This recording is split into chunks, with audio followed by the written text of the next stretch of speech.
What up? What up with thee? What's up? TXP coming at you. He's gonna have a nice little black background with myself standing at. Be like, I'm Batman. I had to really like wear the black mask or something. One of these days, probably have like a nice little black mask, you know, tie and a hat, just to be like, that's my look. I mean, people already know my face, but yeah, it'd just be like wearing that just to be funny. One of these days, I'll take up something, make my own little mask, and put it on, and then like have the hat come in like I'm Batman. Well, I'm actually a detective, just pretending or trying to be like Batman. Like, what's up? What's up? Well, I got a funny and very intriguing story. You could say it's a bit uplifting. Might be a bit uplifting for you or not, but I'll tell it in a moment. Right now I'm just kind of getting myself adjusted, make sure camera's working, settle for a little bit, and then I'll have the time to chat. I kind of want to do a little bit more of the chatting before the gaming for a moment, just to kind of give people time to come in, you know, and also like give myself time to recollect my thoughts, you know, because I'm coming in from the morning time, so it's like at the same time I gotta let loose, get my gears ready, and start starting up my mind a bit, so prepared for what I'm about to witness and experience. I'm still at the mines where the Aetherflood of the Drake's Head Mother Crystal is located. So we want to destroy. So it sounds like we're trying to destroy all these Mother Crystals. We're going after each and every one of them. And that's what it sounds like to me. It also sounds like it's not going to be the last time I investigate those temples, like the one we went into, the apothecary or whatever you call it, apothecary or whatever that underground temple area with those automated devices that attacked us earlier. I think it was like an earlier stream when that's where I got Ifrit. Finally, I got connected with Ifrit and pretty much his true dominant self. That's pretty much what happened. So basically, yeah, as it turns out in the whole story thus far, the main character, Clive Rossfield, this whole time didn't know and didn't realize that he was the dominant. That was like he was a dominant, and he didn't know. He thought like, okay, he failed the trial to get the dominant Phoenix. He didn't get the dominant Phoenix, but his brother did. His little brother did. So he's like, oh my gosh, like, what am I gonna do? Like, yeah. So he just became a regular soldier fighter for under the wing of his dad and of his kingdom. Fellow knight and soldier in arms, a fighter in arms, so to speak. So, which is great. It's just, yeah.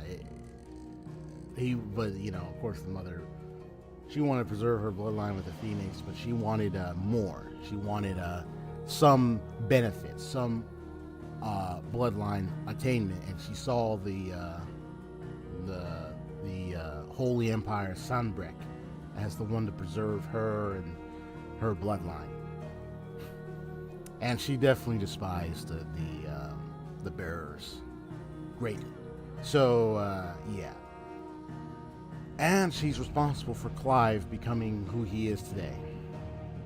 I'm really curious how this bearer mark thing works. I mean, I haven't really seen, like, well, how do adults and even kids, like, how do they get the bearer mark? Like, who gives it to them? Like, is it the Empire that gives it to them or what? And it says, I mean, I don't know if it says like, oh, they get it from birth, but I'm like, okay, but how? Like, maybe not from birth, because Clive got it. He got the bearer mark. He didn't have it. So that means you could put it on somebody. So I think the Empire's the one that maybe the Empire's the one that's responsible for giving people that mark. Maybe. I'm still confused about that. It's like, okay, wait, how do they get the bear mark? Is it somebody? Do the Empire? Do people put it on them or what? You know what I mean? So, because Clive, he didn't have one. He never had one. I would say that they put it on him to make him a bearer. Ironically, he's a bearer and a dominant, so that means he's like, you could say he's almost darn near OP. And it's Ifrit, so he will tear, like, the Empire could come at him, he will burn and roast them alive. He'll tear them apart. Like, they want to talk down to him, but if they deal with him in a fight, that's it. They're roasted. But I think he was chosen for this dominant, this summon, or this Eidolon for a reason. Because I think wreaking havoc, causing a little chaos, or having such power might be for the purpose of his journey. Because there's something happening, with all this blight occurring across the land, and then the mysterious hooded figure and so forth. That means there's a greater reason for why he was chosen to have Ifrit. I don't think he was just given Ifrit for just to be a dominant. I think with what happened, I think maybe there's more to it. I don't know if you say it's like predestination. Well, we'll find out soon enough as I continue. We'll find out, we gotta wait until we get closer to the final boss. Maybe there's something deeper to why he was chosen to be the dominant of Ifrit. And it looks to me Ifrit, when I saw the image, you see like Ifrit, you see the wing. So it's like Ifrit and Phoenix, I think. But yeah, there's a reason why he was chosen. I think his with everything that happened from that beginning and everything, I think there was a predestined route for him on purpose. At least that's what I'm thinking. So you just gotta wait and see. It's like progress through the game.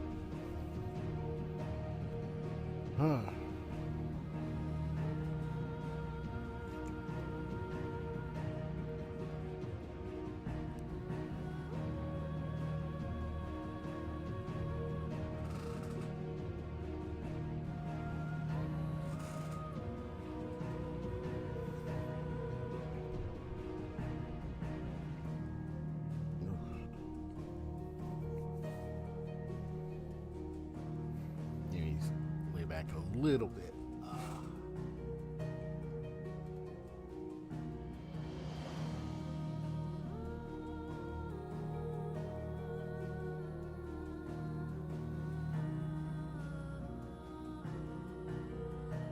Oh man, funny story.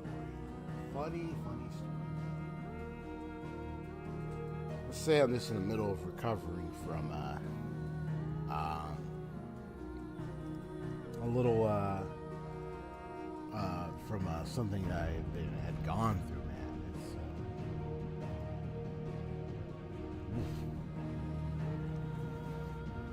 but I think I'll I think I'll just talk about it later. Right now I'm just gonna get started.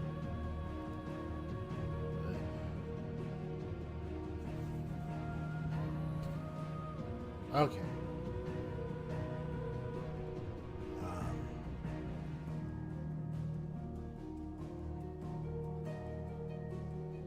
So I'll give more details about it later, but let's just say, man, my head, woo!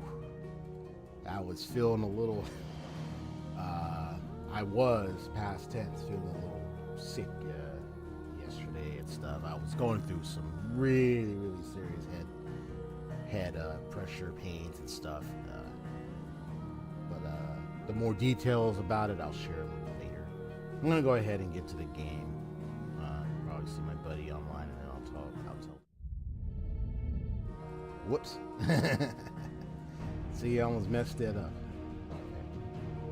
But it's all good.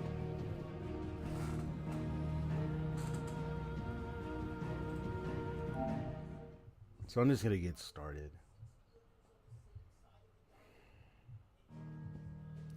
So there might be occasions where, like, maybe what I'll do is I'll probably might rest my head a little bit, because yeah, I mean, I'm in full recovery mode. Praise God, I'm in full recovery mode, man. Oh, so if I end up resting, I might be like this for a little bit. But oh wait, hold on, let me take a little rest break, because you know I'm still feel a little minor headache, minor. Kind of like in the front forehead area, just like near the eyebrows. Which you can feel pain there sometimes. So I just want to, something like if I need to rest, I'll be like, hold on, let me rest a little bit. Let me just, yeah. So do what I can to make sure to take care of my health. Yeah, that's one of the things I really care about is my health. It's one of my most treasured values. Mainly because of I've been through a lot over the years where like I used to have like one of the things I try not to do is have like negative thoughts. You know what I mean? You get like these negative thoughts, words, exchanges, pictures in the head, and they're like very negative outcomes, occurrences. They don't happen, but it's like it creates in me like this fear of, oh, what if I make this mistake, or what if I'm in danger if I do this or do that? What if I get sick, or what if I get hurt physically or die, you know, like all that. I try not to think like that too much, but what I'm learning to do is to better respond to that feeling and those thoughts differently than how I used to do before. Instead of just letting them linger, I respond differently to them. You know what I mean? And I also begin to understand why I have them and what's the best response, you know? Yeah. Like, if I'm worried about a future event, maybe it's a concern I have about, like, oh, I had a previous experience and this happened. I'd be like, okay, so what happened in that last experience that got me feeling like this?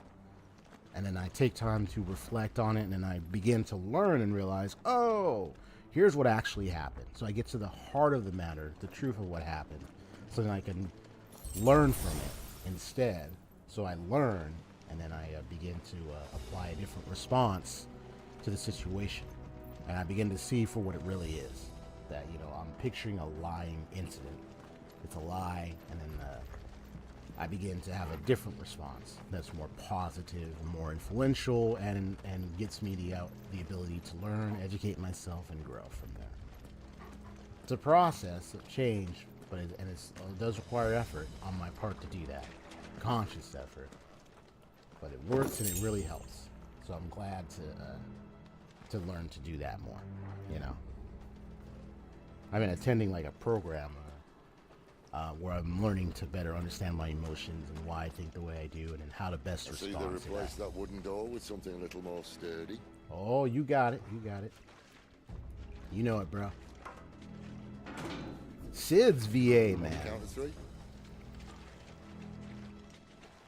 I remember Witch, I think it was called Witch or Vitch, where I heard that voice from. Because he was in that one movie. It was a horror movie about a supposed witch in the woods or something, but that voice is so deep. What happened to two? Ask one. I mean, it's such a really good voice, in my opinion. Once more. You gotta keep going, man. Seeing as you're trying now. 1, 2, 3. Bingo. As if that was going to keep us out. Yeah, so if you ever want to deal with negative thoughts, negative feelings, like, oh, I'm anxious and I get these negative thoughts, don't just hide, I confront them and say, okay, why am I thinking this way? What am I worried about? What's my major concern? So I understand what it is that I might be concerned about, and then go ahead, reflect, and find out what it is, and then begin to adjust it The mother to see the crystal's just reality up of ahead. the situation, Is it? so I can see the truth, I can't see a thing. and then respond Unless accordingly. someone's moved it. It could be something I say, like, you know, like, I don't need to be anxious about this anymore. I understand what I need to do now, kind of thing. And then I can plan, I can see, okay, here's how I can calmly approach it so I don't have to think like this ever again. Yeah. You'll be amazed. Sometimes we might make a mistake about something and not realize it and be like, oh, no wonder why I was worried, because I made this error at that time.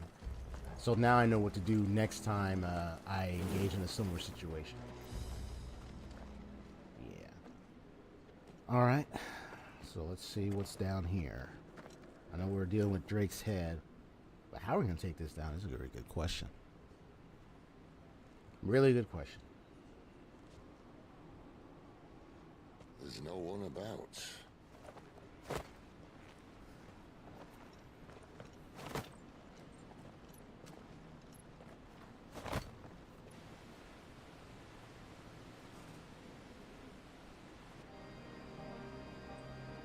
I knew it would be big.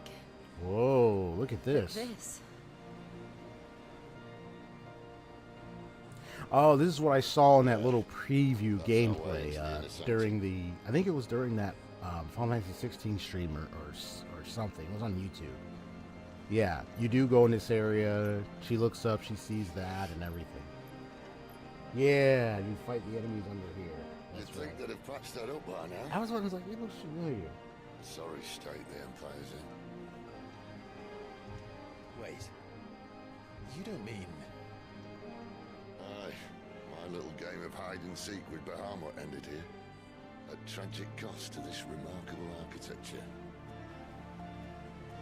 Don't blame me, he started it. How did he make it out alive? Really? Bahama was there. Sheesh. You should try it. He just walked? What? Sid, you just one interesting character, bro. You just one intriguing character. Always intriguing.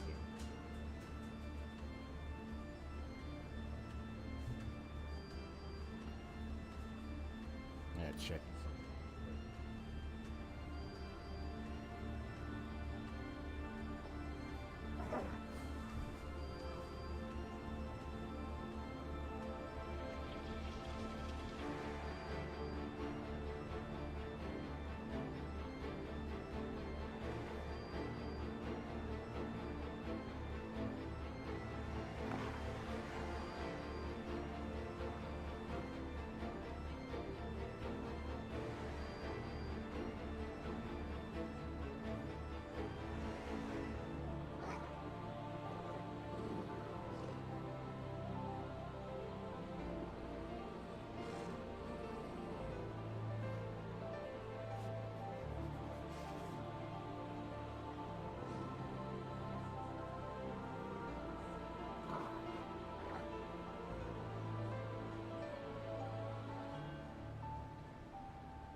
Okay, let's see my speaker thing right here. So, so you hear that music. So, Bahamut right here. Huh? Crazy. And all he did is, oh, I just walked. I was like, really? Okay. What do you say, Chief? Oh no. Yeah, I'm dead. Is there something you two want to tell me? Maybe later.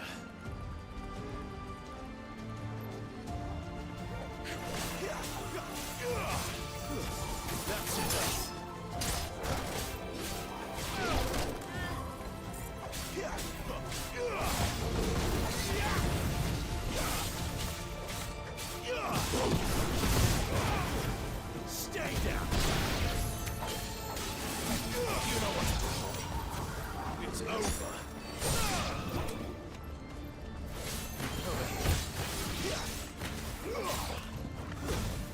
That's enough. Stay down. There we go. But how could those creatures from Phoenix Gate be here in the mines? Are the two places connected somehow? Yeah, those creatures are here. Ain't that something? And you see the giant crystals right there, too.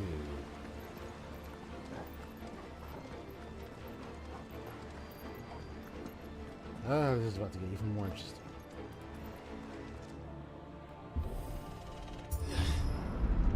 Eventually, I'll do like Persona 5 Strikers again tomorrow.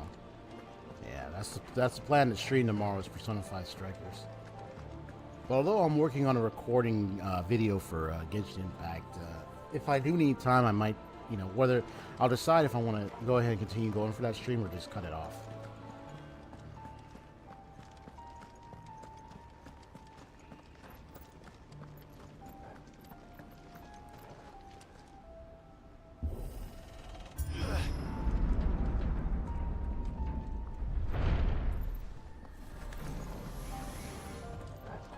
Hello, creatures again. Oh, you're the Spectre, huh?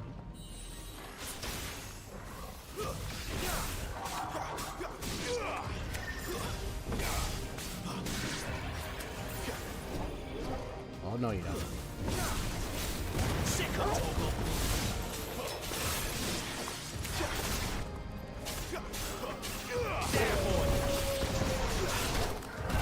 Oh, dang it.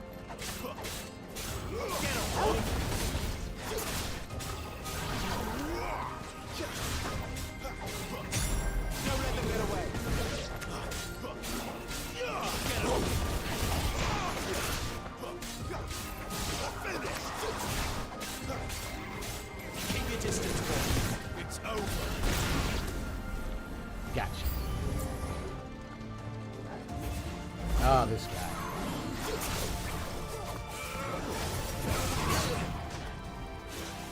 Ah, that big guy.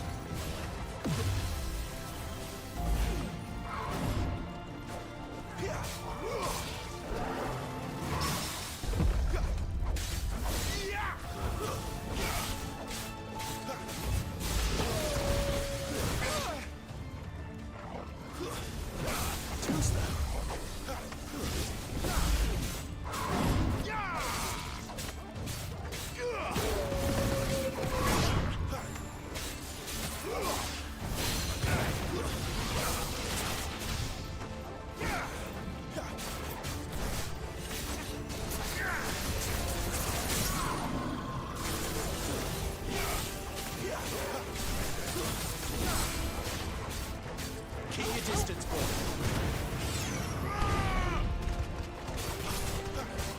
You know what to do.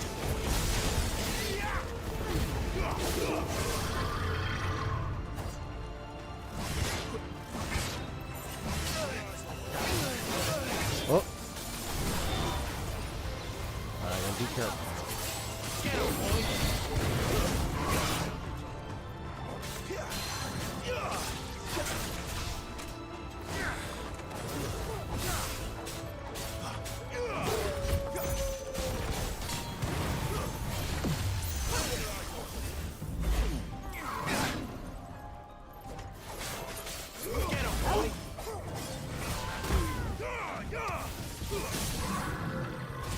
Nice.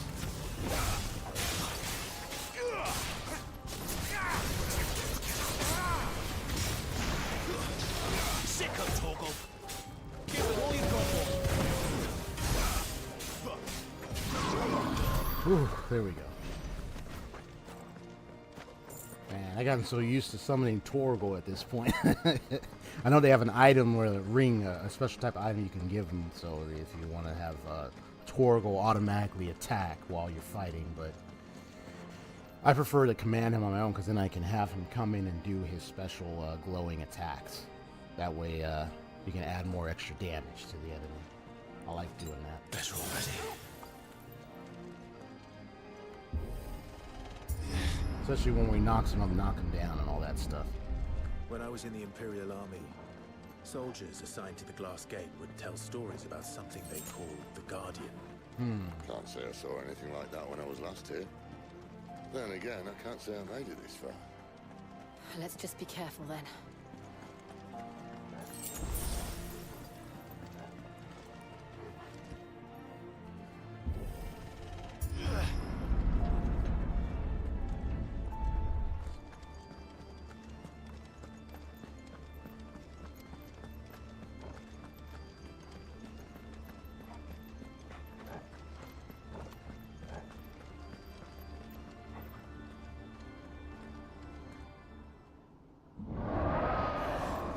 Will this be the quote-unquote guardian? Where did that come from? If I had to guess... That's the guardian, isn't it?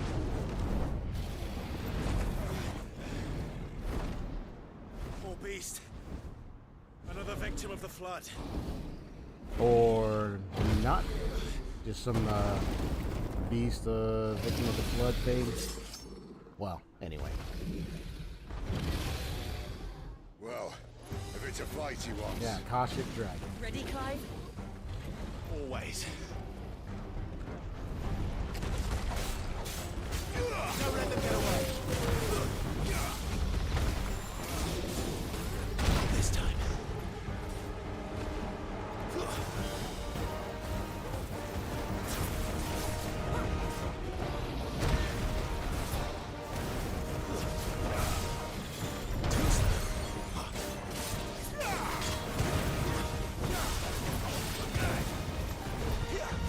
Keep your distance, boy.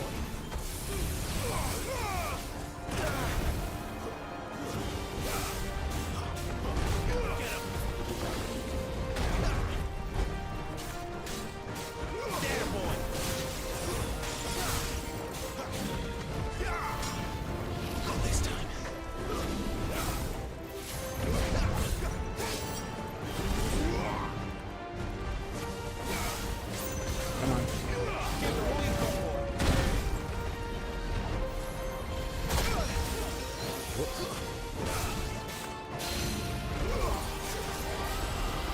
Come on. Get down.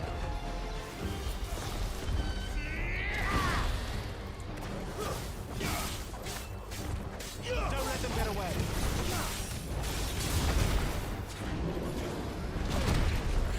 Oh, come on, man. I thought I dodged that.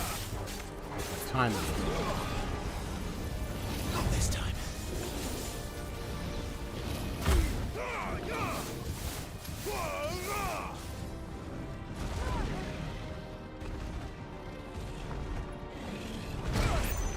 What? I thought I timed it. Come on. Let's be honest. I'll be fine.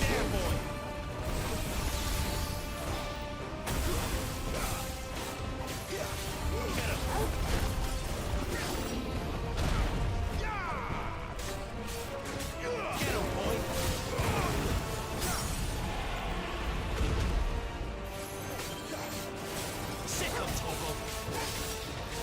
Get him.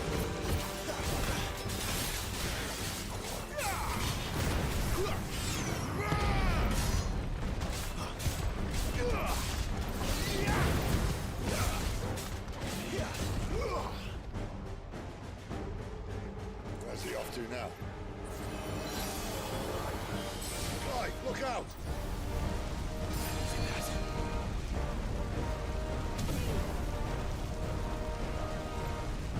That's all I gotta do.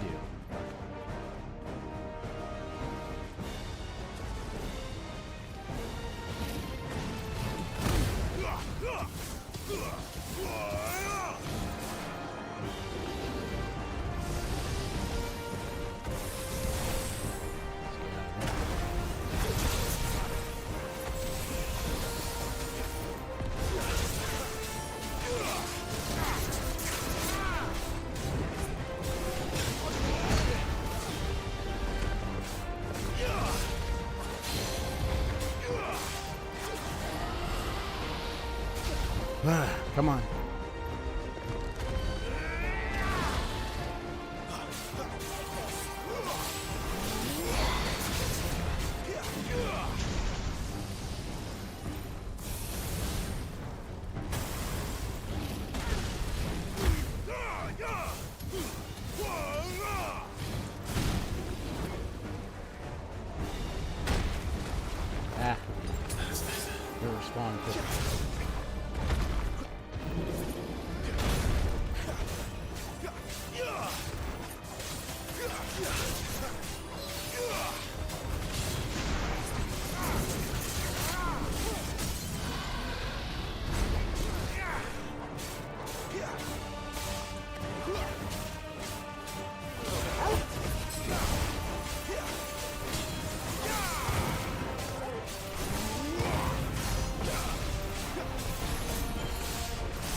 Not this time. A little too further away.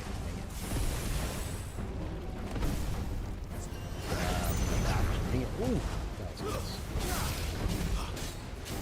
Get him, boy.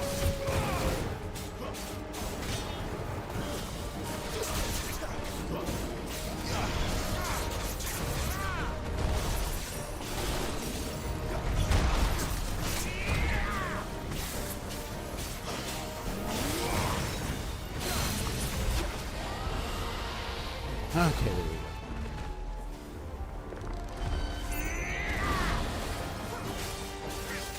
Sick of Toggle.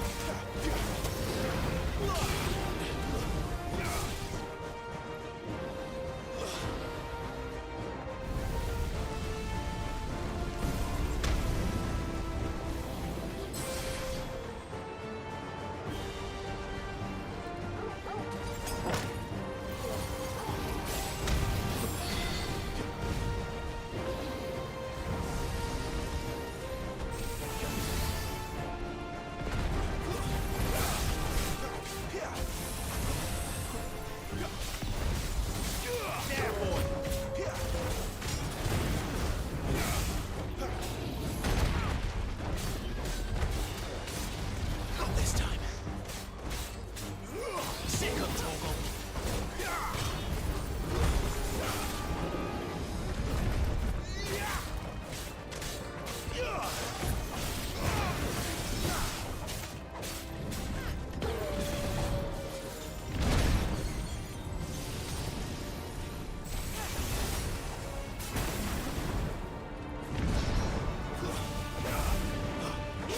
There, boy.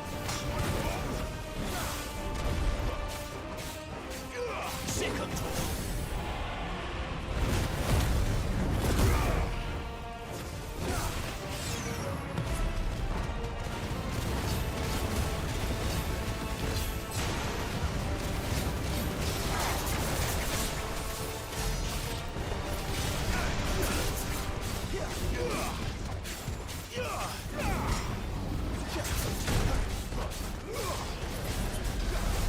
There, boy.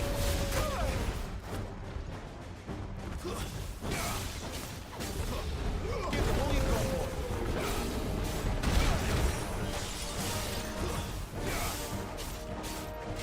Get him, boy.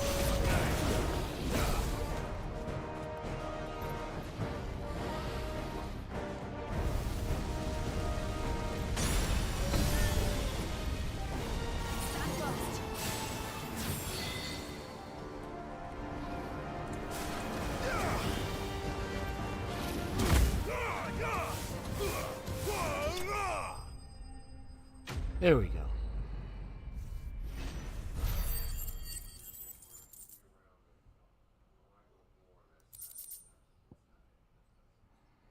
So I got a bloody hide. All treated with with urine, lime salt, and lengthy soak and chokeable brains.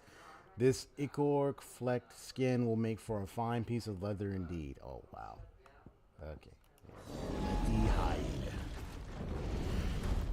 So I defeated an Akashic dragon. Okay.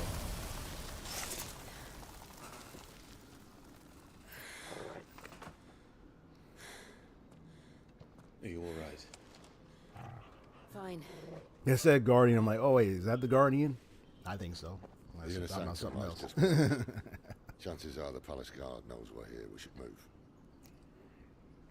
Not that any sane commander would send his men into a place awash with this much ether.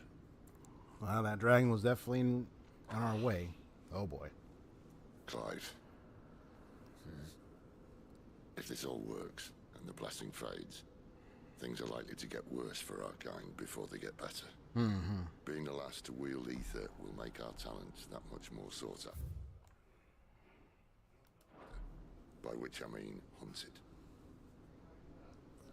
I just hope in the end they'll see that we didn't have any other choice. That it was the only way to get us to a better place. And here I was thinking I was the uncertain one. I mean, you can see even Sid being a dominant, like, Luckily, because he two out would, of three of us are facing blood him. would come out of his mouth when he coughed, especially after using his dominant powers. Like, it's nearly killing him, And it all or it's nearly starts here. damaging him. So, Time to earn that menacing title.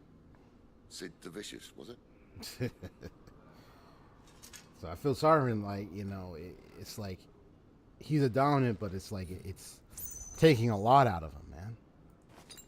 So I don't know how much longer he can last having to deal with that.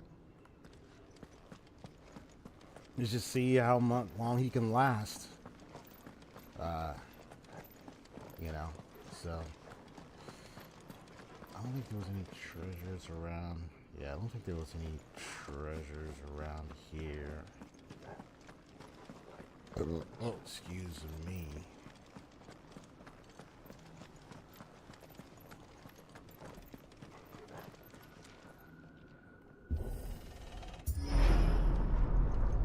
We're almost there.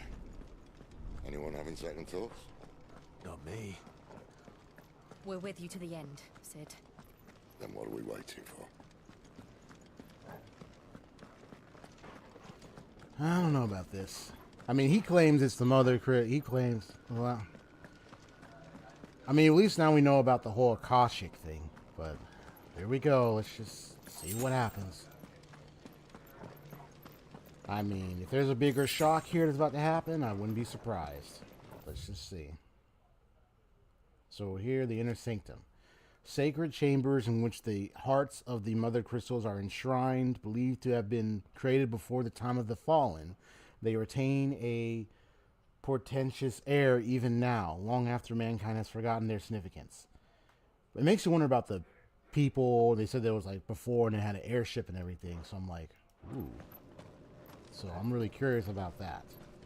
About the people before the airship and everything and all that. They said before the fallen, so I want to know more about that. I'm sure that plays a huge significance with what's going on as well. Well, I definitely want to know about all this, so here we go. Well, and find out, just go on ahead.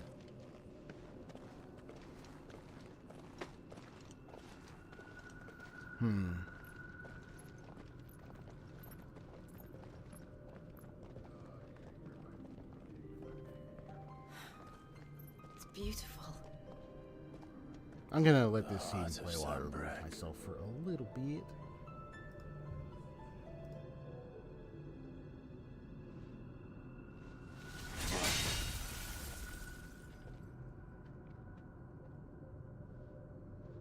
Well, that didn't work. I think we're going I to don't need think- a bigger sword. Just a slash like that is going to even Mine's bigger. stop that. Thank you, Clive, but I meant that figuratively.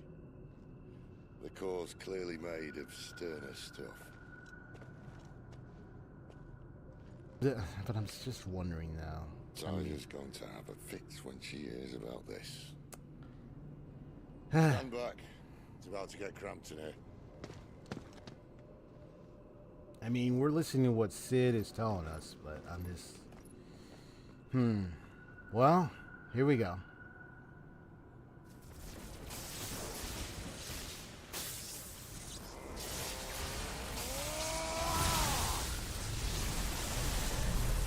Oh boy.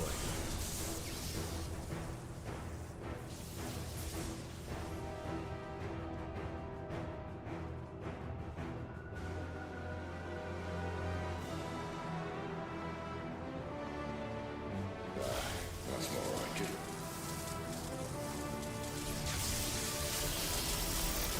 Well, second time he's turned to a rammer.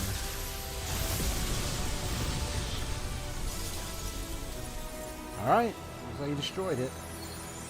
Now what's about to happen?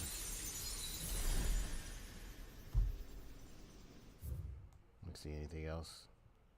Ah, there's more. The brightly shining convolution of shards that sits at the center of each mother crystal, says the heart. When a heart shatters, so too does the mountain around it. Since time immemorial, sanctuaries have been built around the hearts for the worship and protection of these irreplaceable treasures. I wonder why. Anyway, well, I mean, the aether it provides and seems to be the energy of the land and all of humanity's society in this place. But anyway, the Warden of Thunder, whose power most likely awakened within Sidolphus Telamon, the Eikon.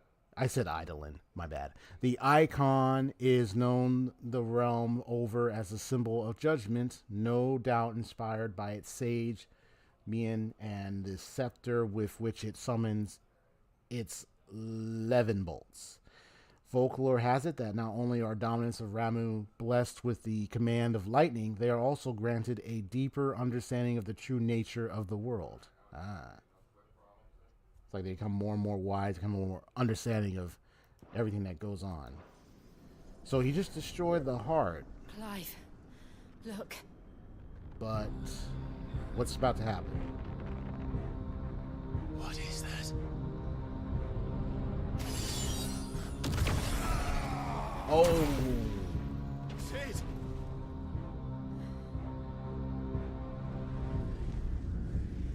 Whoa.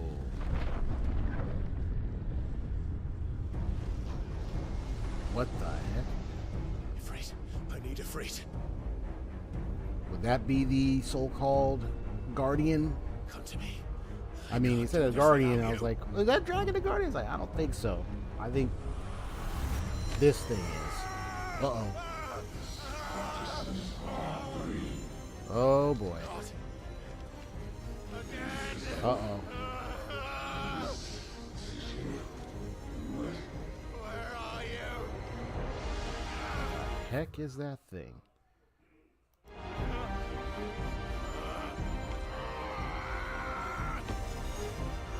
But it's reaching to him. So show us your strength.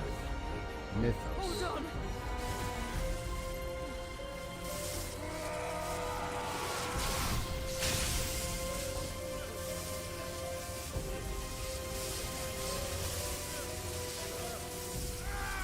Why is it reaching to him? See, there's just something with Clive, why he's been chosen to be the dominant of Ifrit, and I think this is like something big with him, you know?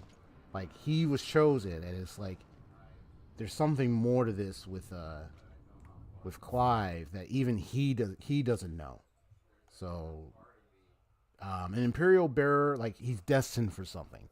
An Imperial Bearer turned deserter, he returns to the ruins of Phoenix Gate where his father and brother died 13 years before and learns that he is indeed the dominant of Ifrit, the one who took his brother's life. Anxious to atone for his crimes and filled with righteous anger after witnessing the massacre at East Pool, he pledges himself to Sid's cause to free all of Alistia from its bonds, not only those between bearer and master, but those between man and Mother Crystal. Yo, Haseo, what's up? Well, it looks like I just destroyed... Sid helped destroy the heart of this giant Mother Crystal, and we just encountered some strange creature with some long black hair that was trying to reach for the main character Clive just now, and I'm wondering why. And he got a headache again, and I'm trying to figure out, there's something big with our main character here and all this, why he was chosen to be the dominant of Ifrit, and what's going on with him. There's something big going on here. And I think maybe he was chosen for a particular purpose. So it's probably one of those predestined things. Like maybe there's some prophecy or something, or, you know, like something with him and all this that seems to be, even he doesn't know. And I don't know as much except what I'm observing right now. And now he's in some strange place. Is it labeled part 4? Let me go and change it real quick, just to be sure. shouldn't be labeled that. It should be labeled part 5. Yeah. Ah, okay. Thank you for telling me that. Okay, I thought I changed it to part 5 because I believe the last one was part 4. Strange.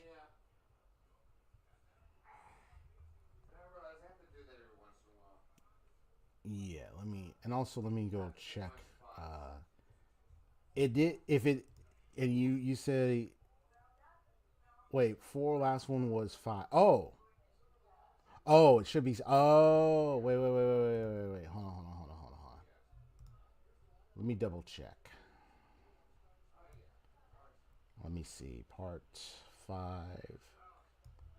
Let's see, this was part 3. This one was part 4. And this one was part 5. Okay. So the one that is supposed to be part 6. Okay. Double checking that.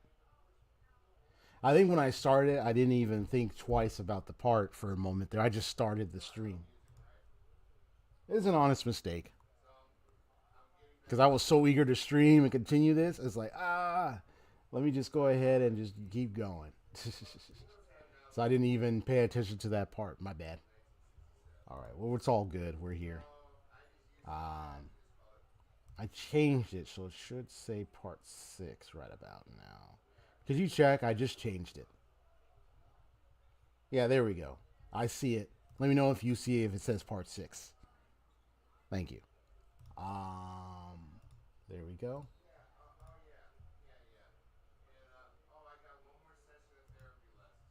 All right. Okay, good. Thank you very much. Thank you for catching that. Yeah, I was like, wait, part 4? What? I'm over here thinking I'm thinking like, okay, I'm doing the stream. I'm happy. I'm starting this again. And then you come in and tell me, wait, why are you saying that's what was part 5? It should be part 6. What's going on? And I was like, wait, what? And then I go and look and it's like, oh, yeah, I almost forgot to. Oh, and another thing I realized is that sometimes you can reuse the same data or info for the stream and start it again. So I think what happened is I started again, but I forgot to just go and change the part section of it. That's the only thing. So that's the part I messed up on. I started it when I started it like 2 days ago. I forgot to go change the part of it. And you said it wasn't posted in the... And you said and it didn't show up in the Discord? Hold on one sec. Let me see. No, not that. Don't show that. I'm going to go ahead and check. If it didn't show up, then that's an error. Let's see. Okay, that one's old.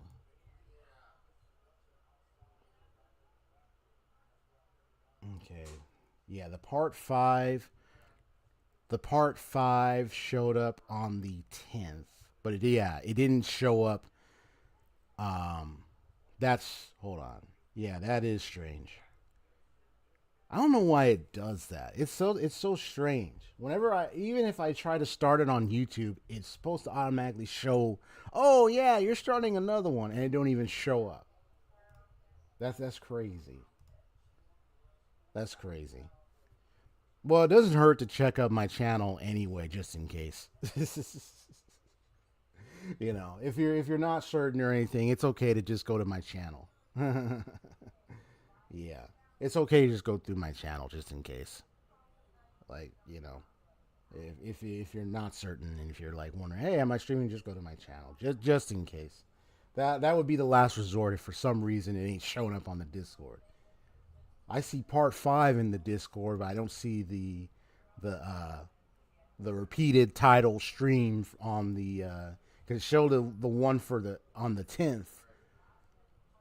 But I'm like, oh, but you're not going to show the one for today. Oh, I see how it is.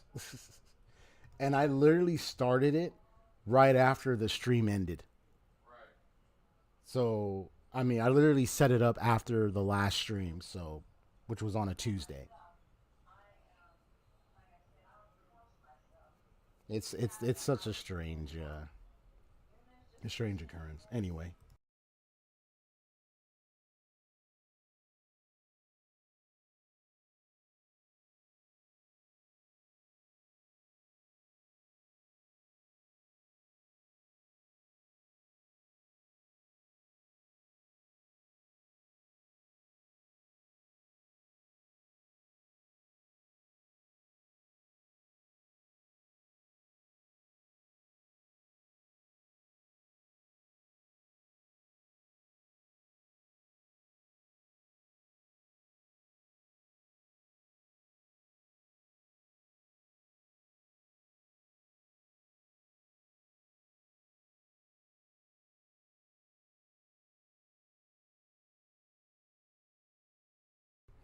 Sorry, my dad was coming by for a little bit, so I muted myself.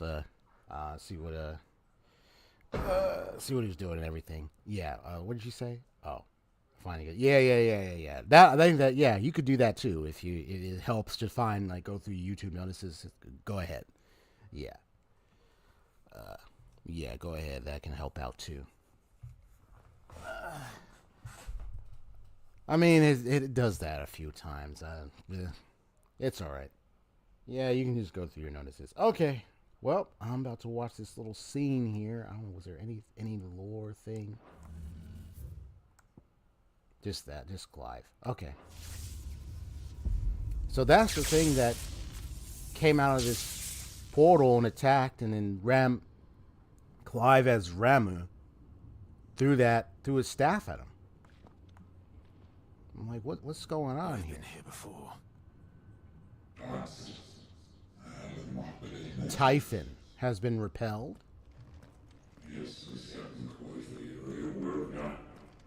Typhon.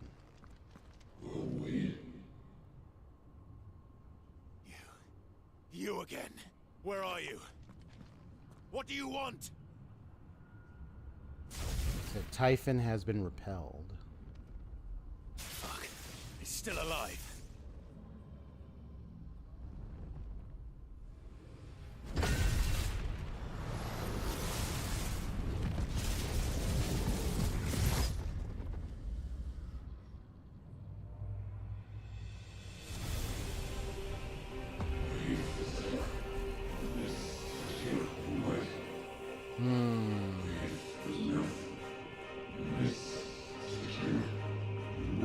Interesting.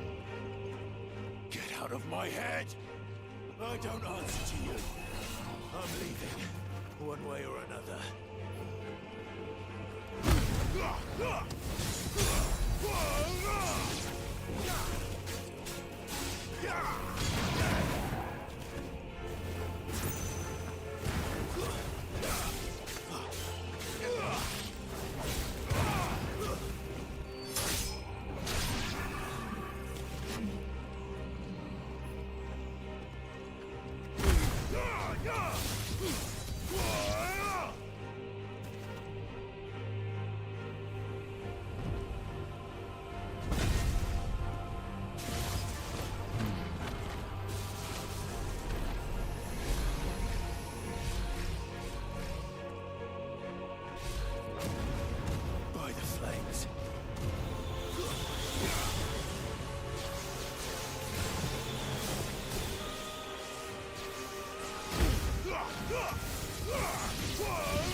Yeah, what is this thing wrong with Clive, man? This is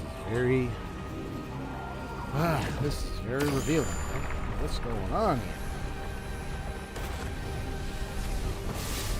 They say unleash some power within. What else can he do?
Oh.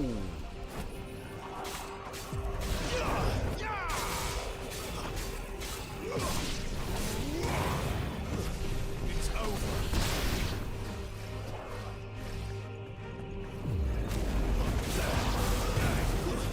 Stay down.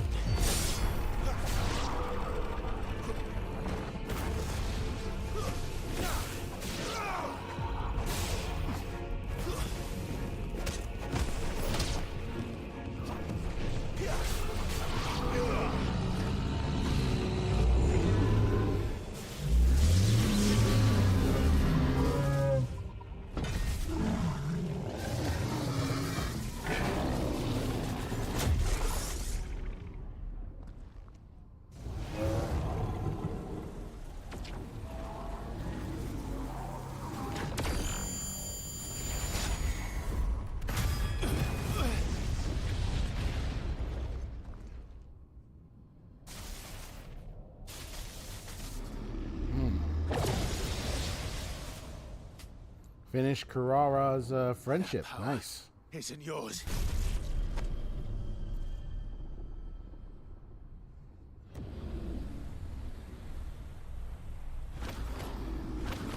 Oh man, I got an interesting story to tell you what happened to me yesterday. I'll tell you about it after this. But this is mine.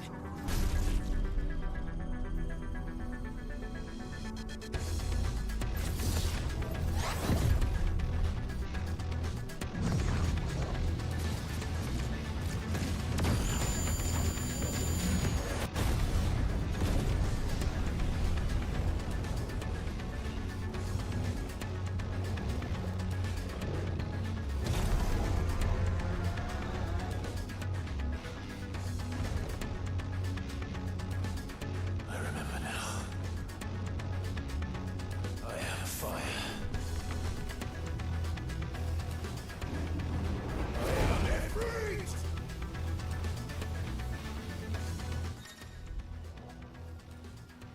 Embodying Ifrit again. So melee, range, evade, jump.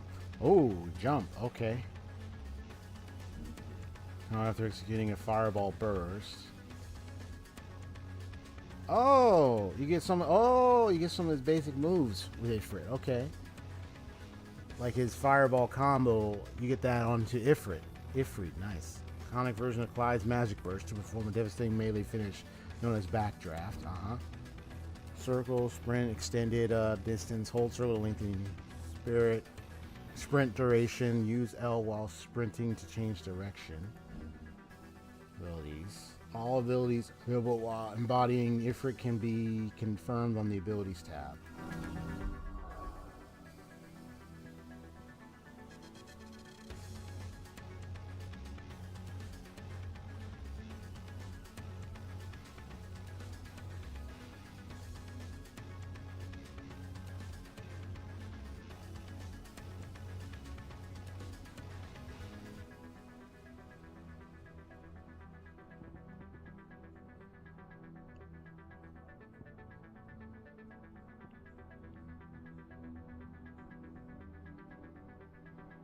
Of avatars in .hack GU? Gotcha.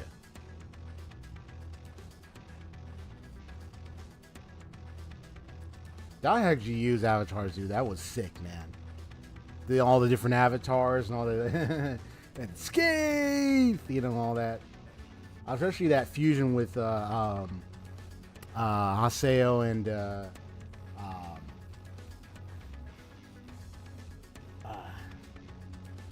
sorry, I know his name is in my memory bank. It's just been a long time since I played .hack GU. You got Scathe and Korbanik, yeah, combined together. I like that one too. In that final in that final battle in the fourth installment.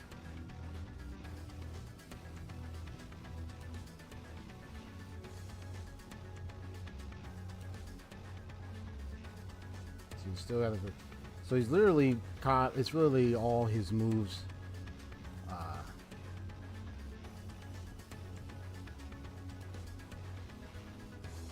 Haseo and Scathe. Aerosol. Ooh, nice.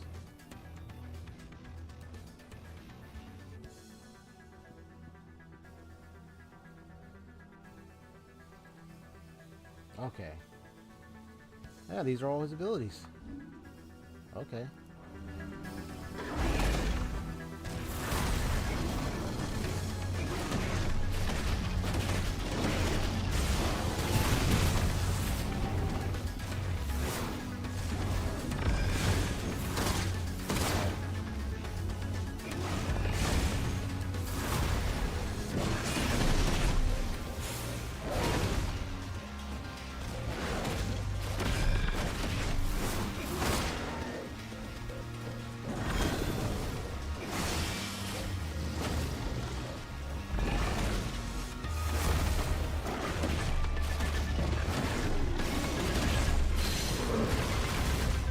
Oh, nice.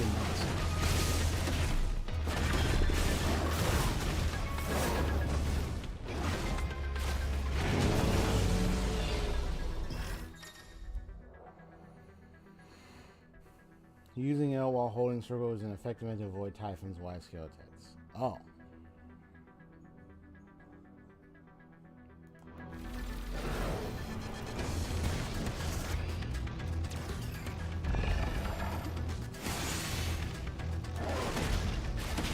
So that's tight. Oh.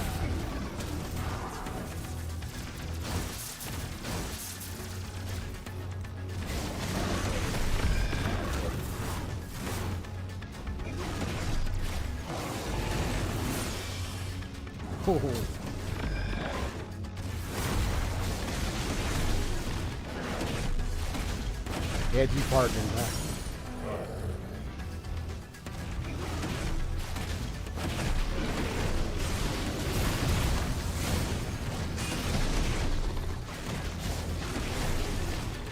Sure you can. Nice.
It's done.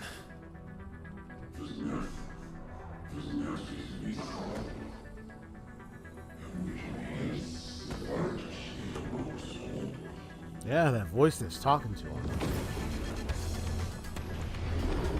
Uh-oh. More. More, bro. How many more could there be?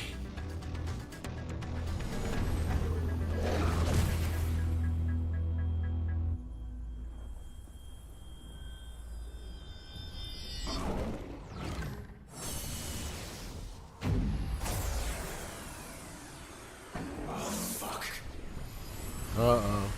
What's going on? Uh-oh. I'm giving it some power now.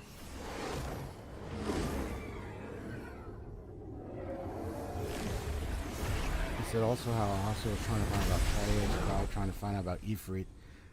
Except the big difference, of course, is that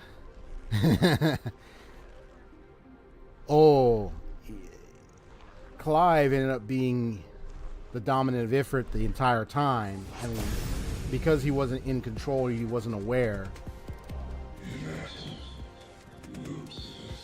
So it's like, are they testing Clive? Whereas Triage, when you find out what Triage was, I mean, you could say it's similar. Yeah, because here's how I can say the similarity and differences between when Haseo was trying to find out about Tri-Edge, where Clive was trying to find. Both of them were trying to find out about a certain enemy, right? That was yeah. Before I continue, because I like to take a little break for a little bit. So here's how I can say how they're definitely similar. Is that when the whole incident of Tri-Edge that was responsible for putting what's her name to the hospital, causing the coma and everything, which was someone that he loved, like he loved her. He had feelings for her. He thought it was that kite lookalike. So he thought that was Tri-Edge.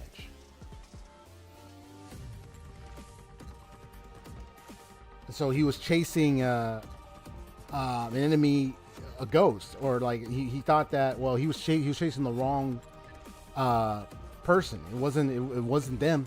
It wasn't the kite lookalike. It was none other than someone he already knew, or he met, that brought him to the group in the first place. The one that saved him this whole time. Yeah, he was trying to find out about what happened with a loved one. And it's the same thing that happened with Clive's situation. What happened with his brother, right? A loved one got attacked by this giant Ifrit. And he thought it was the hooded man that was the dominant of Ifrit.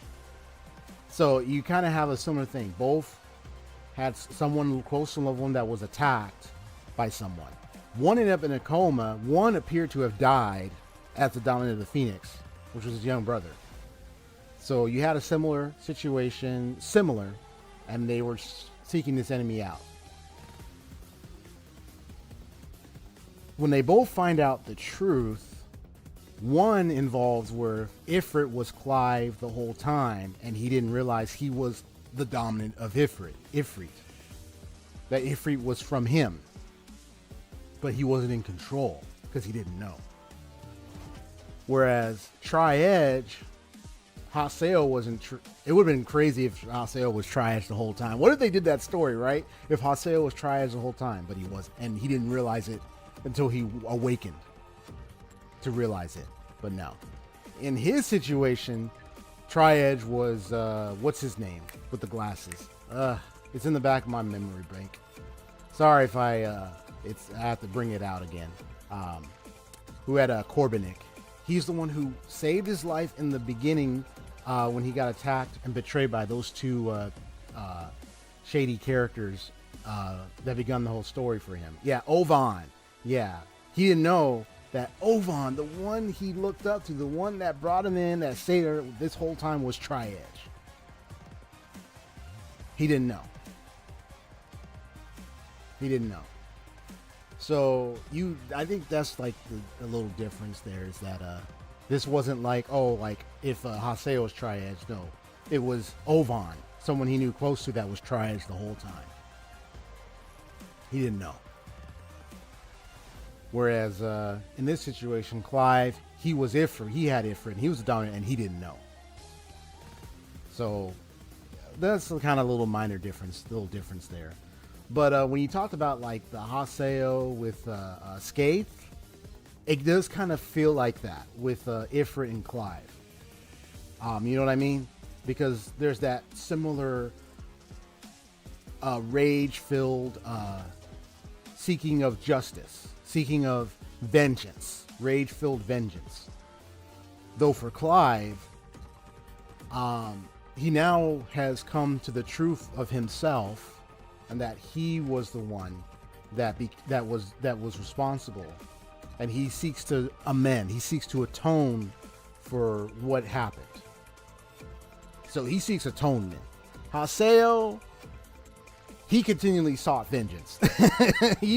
And then when he got, of course, he got shook by the fact that Ovan was the one that was Tri-Edge the whole time. So of course he felt betrayed. He felt like, Urgh. And then when he finally dealt with him and everything, he kind of he did come to a truth about him with himself. Because remember that scene where he encountered his other self with all like covered in white and everything, and they had it was like an inner dialogue, which I thought was a really nice little story setup, where he had like that inner monologue with himself in a way. And then that's when he got the guns outfit, and he kind of cooled down a little bit. You know what I mean? I kind of like that little setup. So you could say a similarity is when both characters come to grips with the reality and truth of what's happening in themselves and everything, that they start cooling their heads. The main character for Clive, he's kind of cooled his head down a bit, but he's kind of like, I'm going to atone for what happened. But he's now come to grips that he is the dominant. You see how the movie, what was it? The Twilight, .hack.gu Twilight thing? Because I have that. I should watch it. I'll probably see how they handle that. Yeah. If that's what you're referring to, .hack.gu Twilight. I still got to watch that. Yeah. Because then I'll definitely see how it handles that. Because I like that little inner monologues thing, you know, when you know, just confronting the self to see the truth, recognize, acknowledge, okay, this has happened. Oh, the trilogy movie. Do I have the trilogy movie? Yeah, I have the trilogy. So I just got to watch it. Yeah. Yeah, I got that. Okay. I wanted to mention that. Okay. Well, that's really nice. Ooh. I know, that was a nice little convo I wanted to give out, because it is kind of a little thoughtful here. Oh, nice.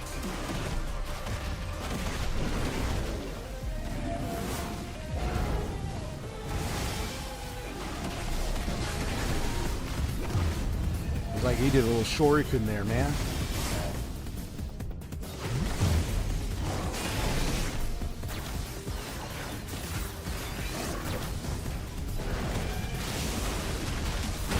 Oh. What's up, bro? Have you gotten this far, man? Oh, man.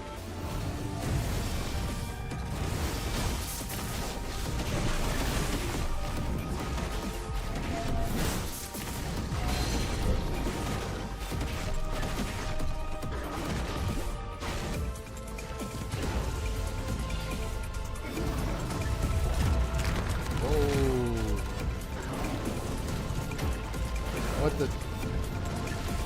Jeez. Bro, you gotta help me out here. I'm just kidding. Had my brother down here. Oh, say what's up, bro.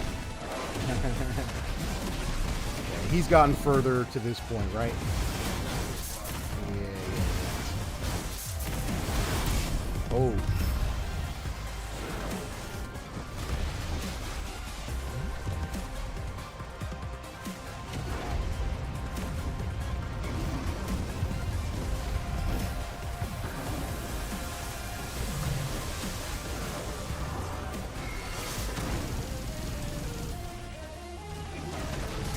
Oh, I didn't know I was going to do that.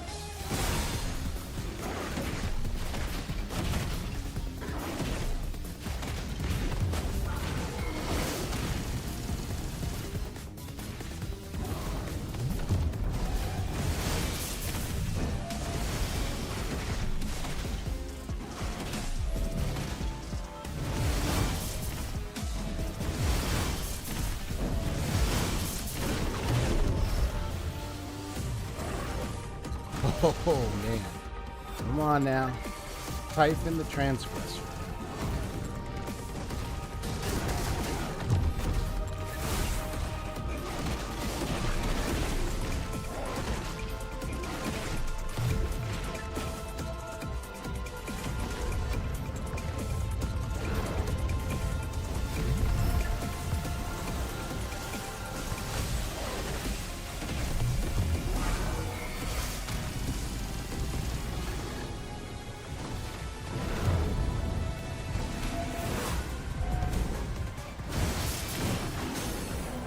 Oh, that's good.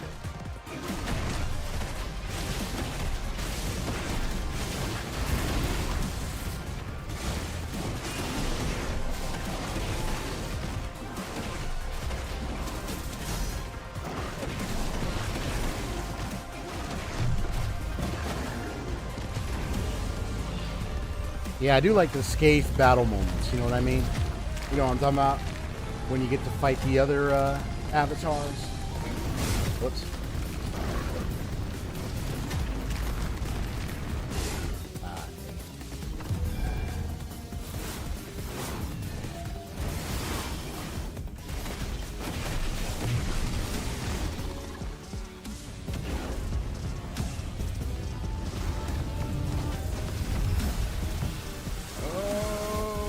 Sheesh.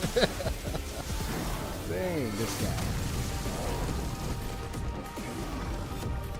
I'm like, what is this, a bullet hell type game? Sheesh, sheesh. You know what I'm talking about, right? Those games where you got like to evade so many of those ores, particles, and bullets.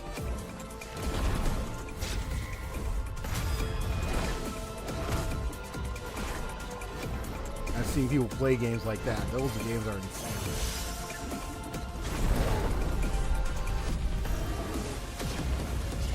Blast.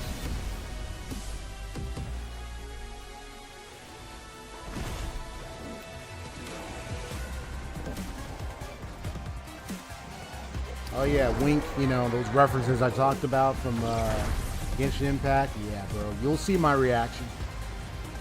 Just know that I let's say I caught some things and it's like, oh boy. I was like, wait a minute.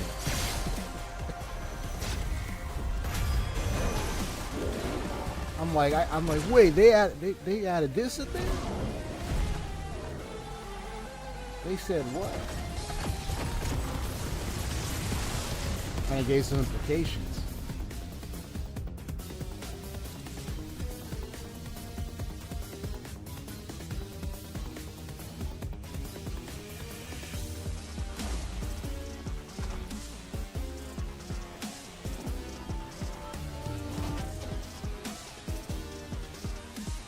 All right.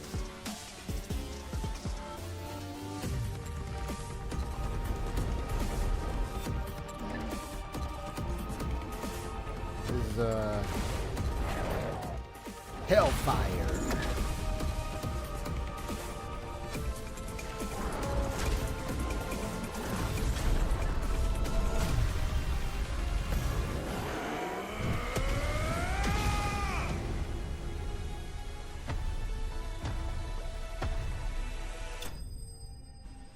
Bingo. Typhon vanquished. Punched it right into his face. Okay. Alright. So your flame cooldown time. Gotcha. Little shoulder pain here.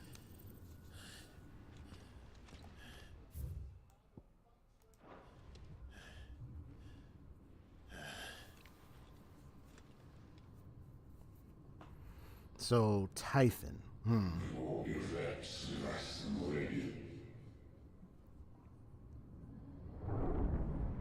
that voice is just keep talking to him. Perhaps, I wonder if there is some sort of, in this world, a supreme being or so that might be responsible for bestowing the certain people to become dominants. You know what I mean? That's my theory at this point. That's my thought. What if there's something bigger that's communicating with him? Right? Enjoy your nap. You're wounded. It is taking so much out of him, man. Oh yeah, he did get hit. Scratch. All right. Yeah, the blast hit him when he was Rama. We'll find you a healer. Oh man, he's hurt. No, you won't.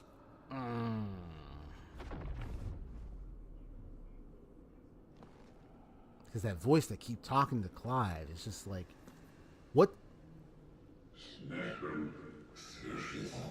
What the? Is that the voice that's talking to him?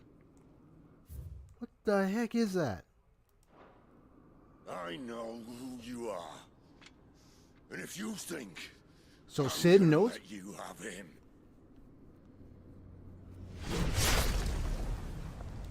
What? think again.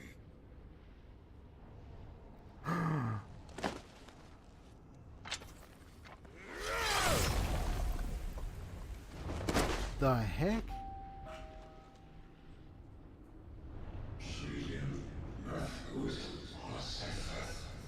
The heck is that?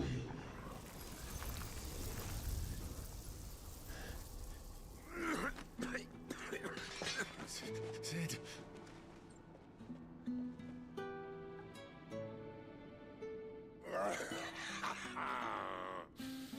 One left. That'll do me.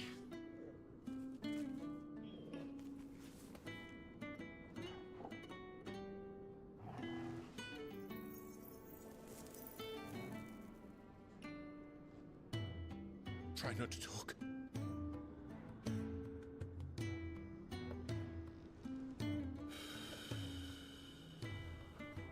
Oh man. Clive, Don't tell me. for so long, I thought I had all the answers. But then I met you. And I learned it wasn't a good death we should be fighting for, but a better life. It's all very well, a man reclaiming his fate. But if he can't choose how he meets it, what's the point?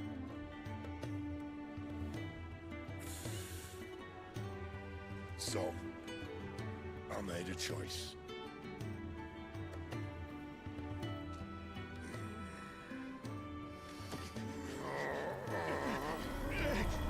He's giving me his... Oh no. That means... Shoot. The rest is in your hands. The crystal's blessing is a prison, Clive. And if it's an outlaw the world needs to help it break free. Stop. Please. I can think of none better than you.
In ashen grip, let ember glow, to kindle flames anew.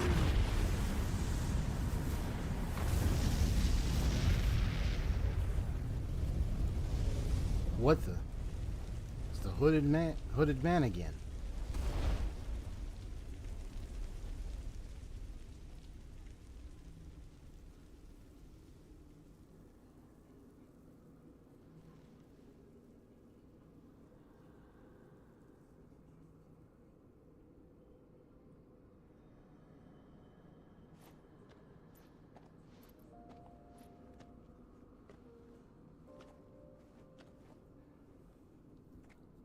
Right, man. Sorry, Clive.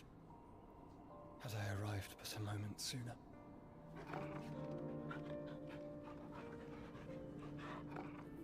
You recognize him, do you? Do you remember me, boy? Yep. I saw you protect them.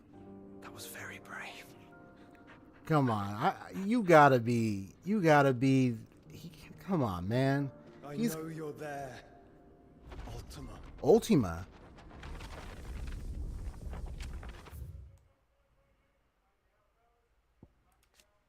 A mysterious hooded man who many believe to be a dominant of fire.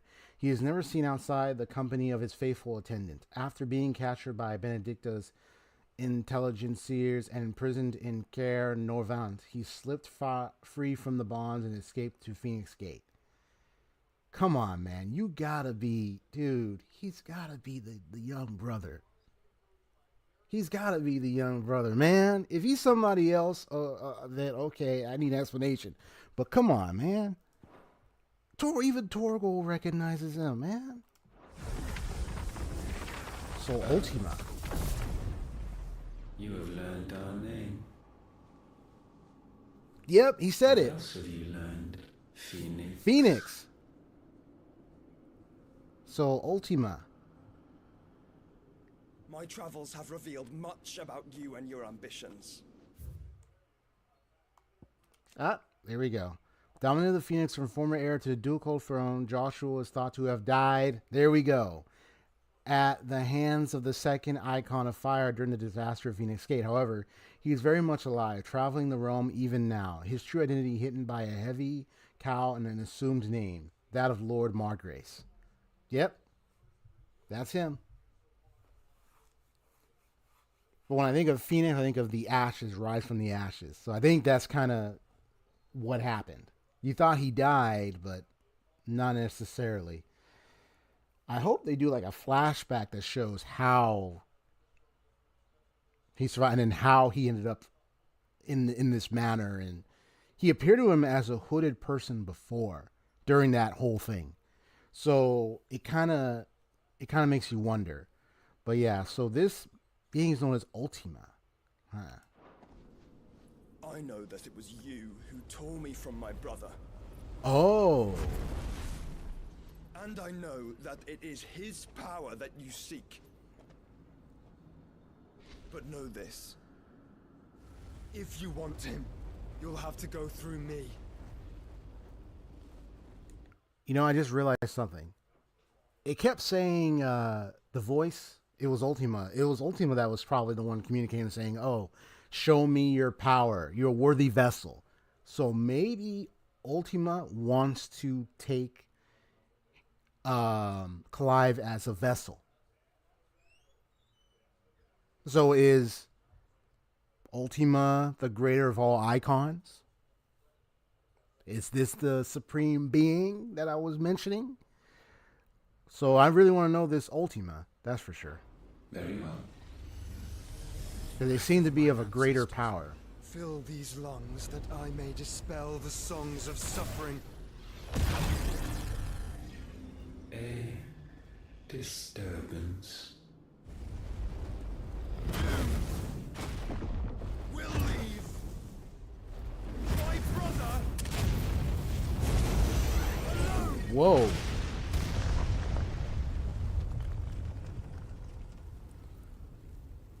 Was Ultima the reason why he survived? Nowhere. He said he tore him from his brother. No more games, Phoenix. So maybe Ultima is the reason why Joshua survived? We have come to claim our vessel.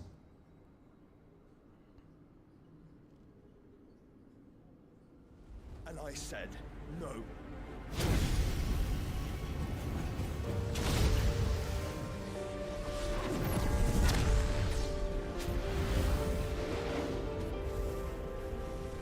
These flames are nothing. You will know what it is to burn. Yours is a fleeting form. I'm not fool enough to think I can harm you. But to protect my brother, I don't have to.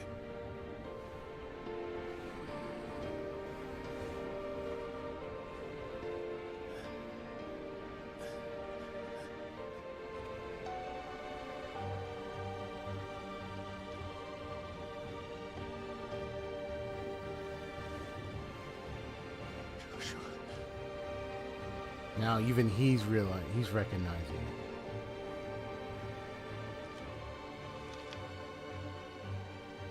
He got a feather in his hand, too.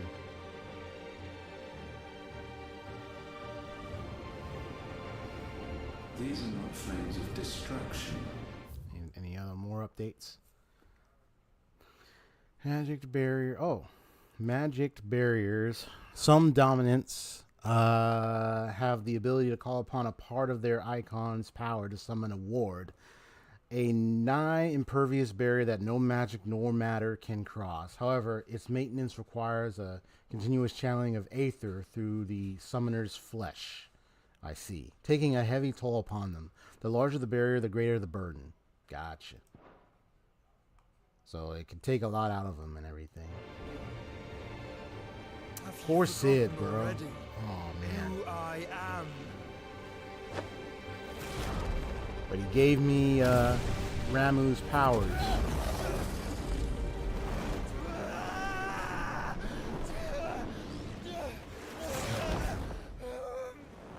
Whoa.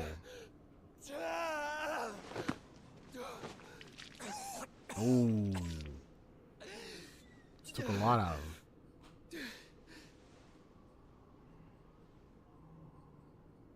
Just try and get to my brother now.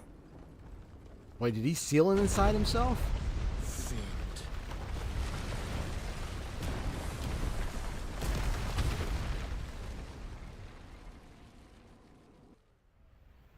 Now, I know he ain't dead just like that. Come on, man. But there goes the Mother Crystal. Drake's head. Completely vanquished.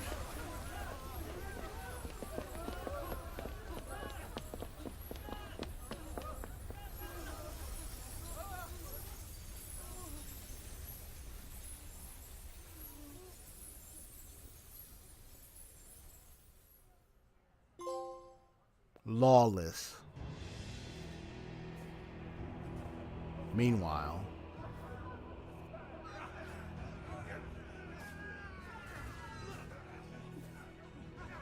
yep, they invaded the hideaway.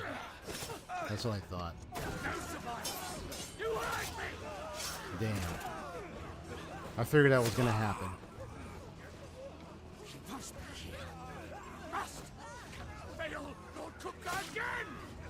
They were trying to...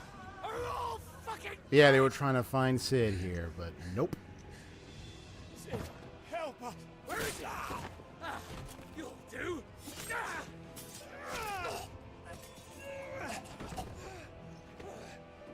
Oh, got that guy, but he got cut. Dang it!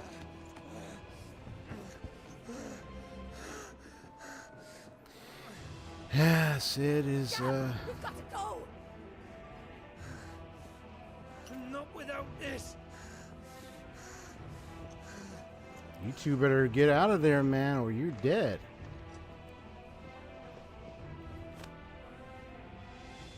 Sid is not among the dead.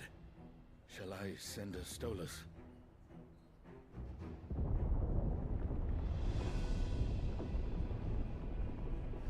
That won't be necessary.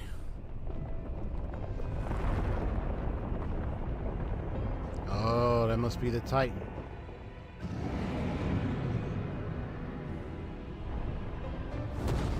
He's trying to destroy the place entirely. You know what that means? Titan is next. Where the hell are you, Sid? Go. Where are you? Well, I hate to break the bad news to you. If we meet y'all again, if we meet you and you're still alive, I got some news for you. Yeah. Kosnik, Nis, the Dalmatian. Silks from the master weavers of Randalar. Come, feel its softness. Oh, there we are. Chocolate sausage, all from greens-fed farm birds. None of the old courses you'll find elsewhere. I'm kind of getting Assassin's Creed vibes because of the way their hoods are and they're walking in this kind of the first Assassin's Creed game. The way the hoods look, I'm like, bro, I'm getting Assassin's Creed vibes. What you like, sir? It's all fresh. Picked this very morning. Unguents, ointments, poultices, harmatives, curatives.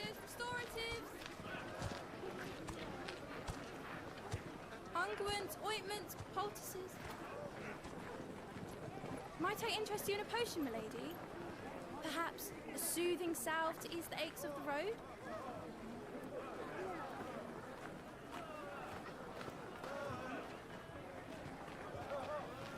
I'm sorry. I wish you well, but may the mothers guide you. Calmatives, curatives, restoratives. Unguents, ointments, poultices. Calmatives, curatives, restoratives. Anything else? Any other lore stuff? Oh, here we go. Medicine girl, an orphan girl who pays for her bread by making and selling medicines. Kosnis. Or Kosnis. A town located in the rugged northern reaches of the Dalmatian Republic. Though it was once a thriving trading post, the coming of the Blight has served to both discourage travelers as well as drive off long-time residents. All that now remain are refugees fleeing from elsewhere.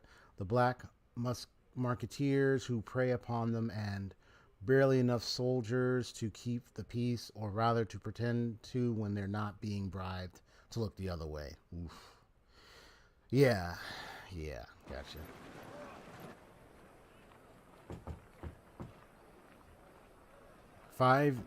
So this is 5 years later? Year of the Rome 878? It's good to see you, Sid. Huh? Wait. What have we learned?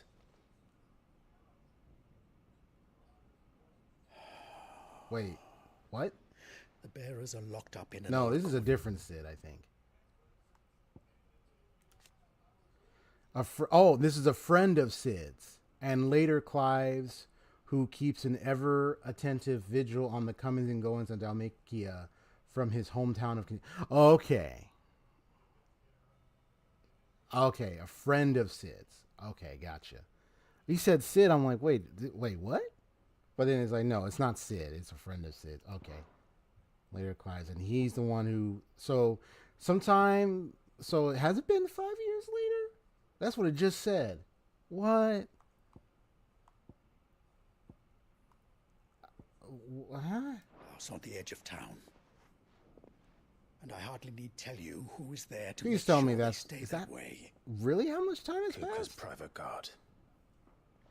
It's a trap, and not a very good one at that. Another? What does he hope to gain from this? I'll have the captives free before nightfall. You do nothing of the sort. Our comrades didn't give their lives for you to get your throat slit in a god's forsaken slum. I know. I'm a little confused. I'm like, what? Left to suffer. That's not what I said. I simply meant it doesn't have to be you who frees them.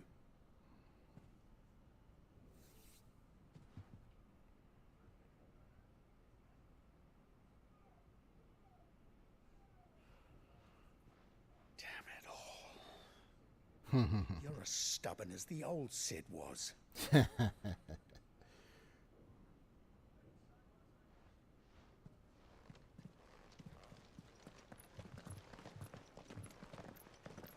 Just don't say I didn't warn you.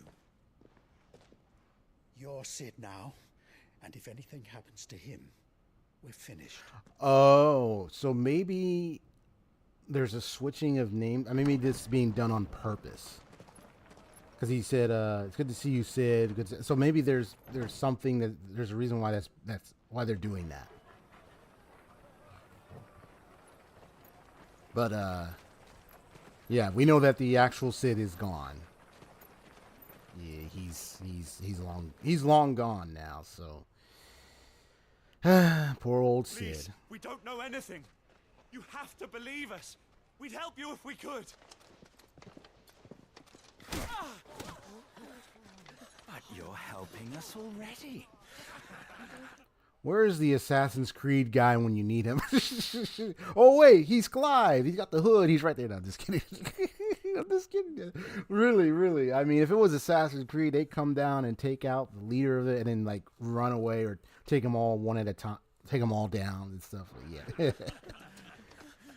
Forgive him, my lord. He did not mean to offend. Quiet, you! No sign of Hugo. I'll wager he thinks as highly of his minions' traps as we do. Then this should be easy. I'll probably tell my brother, hey, Assassin's Creed vibes? Because he loves Assassin's Creed, and I played it too.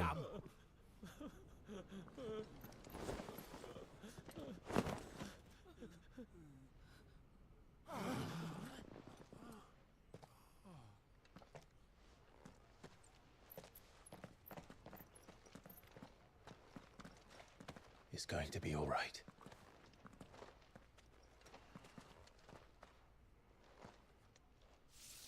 I'm here to even the odds. Any objections? Right. Him, the outlaw, sits here.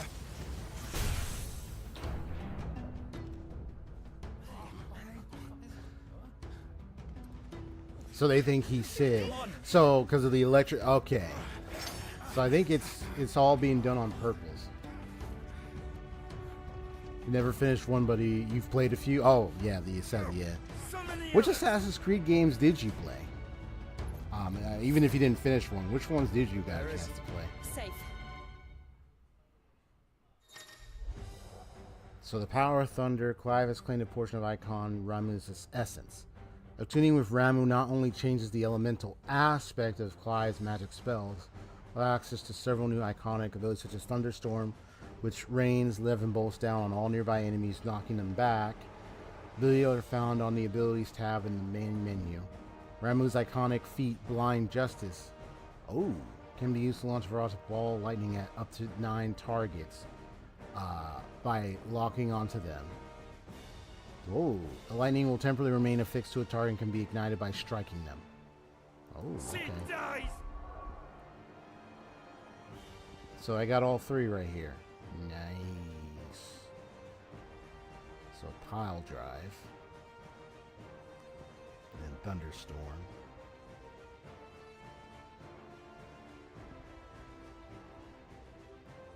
Okay.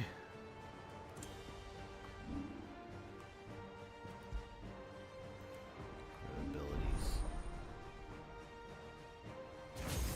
So we got Ramu right there. Nice. Can I get one of these? Let's see.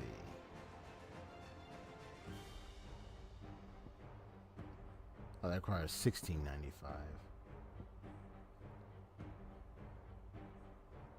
I want to get this one though. And then you got these other abilities right here. Blind Justice, Pile Drive, Thunderstorm. Yeah.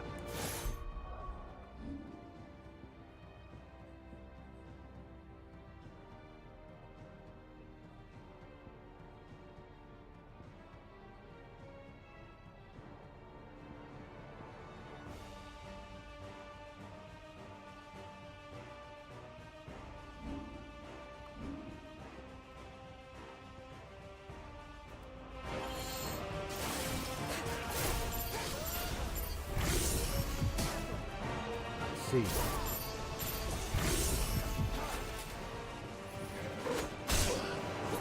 Ah, dang it. Get out of the way. I want to try this out.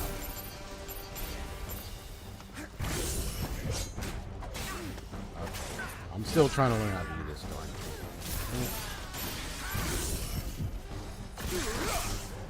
There we go.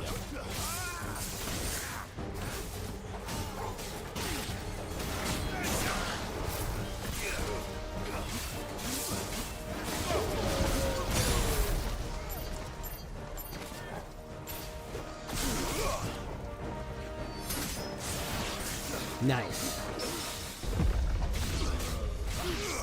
Nice.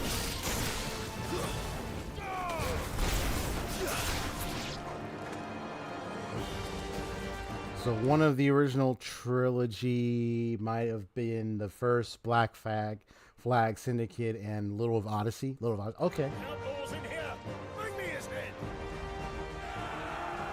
So it's getting to deceive him that they think Sid is alive.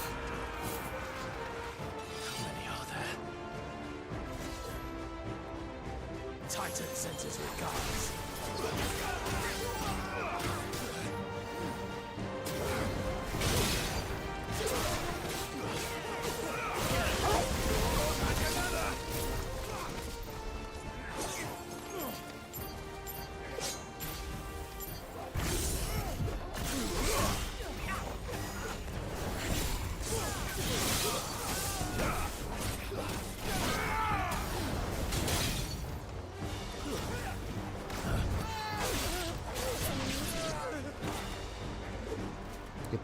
spellcasters out of here, man.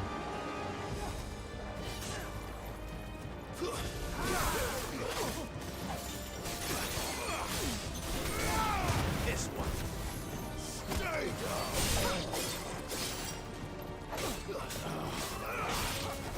And another. Nice try.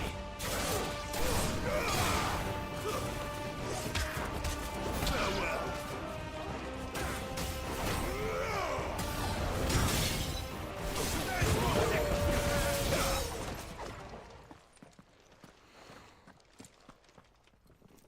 It's gonna learn to get used to that. Let him play with the kitten. They brought a pet.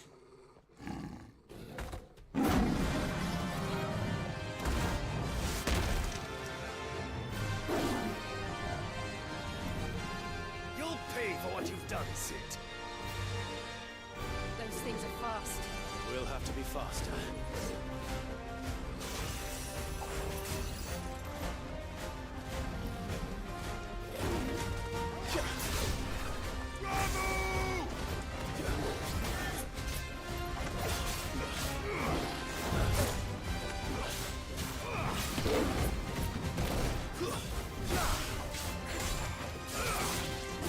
Nice try. Whoops. My bad.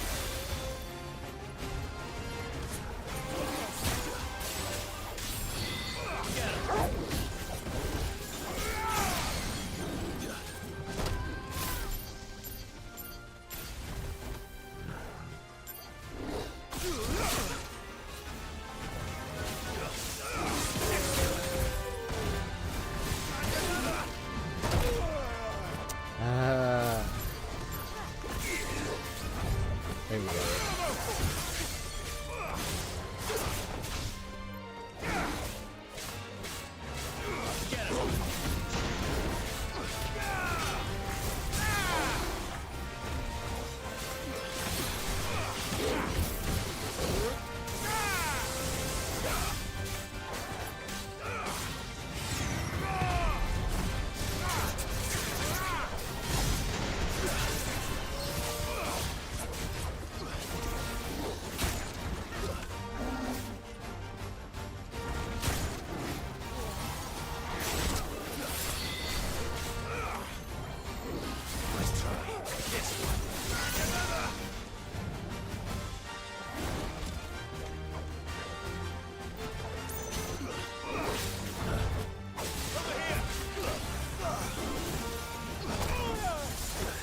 Bad time.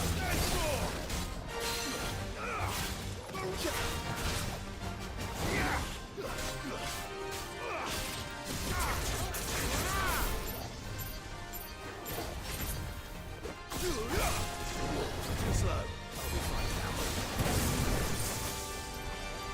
Nice try. Ah, timing. Come on. Guess we're all ready.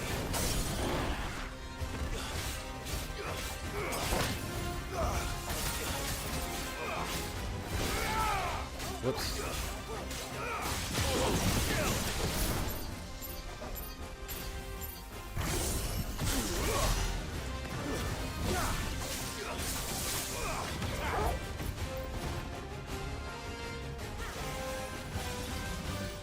Nice try.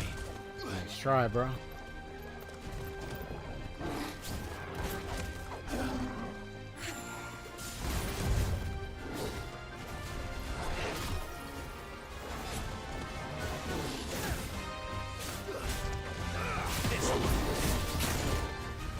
My bad. Fine how.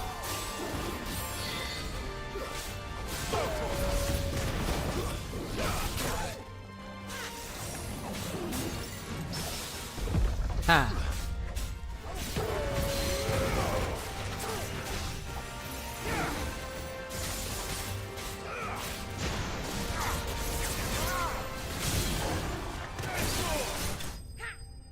Okay, there we go.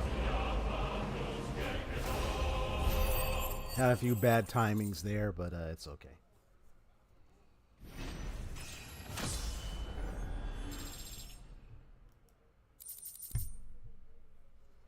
lightning shard. Okay. Well, I'm trying to get used to Ramuh's powers.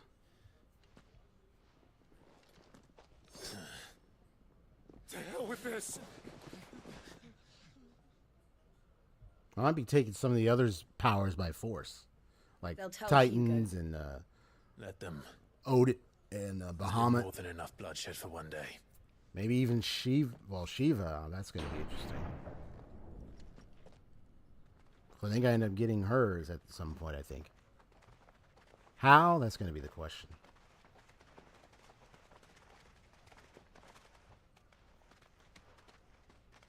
I have to save them.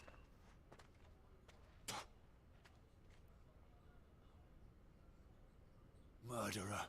All of our friends are dead because of you. Figure you're going to try to... They used us as bait. Bait to lure you out of your stinking hole, all because you couldn't just let things be. What are you even doing here? We never asked to be saved. Did you think we'd thank you? No. They'll never forgive us. No. We're all marked now. Of course this was probably going to happen.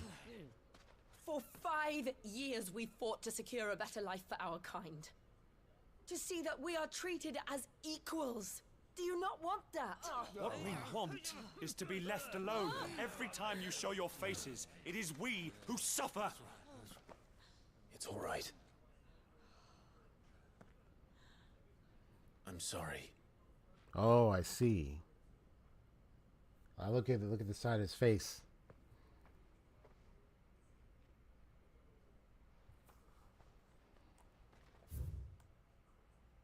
You can see like they find like what he did is like they covered the mark, so you can't see that he's a bearer.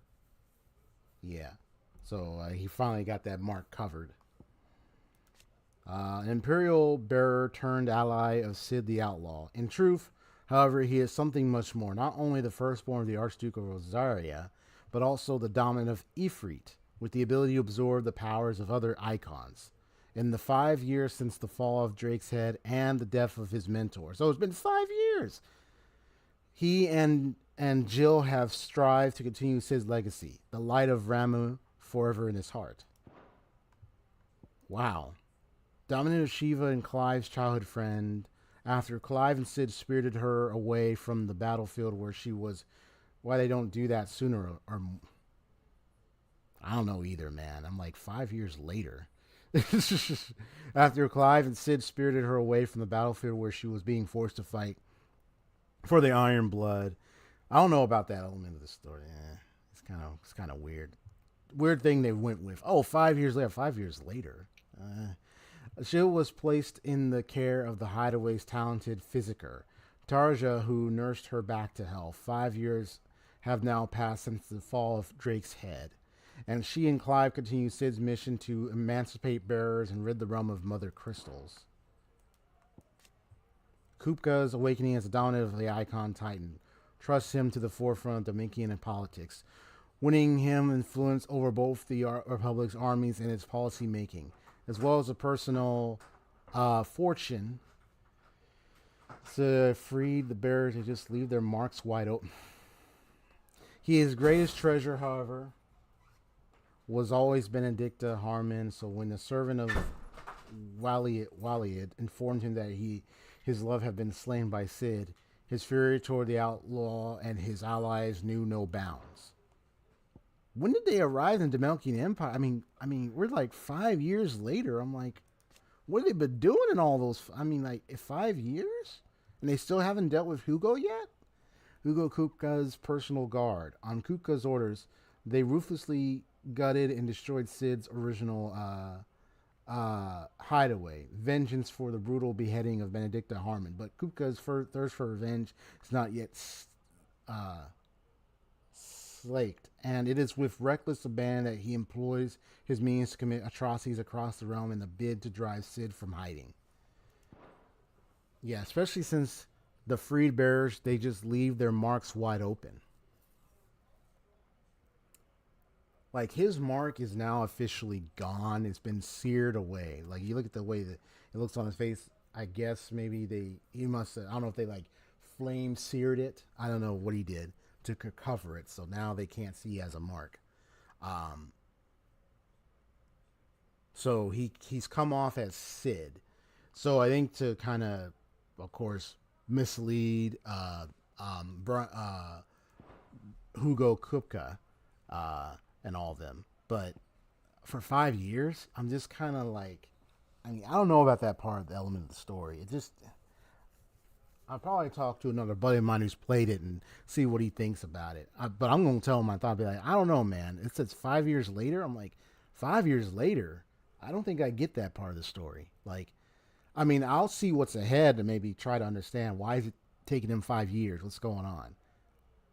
Yeah, like what's going on? But I mean, I'll definitely want to find out why that is, and then also like what's happened to everyone else since then. And then of course, like, okay, 5 years. I'm like, well, why that long? Why not just like, I just don't get it. I'm just trying to understand that. Just leave us be. This is our home, and this is where we'll stay. Well, you guys can stay getting all mistreated the way you want. That's your problem. Sid told us this wouldn't be easy. Yeah. They'll come round. But there are others who are glad to be more free than these folks. So, you know what? I hear what they're saying, but I'd rather listen to the ones who actually want to be free. They're the ones who don't want to be stuck in this mess. I mean, they don't want to stay enslaved. They're the ones that want to get out of it. I'd rather be doing it for them than the ones that just want to be like, well, I'm just like, okay, well then, go ahead then. I'll be glad I freed the other ones that want to be free. So this is where we're at. What is it, like a volcano? So the Mother Crystal, we can't travel to any of these places anymore. And this is where the Mother Crystal was.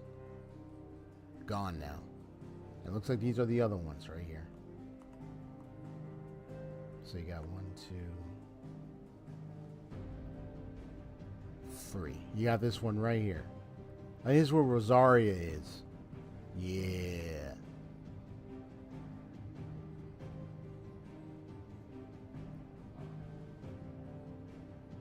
So we're actually traveling to the hideaway. I'm going to do a BRB, a little break from it. I need to stretch because I'm feeling like a little pain. So I might need to stretch it out. And then also I would like to mention how I was yesterday and all that.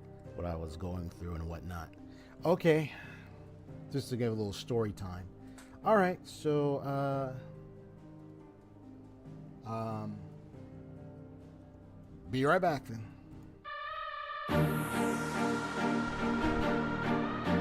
Pretty crazy, huh?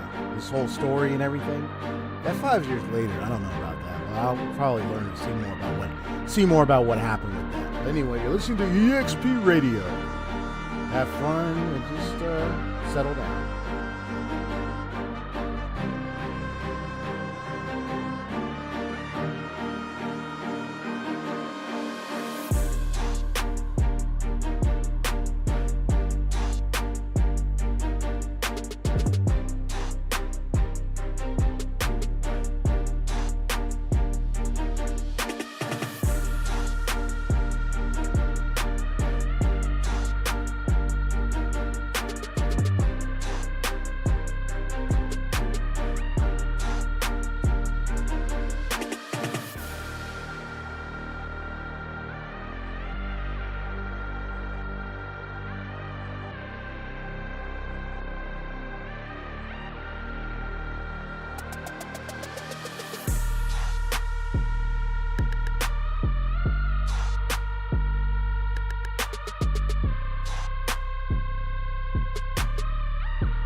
Okay.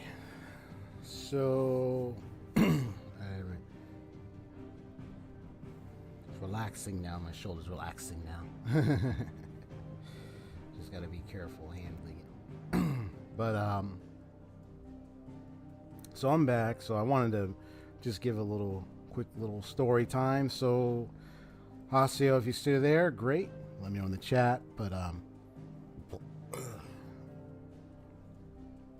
so I'm recovering from a series of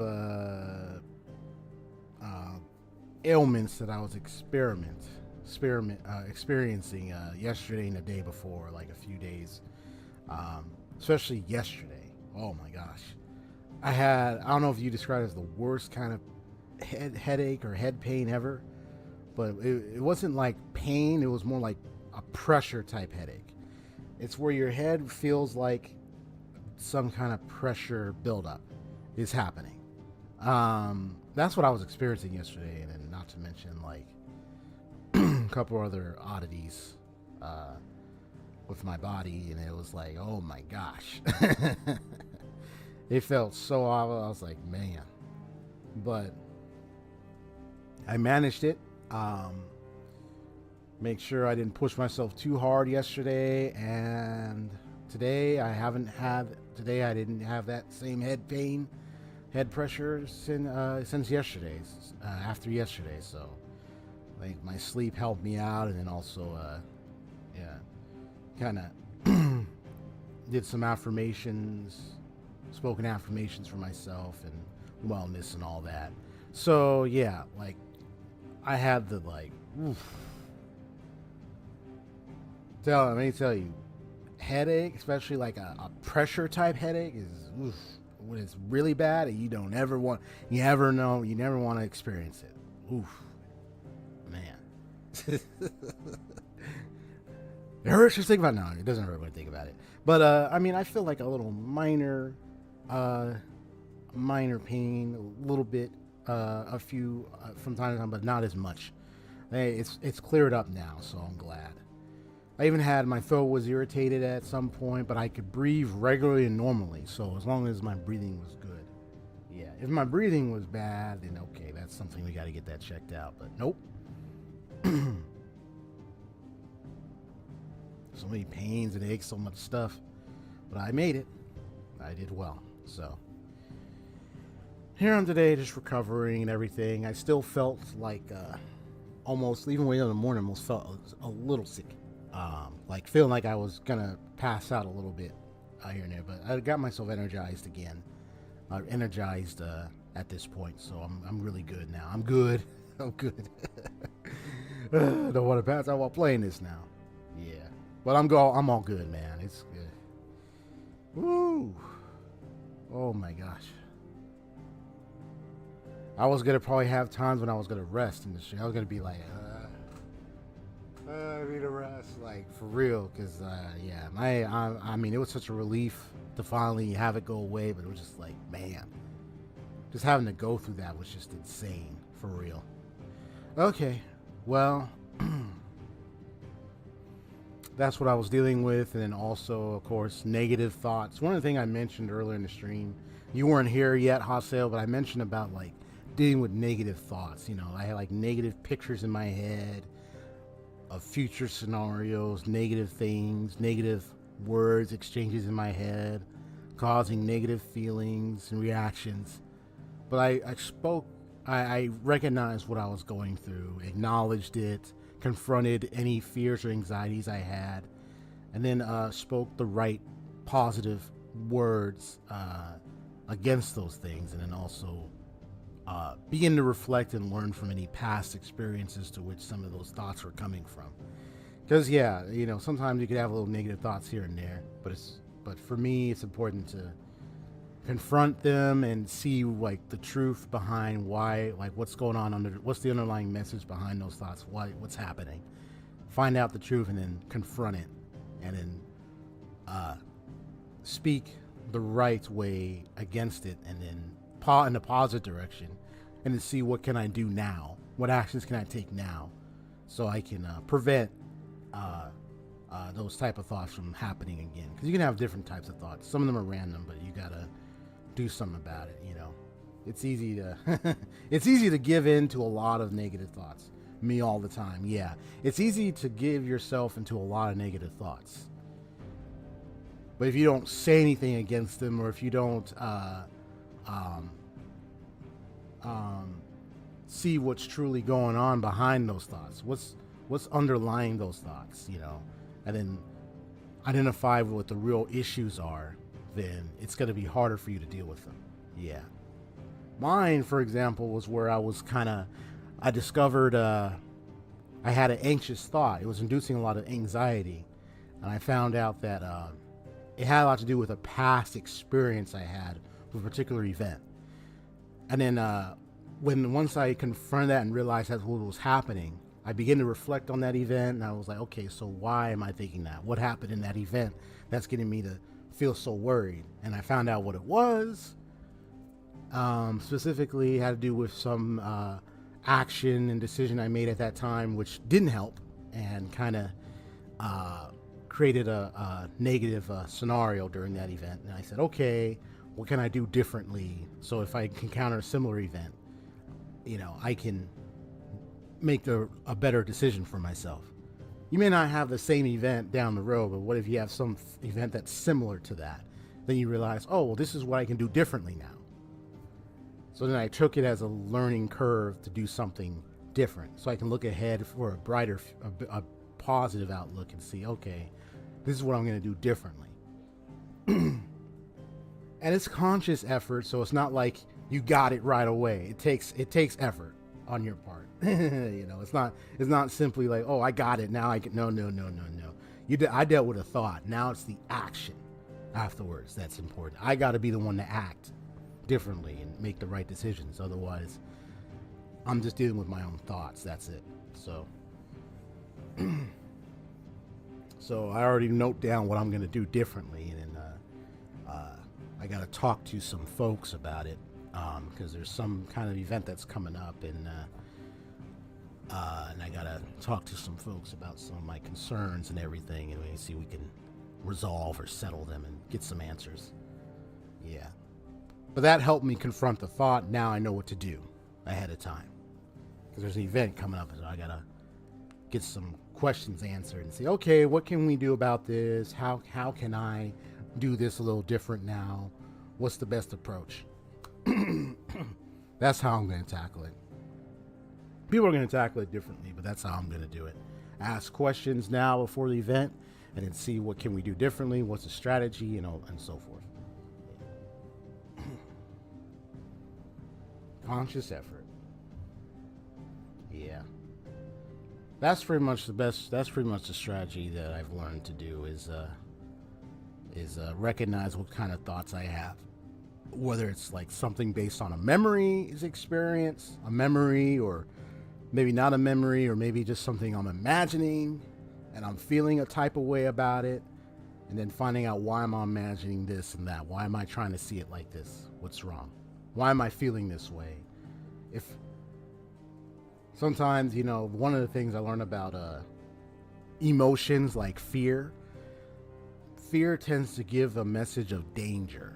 So it's like, if it's a message of danger, it's like it's telling you like something dangerous, something risky.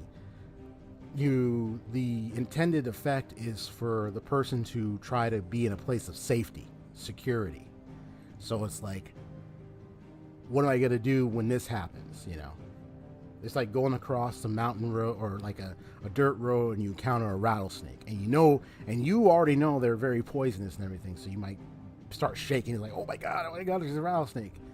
So then the response would be, to be safe, I'm gonna back away, slowly move around as much as I can to get a good distance from them, so they don't come near me, or if they try out, I'll run this way. I'll make sure I get away from them so that they don't bite me, and then I'm good. Like, so yeah. So sometimes even our emotions tells us certain things about situations and stuff, where it's like, okay, I gotta either move away from this thing, or If it's positive, move towards this thing, depending on your own moral compass and what you think about it. So, okay. Well, that was a nice long story. So you could tell I had a lot I was dealing with. Woo! But I conquered it. Yeah, so.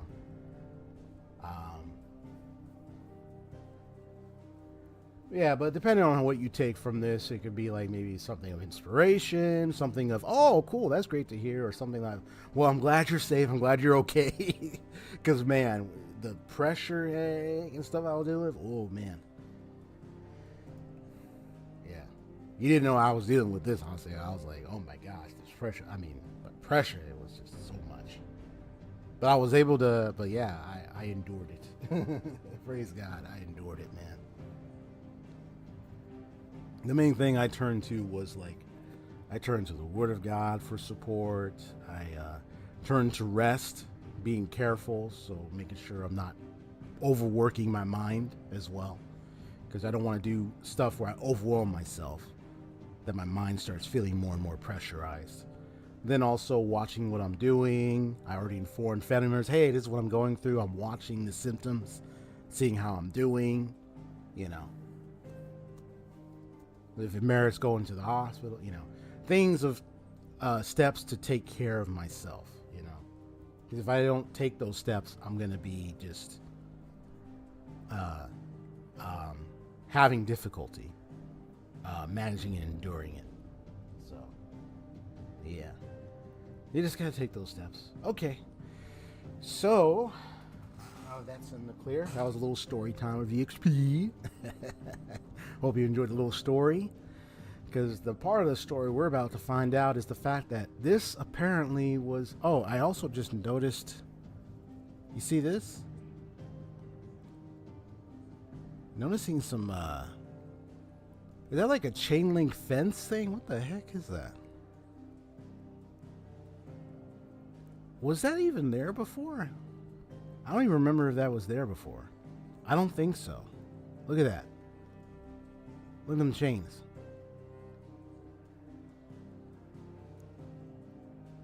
I don't know, Hase, you remember? I don't think that... No, that wasn't even there. Anyway, I hope my story inspired y'all and everything. Or maybe got you thinking about things or whatnot. But, yeah, dude. So we're on to the game. It looks like... yeah, you don't know. Yeah, I don't even remember. I don't think this was here. You know what? Yeah, I don't think this was here before. But it's kind of strange. It's been like, it's just, the element of this has been 5 years. I'm like, you're going back to the hideaway now?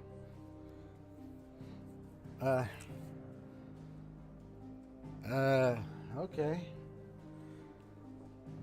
So, yeah, I don't know either, man. I think these were just put there just now. 5 years later. Well, let's find out. The place was definitely destroyed, but still, though.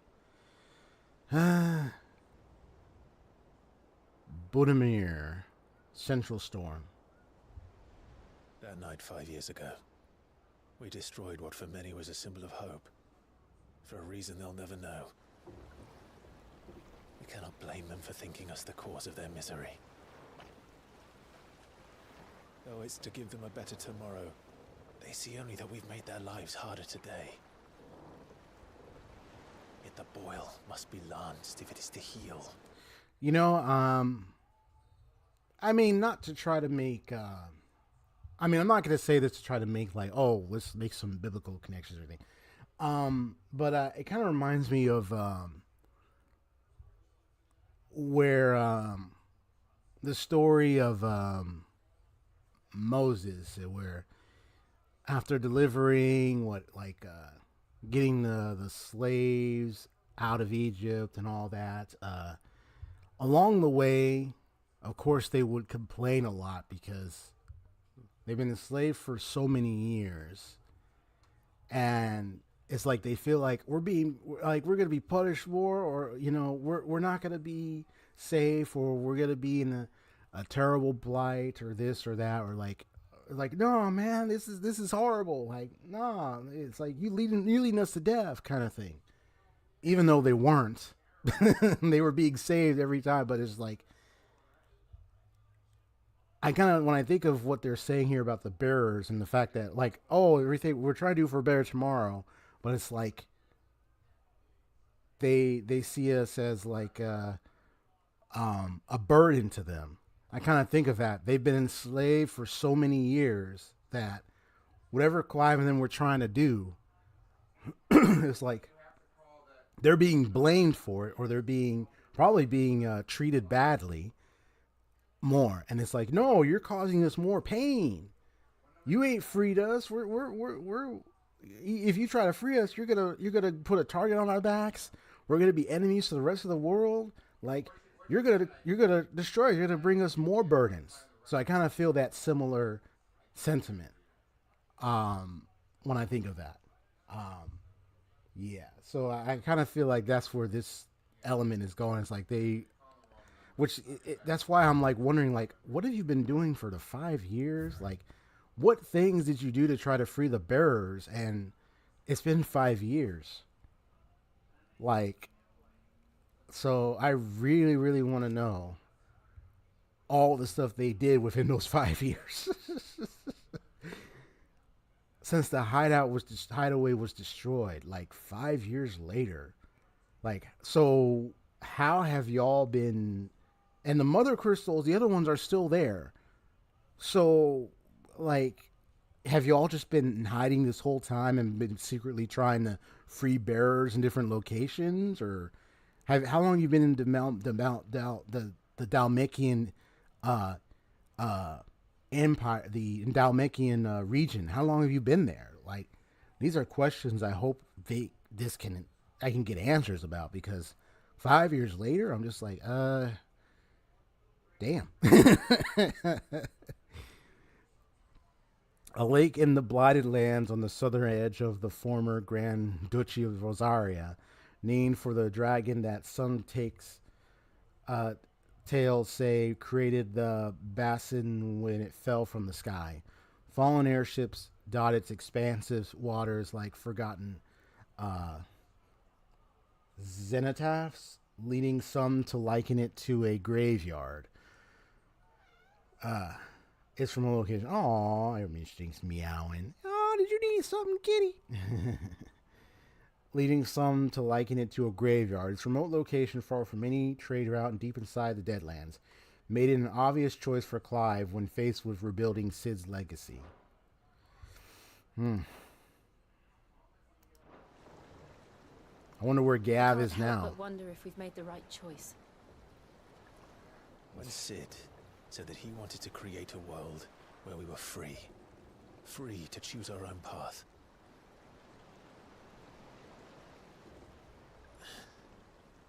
I honestly don't think it mattered to him if that choice was right or wrong.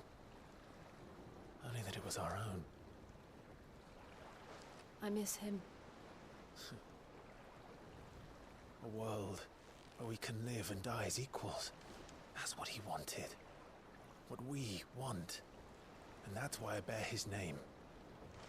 It's why we've all chosen to bear his legacy.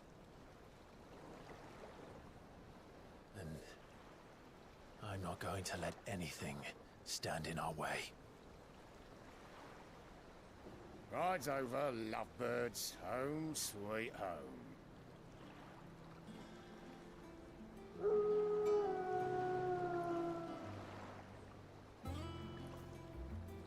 Whoa. Is that supposed to be an airship? Huh. I see it's like it's being rebuilt. Being built up.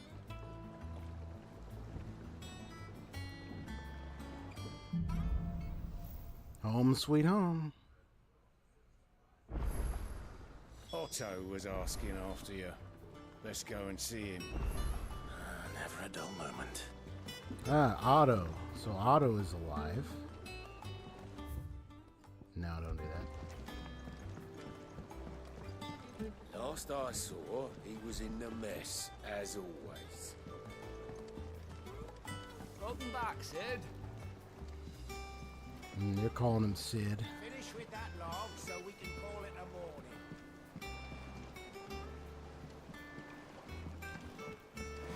I'm sure they're gonna have explanations, but still, though, I'm just like this long.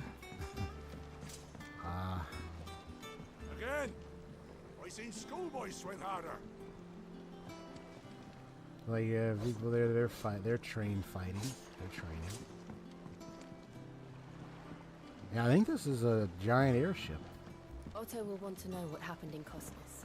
Cosmos. I expect he'll be in the mess. Well, if Otto's here, I really want to know what happened to Gav, man. I know he had that scar, and he that was the last we saw him when the place was being destroyed by Kupka guy, Titan guy. It's Sid. Staying long this time? Now they're all calling him Sid. Yeah.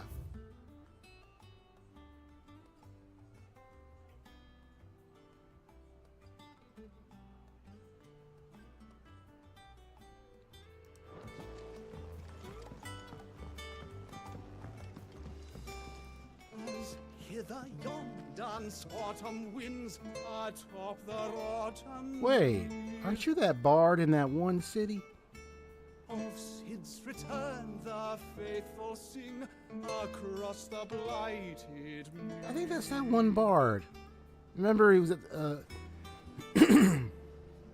Look on Larkstone. I think that is that one bard guy I met in the that one place with the Dane.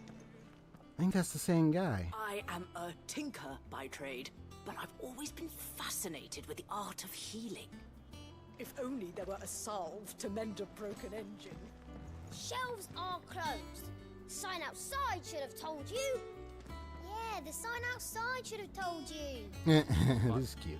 There's no sign. There's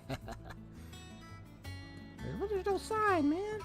I love Mistlin calling out Kira. Well, Have we any more knuckle pies? oh, sadly. Guess I got some more music.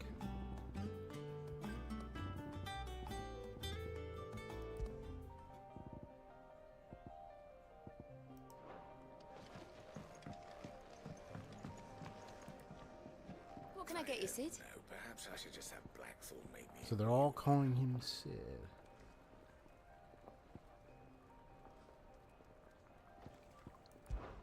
How am I getting on? Ah, about as well as you'd expect of a barmaid pouring sour ale for penniless outlaws in the middle of the Deadlands. And it'd be worse than that if Molly here didn't make the best stew this side of Stonehair, even if it is mostly just yesterday's leavings.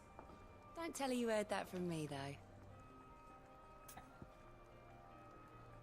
How much Jill do I have? Hold on. Oh, keep your mug handy. Let me save first.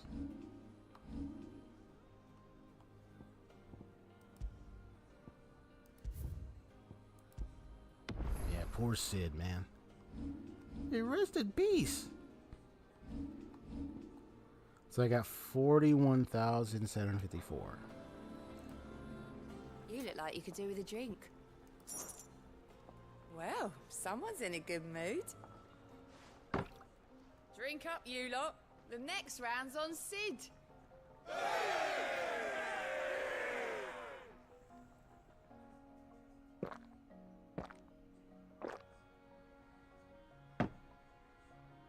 Yeah, everybody like, yeah! Oh, you're not leaving already, are you? I just want to do that just for fun.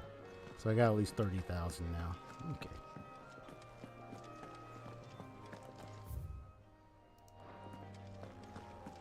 No judgments, not just kidding. Don't judge me. Anyway, that's the training ground. So you got all the arcade battles. And stage replay. Nice. Costness. Hey. Clive, you're back. You didn't happen to run out of potions while you're away, did you? We've a fine selection of tonics and tinctures. Perhaps you'd be interested in some new accoutrement. Yeah. Well, I'm glad you made it out alive. Is it business? Ah. Or pleasure? You made it out of there alive. Somehow.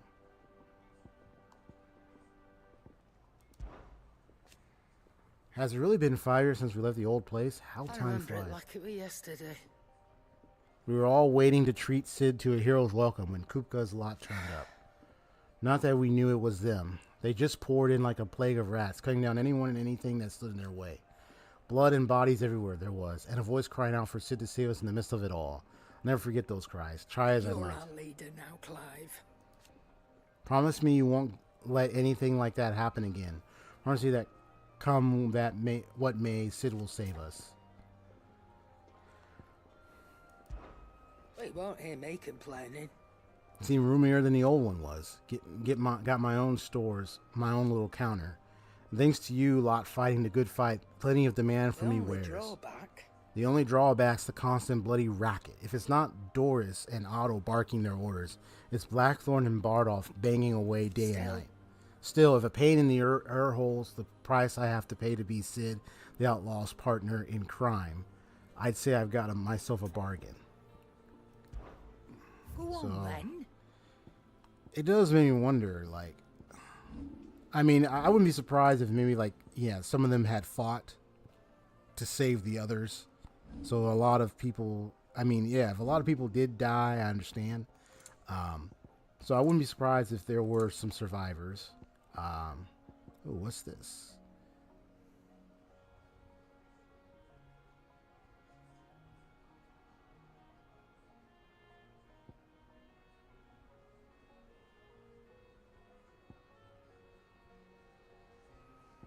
Okay.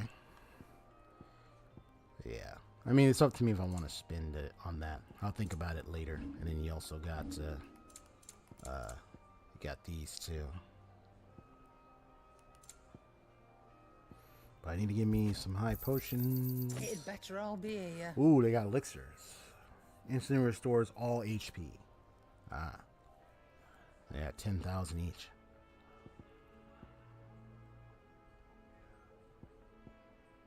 I'll buy one. You're rubbing for me now. blind, you know. It'd better all be here.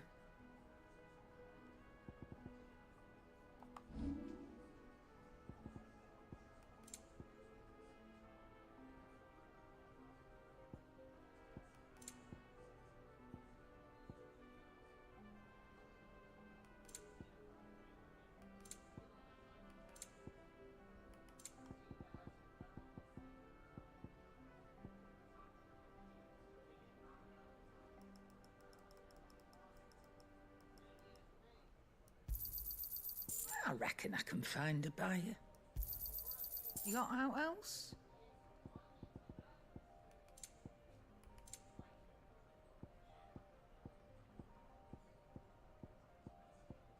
Come again. Does that one have Oh, blood don't. on it? I'm not bothered either way. And I guess you made it out. Okay. Blackthorn. You've forgotten already, because I haven't. It was a right pain in the arse getting this place into shape, especially with the mess we were in. Not that it was anything new for those of us who put the old hideaway together. Still, that don't mean I intend on doing it again. Things here ain't too bad. I suppose. I've got a decent hammer, a decent anvil, an apprentice that knows his hammer from his... Oh, and the furnace is alright and all thanks to old Sid's bellows. The gods only know how I'd keep the coals not hot enough out here on the Nier without them. Not with bloody crystals, that's for sure. No, I reckon you won't find a forge like this one anywhere else in the Twins, and I count myself lucky to work it. Thanks for keeping me on. You need anything, you give us a shout. What's that for you, dear?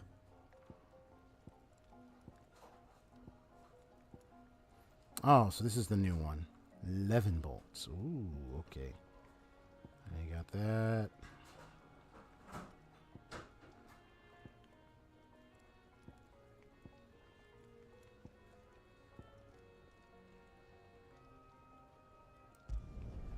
No scratches, all right?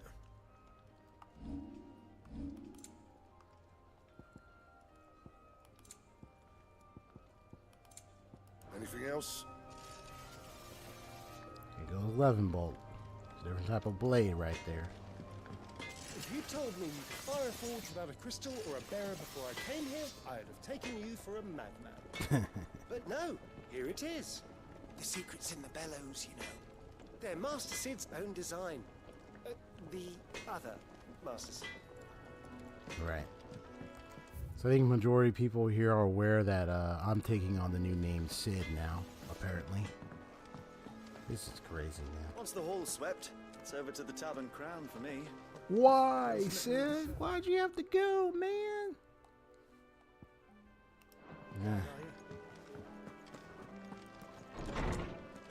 Well, he was so badly hurt, it's like his dream and everything needed to be carried on, and he left it with us. So, Wall of Memories. Oh. The Oath. Created the day Clive pledges allegiance to Sid. This crystal shard transfixed with twin daggers is a powerful reminder of a promise made. A friendship forged and a legacy inherited. I see. So that means there's going to be more. So that's just one of them. Interesting.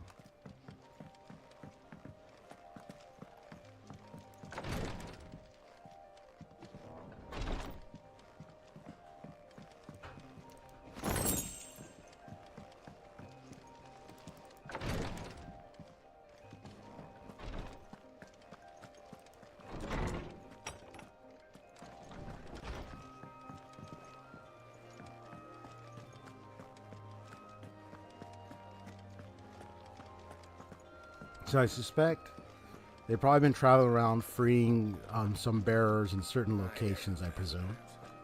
Probably that's where, and then some people they've gotten to bring here as a result of their journeys. At least that's what I can conclude looking at the different people here. But yeah, there's still some questions that need to be answered as far as like all the 5 years that had passed. Look, Sid. Squeaks wants to meet you. I can't keep him, can I? Can't I? So there's some characters here that I don't recognize, so that's probably the idea that This plank will have to be replaced. they probably traveled, Nearly half the crates were lost to bandits. may have been able to free some of the bearers, and were able to bring some people here. Where did I put that sack of lime? But I do wonder about all the other locations. What's happened to those locations since 5 years have passed? How they managed to have this giant, what appears to be some type of airship or something. Airship, at least, from what I observed from the exterior. And how they managed to... It's not the get this. And then, yeah, be able to establish it the way they have. This tongue here pulls the black from the lake water and renders it clear. You'll have to ask the lid if you want to know how it works.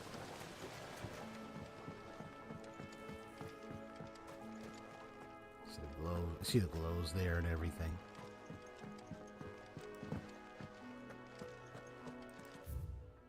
Foundation of Valestian Botany.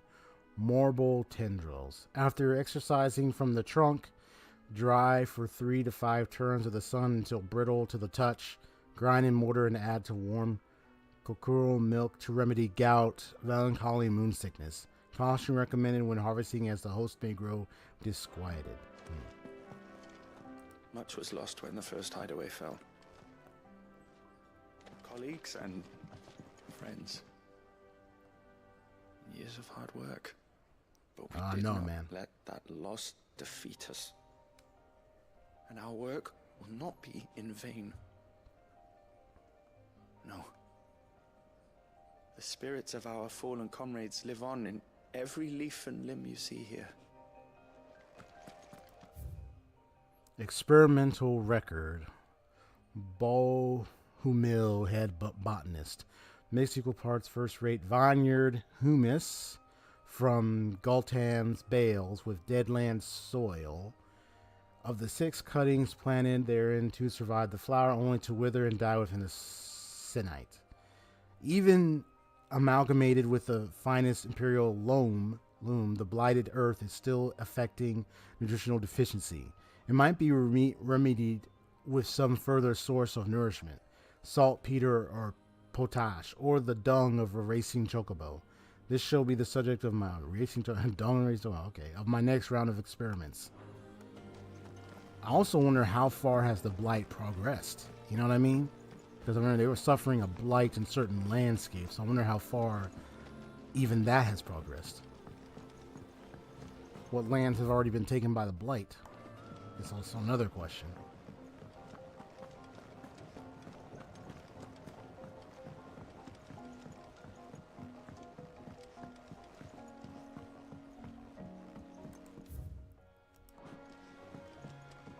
I know you're enjoying Honkai Impact the 3rd so far. Haseo. Congrats once again on getting Kiana's nice little bathing suit. Another the elf Kiana and a few other stuff. Cause I think I don't know. I kind of liked her special bathing suit abilities more. To be honest, I mean the others were still good, but I kind of liked hers the most.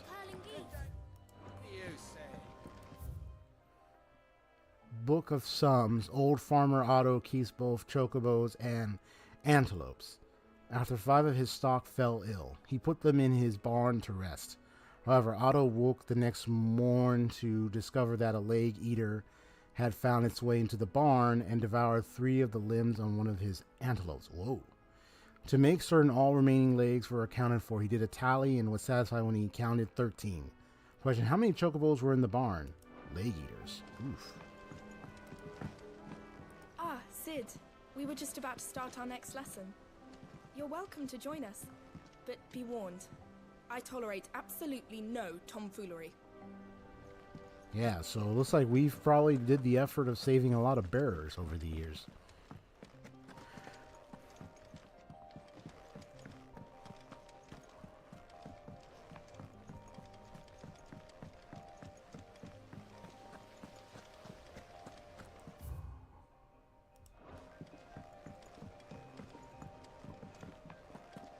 Can't catch a wink with all the clamour in the hall.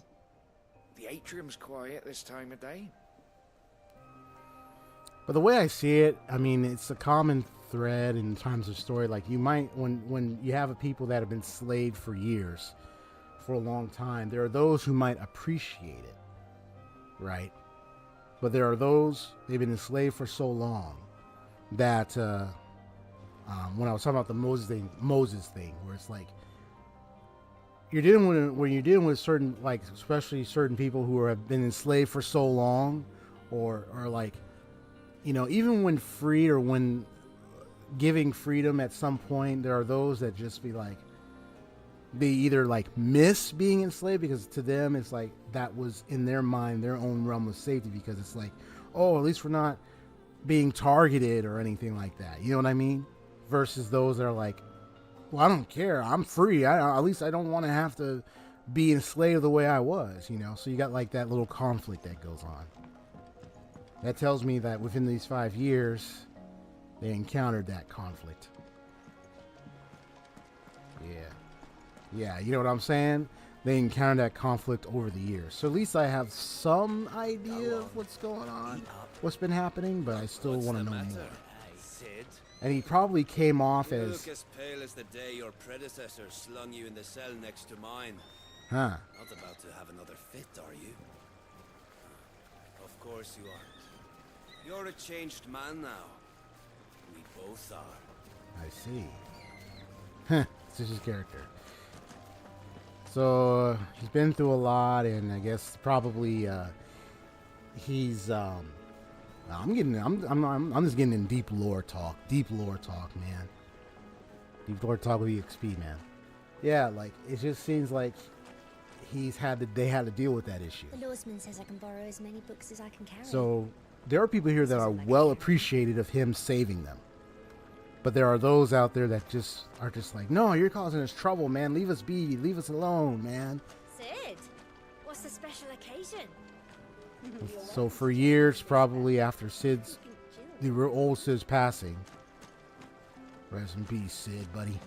Your dream will live on through us. After he passed, they took on the name.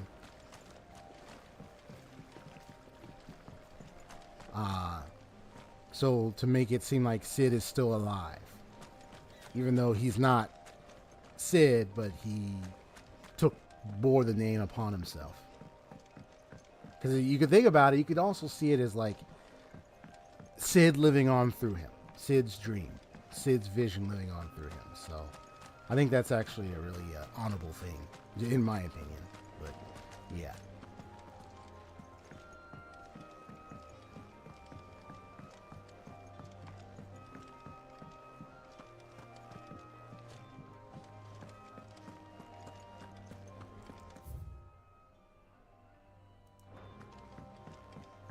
So I'm just exploring everywhere. I'm exploring all around here, this, before I meet with Otto. So Otto made it. Yeah, so there was probably some that were trying to fend, some bearers that maybe had some fight left in them. Or harder than our Otto. You can scour the whole of Storm and Ash, and you won't Maybe help some of the other bearers survive, so they can get out of there. So you might have some that sacrifice themselves. How'd you manage that? I had some help, but it was mostly luck. The others weren't so lucky.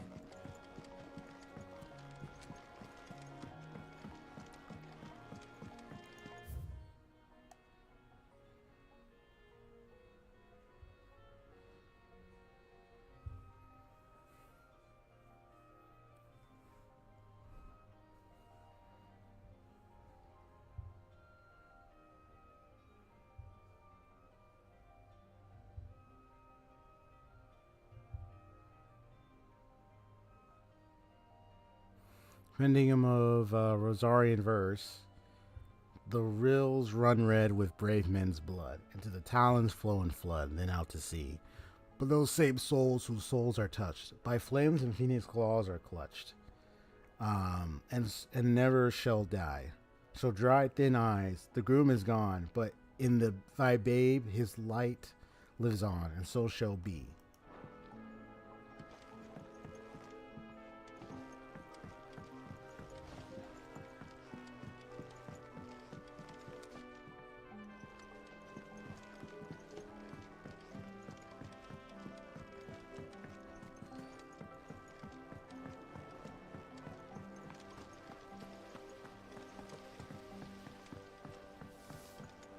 Lady Tyre is performing a delicate operation and must not be disturbed. I'll let her know you called.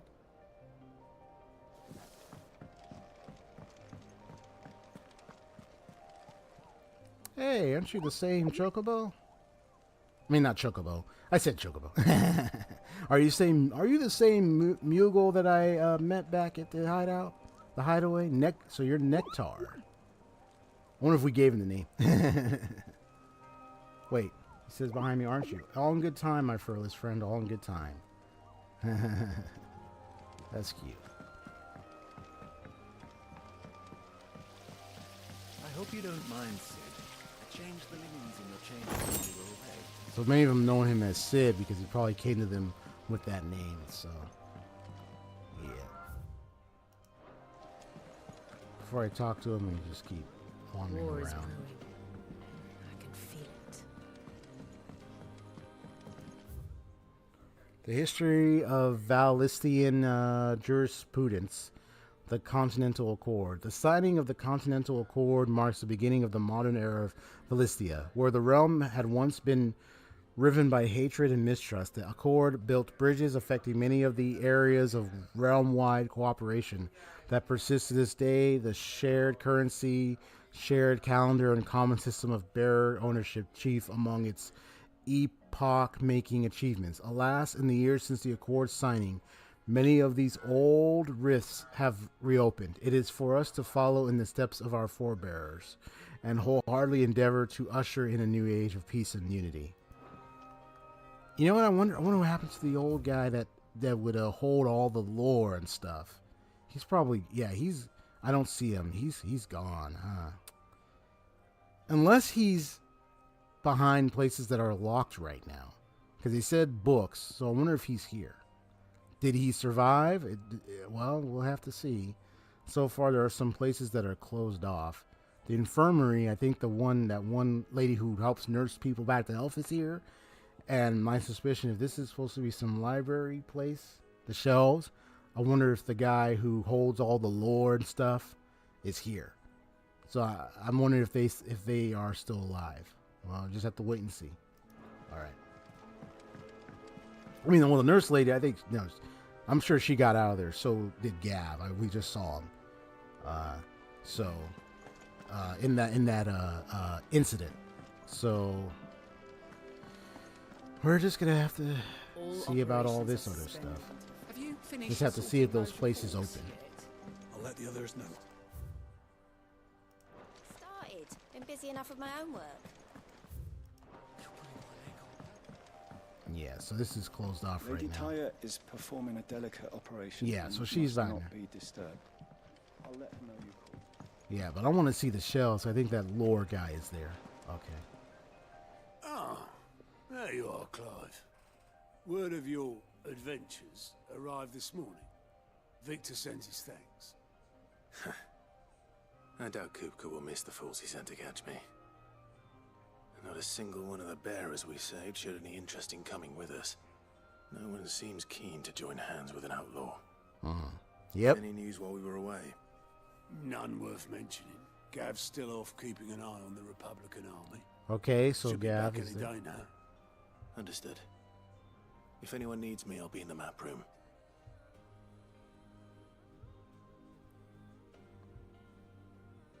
Still can't work that one out. There must be better places than the hull of a gutted airship to bury your nose in a book. Yep, This is where she's airship. chosen to be. And I'm sure she has her reasons.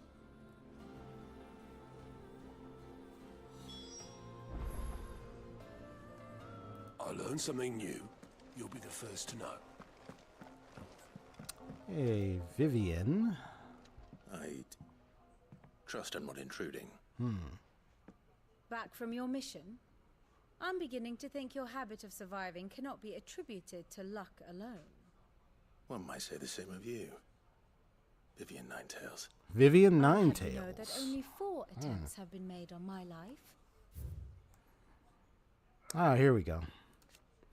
Established under the leadership of Clive Rossfield, who took on the title of Cid after his former leader's passing and tight construction of the old hideaway. Here, a community of like-minded individuals from across the realm has gathered to build a place where people can live and die on their own terms. Like its predecessor, it is built within fallen ruins deep within the deadlands of Central Storm. Decidedly unlike its predecessor, however, it is located in the center of a lake, Bunimir, across whose waters any invading enemy could easily be spotted long before their arrival. What if we get another invasion again, I wonder? Clive Rossfield. After Cid fell and his hideaway was reduced to rubble at the hands of Hugo Kupka, Clive took on both his predecessor's name and role, becoming the second Cid the Outlaw and leader of the re-established resistance. Together with the other survivors and their new recruits, he continues Cid's mission to emancipate bearers and rid the realm of mother crystals. So my guess is they didn't really get an opportunity to go take care of the other mother crystals, only one, after the one where Cid fell. and they probably been in hiding, but they were still trying to free a lot of bearers around the land. Now I don't know how far, except the further they got was the Dalmatian, and I don't know how long they've been in hiding. For 5 years, like, I mean, I don't know what, you know, the length of time of their calendar is like. I don't know if they have like a 12-month period or what. I don't know. I don't know their, you know, their timeline over a year, but it looks like they've just been around. He's been freeing a lot of bearers and going across different parts of the realm, and the latest, they were at the Dalmatian Republic. So, anyway, a scholar and strategist who makes her home in the hideaway, analyzing every shred of information that comes in from the wider world in order to divine the dispositions of the realm's armies and those who lead them. She offers her insight to Clive, that he might better understand the lay of the land. The moniker Nine Tails, of which she herself is fond, kind of nice last name, nice title, but nice name, right? Moniker Nine Tails, of which she herself is fond, was gifted her by her fellow scholars in recognition of her ability to speak at length on almost any subject. So 9 tails. So okay, so she's able to like go on a long tale along on any subject. And none was especially memorable. So, to what do I owe the honor? I wonder where he managed to find her. For one of my lessons? Is that so hard to believe? Very well then.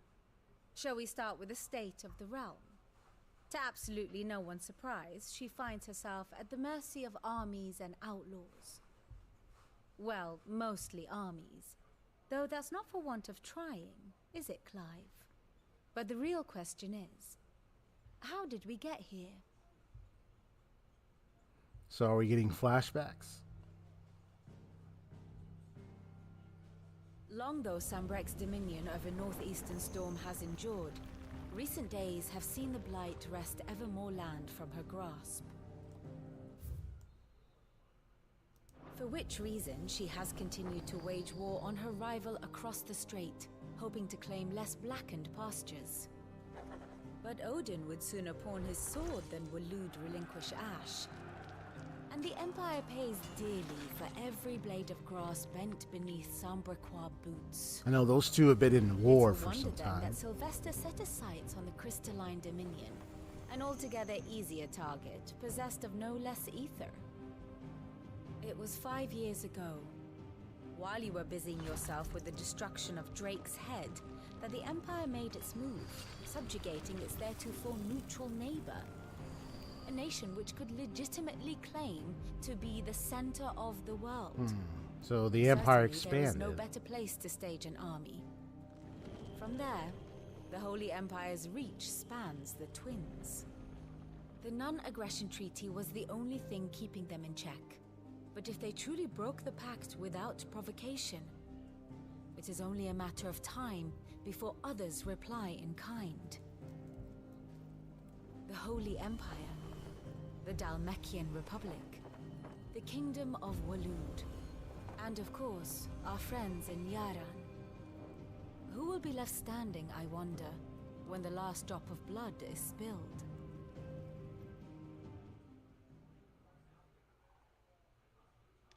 You were born in Twinside. Do you not fear for your home? Oh, dark clouds are wont to gather over the Dominion. Yet in spite of it all, she has ever endured. And when the storm has passed, I am confident she will remain. Now, as to the matter of payment for today's lesson, complete a simple errand for me and we shall consider ourselves even. Even? Right. Return this volume to old tomes in the shelves. Tell him it was adequate. I suppose it wouldn't hurt to visit our resident historian. Ah, so he is alive. And how may I assist you today? My beloved homeland. The crossroads of Vilistia, when one only has to stroll the streets to hear news from every far-flung corner of the realm. Its mother crystal yields more shards than any other, and its land even now remain untouched by the blight. It is a blessed country Or at indeed. least it was. Until Sanbreck elected to invade and establish a new holy capital upon twin sides, heretofore neutral shores. It pains me to see the land I love so changed, and even more to know that I did not predict it. I knew that Emperor Sylvester had designs on the Dominion, but to abandon Oriflamme, the seat of the Holy Empire since its inception, seemed too audacious a move even for him. Okay, and about coming to the hideaway. I admit. When I took up my professor's bonnet and began teaching at the University of Canver, I did not think for a moment that I would one day mount Count Sid the Outlaw among my pupils.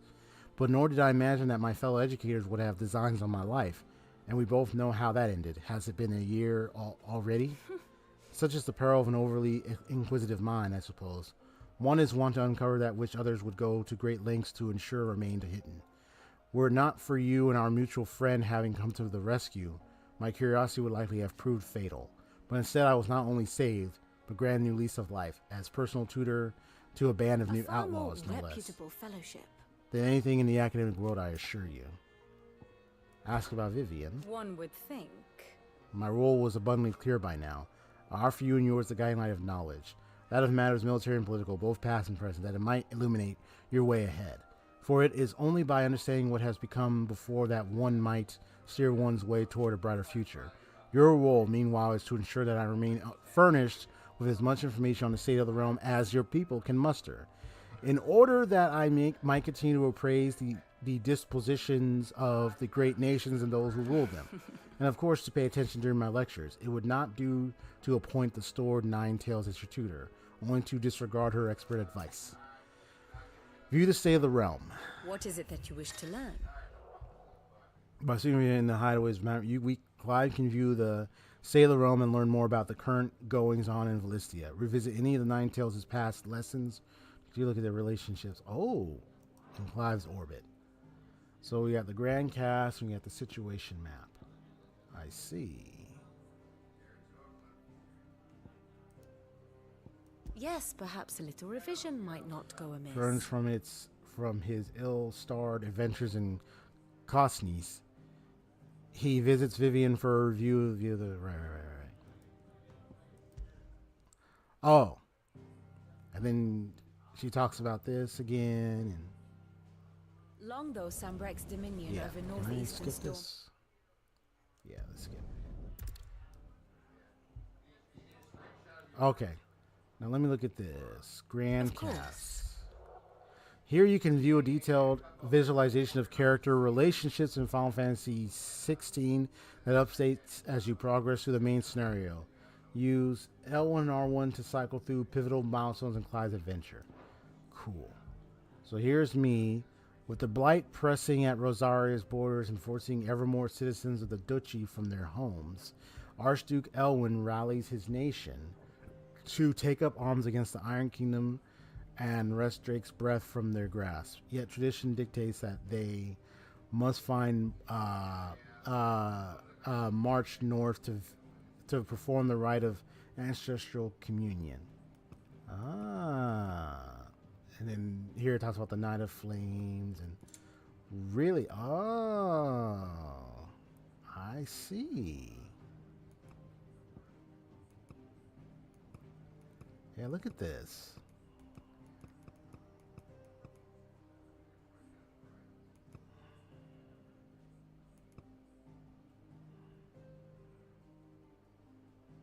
So it's like you can review a lot of the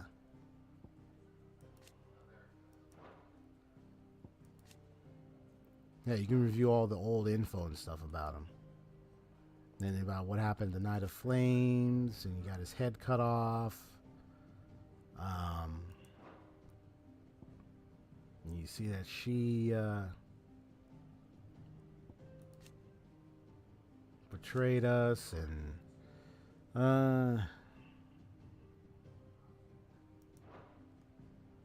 yeah.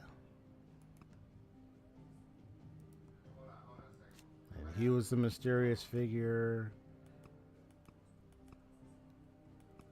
The here? Ruta's Rage, Battle of Bellinus Tor. So I can, yeah, so if I want to get a recap, right. And then here we have revealed to be Ultima, an otherworldly being that Clive encountered in the inner sanctum of Drake's Head. He addressed Clive as Mythos before attempting to merge their consciousness. However, Clive was able to summon the will to resist the creature before Joshua returns from the dead to imprison it in a cage of flame that he sealed away in his own heart. So that goes all the way around to back to Sid's hideaway. So he slayed, yeah, leader of the hideaway, dominant Ramu, Warner Thunder, right. Create a world where bearers of Adonis could die on their own terms, meant destroying the mother crystals, an act of blasphemy that would see him forever denounced as an outlaw. Right. Okay, so that's why he was called an outlaw. So I guess when Sid's name got passed around, it was revealed that, oh, it was Sid that took out the mother crystal. So he would be called an outlaw. It was during their mission to fell Drake's Head in 873 that Sidolphus Telamon lost his life to a beast from the beyond, passing the title Sid the Outlaw onto his protege Clive. Passes title to, oh, so yeah, it shows like, oh, gives the power of Ramu to, and then here we go, Joshua Rossfield. Yep, Icon during the disaster of Venus, however, he is very much alive, traveling the realm. Now, how in the world did he survive? Is a question mark. And his traveling companion is none other than this individual here. Yeah.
One must understand one's place in the world. Here you can view a detailed overview of current and past events relevant to Clive's story that updates as you progress the main scenario. Okay, so the other one was just showing like all the characters in connection to each part of the chapter or part of the story and scenario. So it's like a brain map, you know, like when it says, oh, saves this, draws this, meets this person, yada yada, killed this person, yada yada yada. Okay, and then here we have the situation map right here.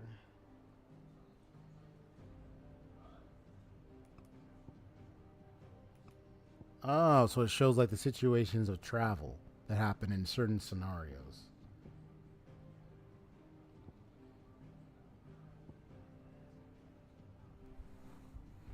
Okay.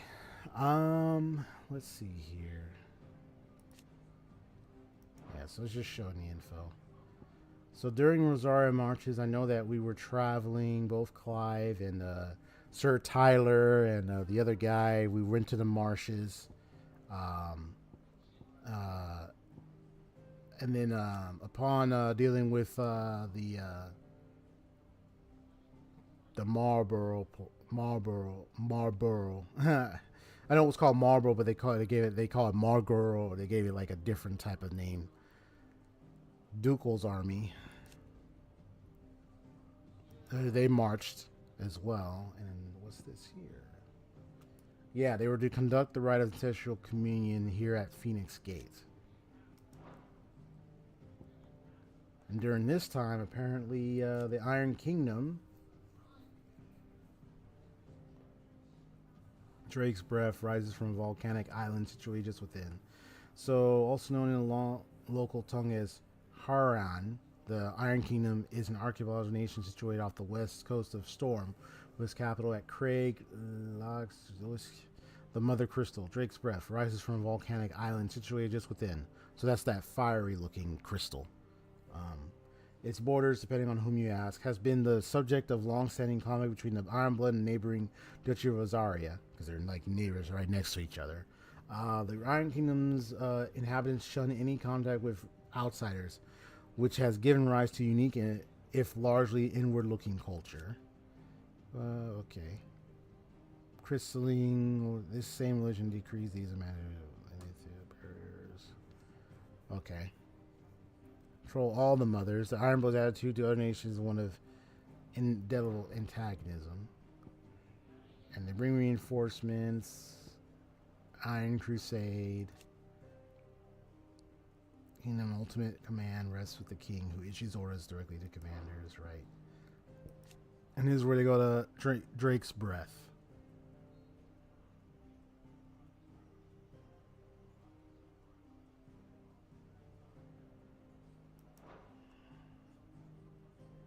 So you have that event.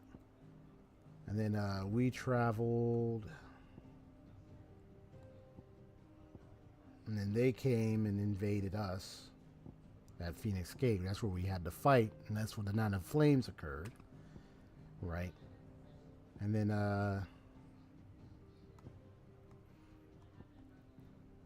after what happened, as soon as the word of death, Lazari's leader, Dominant, reaches the Iron Islands, they invade, encountering little resistance on the road to Rosalith. Not to be outdone, Sandbreck launches an invasion of its own, driving the Crusaders from the shores of Storm and incorporating the duchy into the Empire. So they come neck and neck. Yeah. Invasion of Iron, and then, of course, invasion of Rosaria, and you got the Imperial Army Sandbreck. The terrorization of Rosaria. In the year 861, taking advantage of the discord arising from Rosaria's internal woes in the wake of the Night of Flames, the Ironblood launched an attack that inflicted devastating losses on an already crippled nation, robbing it of what little power remained. Later that same year, Sandbreck stepped in and forced the once proud duchy to submit to one final humiliation by becoming a vassal state of the Empire. Right. Just as Duchess Annabella and her imperial conspirators had planned. Right.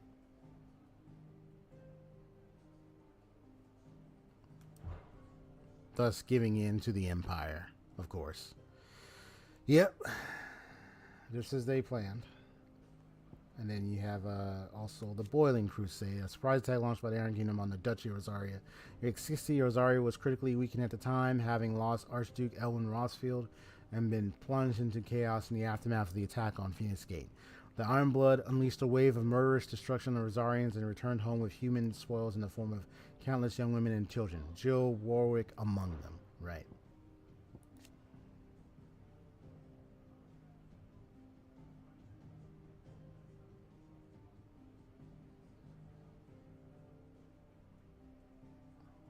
So it was like a double attack on it. It's crazy. You got Drake's head over here. Nine Kingdoms Unholy Crusade in the march is on the march once more. This time into the arid waste of Dalmatia, where the Republic musters its main host in the depths of the Nisa Defile. Alarmed by the size and ferocity of the Ironblood horde, the Dalmics call on the aid of their long-standing ally Waliud. As the two sides meet each other in bloody battle, a small group of Imperial soldiers infiltrates the fray in pursuit of their own target. Right. So, assassins dispatched. And that's us. The bastards. We're the ones that were sent as assassins dispatched. Dispatched to the initiative as a member of the bastards, an elite Imperial assassination squadron, together with his branded brothers-in-arms, he pursues the Ironblood army in order to take the head of the dominant of Shiva. However, all does not proceed as planned, as he is saved from certain death by a stranger named Sid.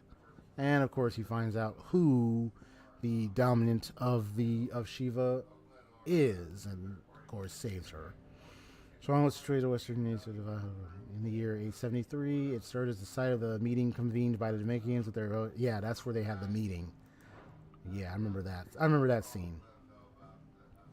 And you have the Nisa Defile. Yeah, I'm just recapping a lot of stuff. That's what I'm doing right now. I might as well do that while I'm here. The kingdom, and you have the kingdom of Woliod right here. We still have this here. And then, yeah, defense. So they came in defense with Demacia. Men of the Fist. Demacia standing army. While officially an organ of the Republic, each of its 5 states is granted relative autonomy with regard to the management of its troops, aside from certain specialized squads. Battle deployments are mostly comprised of small units employing a mixture of foot soldiers and battle mages. The former are known and feared for their curved swords and prodigious axes and the deadly skill with which they wield them. Gotcha. And then you have the Battle of Nisa and the Iron Crusades, where they all come together and fight. Yeah, the Iron Kingdom gets somehow arrived down there.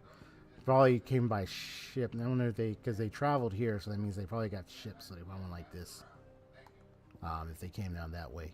Well, of course, they could have came down here, but it's just like they kind of... But anyway, so we know about that. And then we know about the Care Neuvant. And I can keep going, you know, the whole thing here, there. Duchy despoiled. The Drake decapitated. Right, this is where we deal with Drake's head. All that jazz. Narrow channel to North Christine Dominion. Okay. And this is the Crystalline Dominion, straddling the continents of Storm, Twin Side. Okay. That's that middle ground area.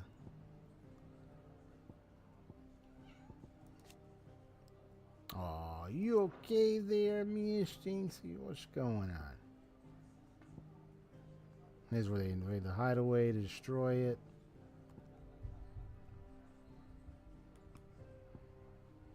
And there we have the Empire's new dominion right now.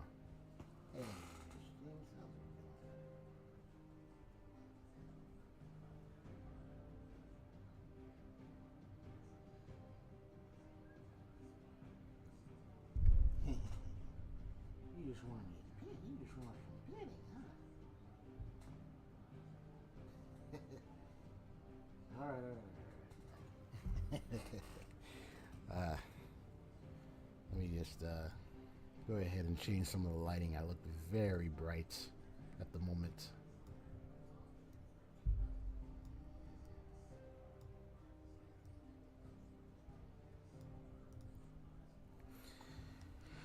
Okay, so let's see what happened here. So they come down here and they occupy the Crystalline Dominion that's down here, of course. And then you have the hideaway now being established in a differently than it was before. Anything else?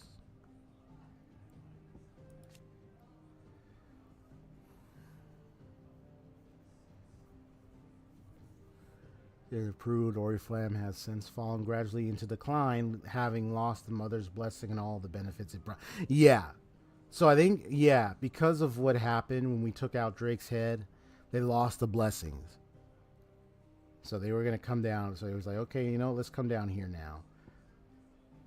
But they may try to make a move to try to get the other crystal. I bet they're going to try to get the other places with the crystals. So they're kind of waiting. They're kind of like, let's just come down here and let's just... Okay. Ted did audacious assault by the outlaws since 1870. Set its sights on the mother crystal of its nearest neighbor, the crystalline dominion. Gotcha. Sunbreck's legions duly stormed the historically neutral territory and installed the emperor capital as Twinside. This brazen act of conquest sent shockwaves across Valistia and heightened the already considerable tension between the Empire and the Dalmatian Republic. So there's already like a bit of a trouble there. So they go and invade.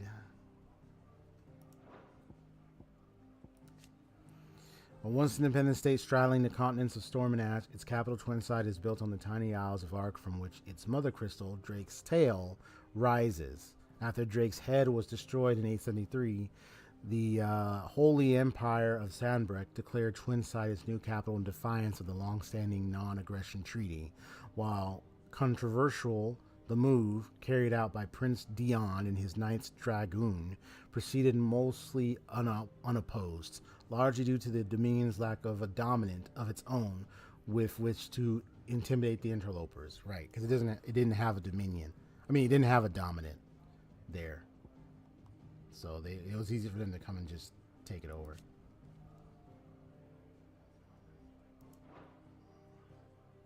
So it was easy for them to get it.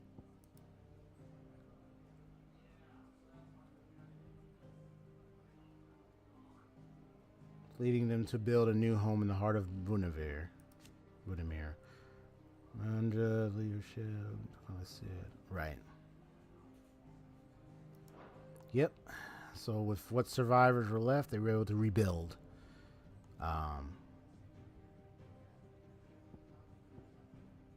This is the Northern Territories. Oh yeah, there's Drake's Eye. So there's Drake's head, Drake's eye, Drake's tail. Thus ends today's lesson. So if I ever need a review. Yep. Is he right there? Yep, he is way over there. Okay. Yeah, I figured our lore guy, our history lore guy is there. Clive, is everything all right?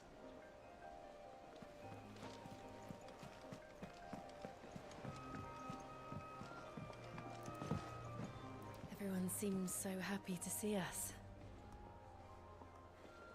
It's good to be home.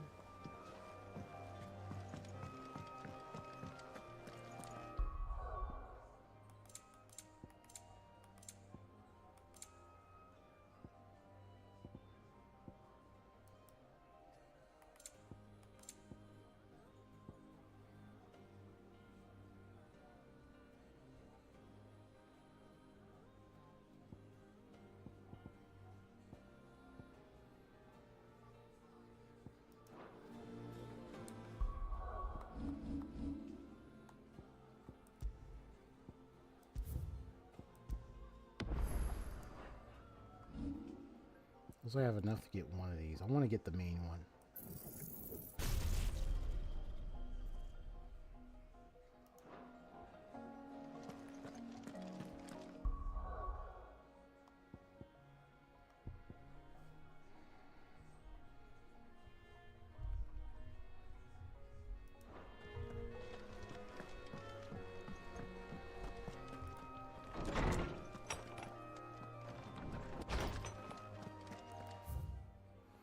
Mithril. Oh, we're all familiar with that term in Final Fantasy games.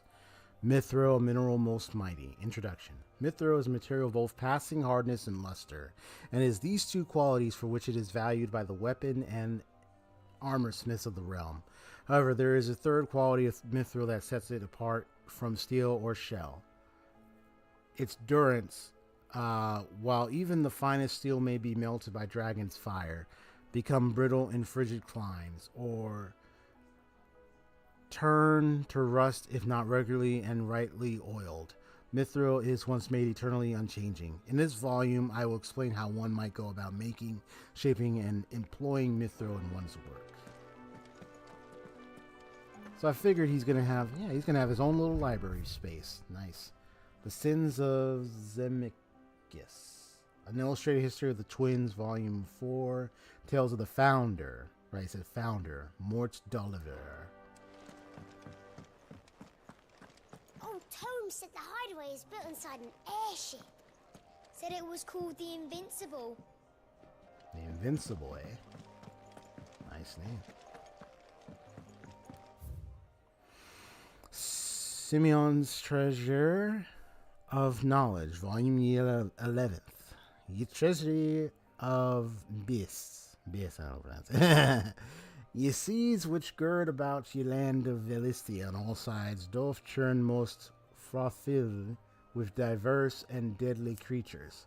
Among these are beasts more prodigious in size than entire islands, yet customarily as placid as ye very doctrums.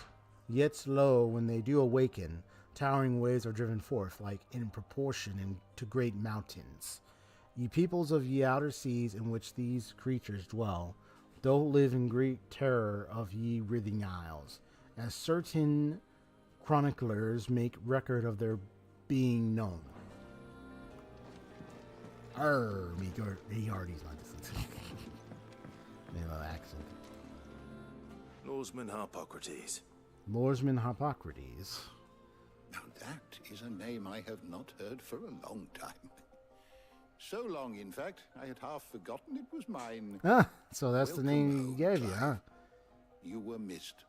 As Lawsman always. Harpocrates. I believe this belongs to you. It's a long name. Vivian asked me to return it. On Gods and Men. The findings of one Anaximander of Canver, a renowned theologian who spent most of his life chronicling Velisia's diverse religious history. Oh, really? Interesting.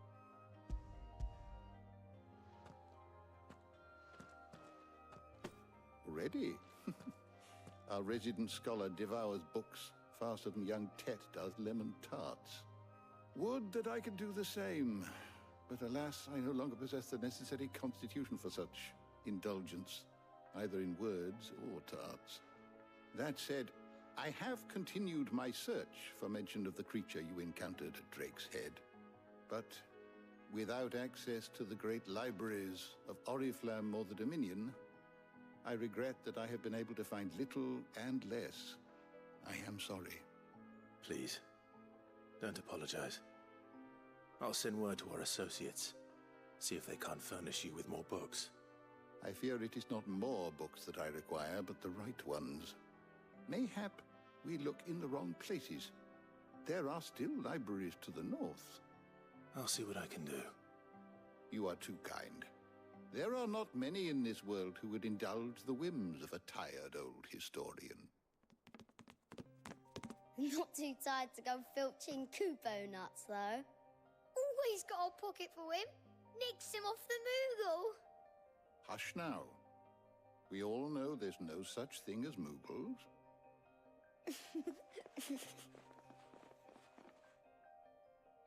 The twins seem well. I guess he had seen the floating-looking little buddy that I was just talking to in the hideout, the hideaway before, and by the board. Titan took much from us that night. From some more than others. And the wounds that remain, they are not quick to heal. Which is why we must give them all the time they need. That we must. Just as I must give you the time you need to recuperate. Good day, Clive. Good day. Gav will be back soon. I should get some rest while I can. Is there something I might assist you with, Clive?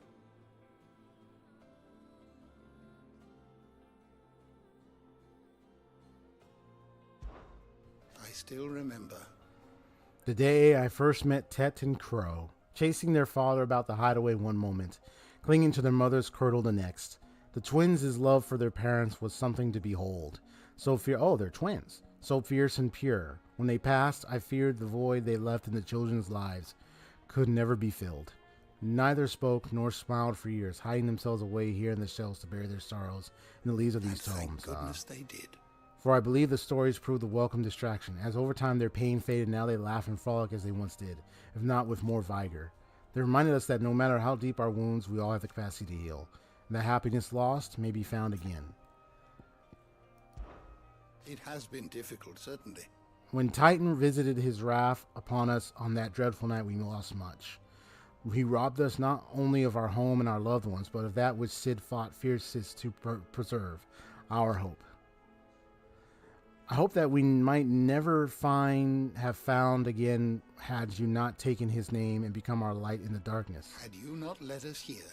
To Benimir and the invincible Ware, among the ghosts of the fallen, our journey can continue. Here in the belly of a Leviathan, untouched by the passing of 1,000 years, does our hope burn brighter than ever. And here may it burn for 1,000 more. Look around you. Well, it is a far cry from the Imperial Library in Oriflamme. In 5 short years, we have amassed more volumes than most men or women might hope to see in their lifetime. No longer are the tales they contain hidden away from all but privileged. We have liberated them that they may fill the minds of all who hunger for knowledge. Still, there's much more out there, and as long as I draw breath, I shall continue to gather what I can. Why, one day a chronicle of your own adventures might even grace these shelves, or failing that, the floor. I don't believe you've read this particular chapter before. What subject shall we consider today?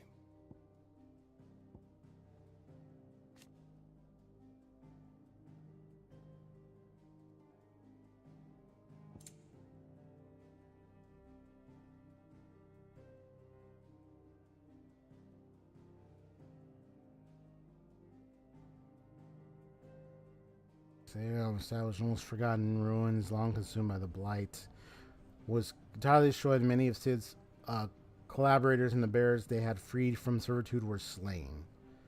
There was only a few, or maybe only a couple of people that survived. Let's see. The thing I hate about Bailu is her skills heal is only reliable for the first heal, as the balance is just as likely to heal targets that have little to no need for it. I think there are advantages and disadvantages with Bailu that I didn't notice. Yeah, the bounce thing is not in your complete control, so it's like the thing about that is unless you're dealing with like a very serious fight where multiple characters health is like low, I mean, then the bounce would be more beneficial. But because if you have like 1 or 2 people that are really good top shape, but you got another person that's low along with Bailu, it's like it's a chance thing. So it's like it meant the bounce might not reach that character. So that's the only thing about that heal. So I remember I used her in the fight against Kokolia as one of my healers, and you know, though I handled the fight well, the thing about it is the bounce only helped when it reached certain characters whose health was low. But that is only if it reached them. That's the difference between her and what's her name? And is it Vanessa? No, not Vanessa. What's her name? Yeah, the one with the ultimate where you shoot the teddy bear and everybody gets healed up. Yeah, the leader of the wildfire. Yeah. Hers is controlled heal. You just pick someone to heal and that's it. And then her ultimate can heal everybody. Bailu's ultimate can heal everybody, and then she has that ability where she gives like an invocation or Natasha, thank you. Natasha, I said Vanessa. Natasha, yeah. Hers is a controlled heal. When it comes to ultimate, those are controlled heals, but when it comes to like skill, Bailu's is not controlled. The balance is going to hit 3 times. So you might hit 3 people, or you might hit one person twice and then another person. You might even hit someone who's already fully healed. So I think that's the only thing about her skill is the fact that you might heal Bailu, but then if you want to heal other characters, you're going off a chance here of whether or not the bounce is going to hit them or not. That's the only thing about it. That's why I think I like it when I use her ultimate more than just her skill. Her skill is okay, but I'd rather use her ultimate more. because then I can heal everybody. And then I give them that little invocation and stuff, but that's it. But yeah, it's kind of but both are best to focus on leveling their ult. Yes, exactly. And talent, then skill, and having ER on planetary rope. Yeah, the ultimate, I think the ultimate is definitely the big thing. And then the talent, right. Because, yeah, it's like target heal is great. I mean, Natasha single target heal is still good, but if you're trying to heal everybody, the ultimate is the big thing. So I feel like whether it's Natasha or Bailu, the benefit for both of them is definitely getting that ult activated and level. So and especially having that ER, yeah, if you can get that energy recharge, if you can get it up really fast, and you got a lot of characters whose health is low, especially in a serious boss fight, definitely that's her big benefit. And I do like the fact, because I did see, I think it's her talent or something, with the little invocation, or what do you call it, or inspiration, the term they describe it, where it's only, I guess it only holds for 2 rounds, I think, where if the character suffers a big, hey, what you doing over there? Yeah, leave that core alone. If yeah, there's like a cat over here next. That if a character dies from a big hit and they have the benefit attached to them, she comes over and brings them back to life. I like that. That happened to me like once or twice, I think. Hold 2 baseline 3 with traceability. Excuse me.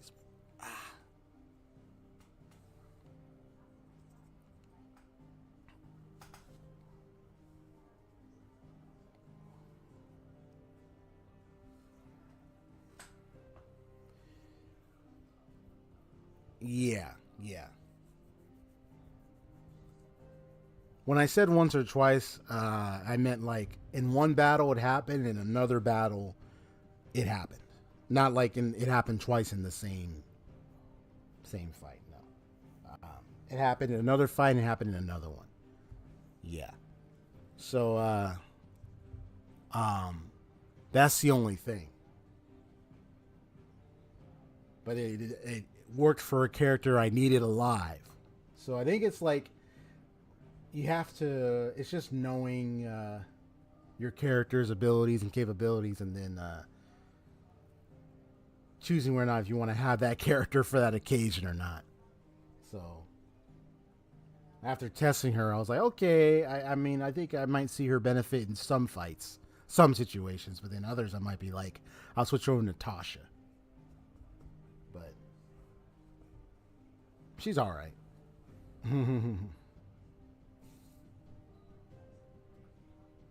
She has a 10% damage reduction for buff on her third. Yeah, I think she does. Yeah, I think she does. Yeah, she has a 13% damage reduction for buff on her third trace ability. Gotcha.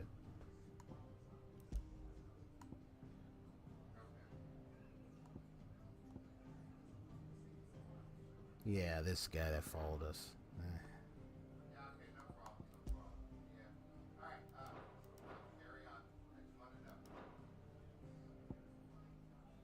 You are always welcome, Clive.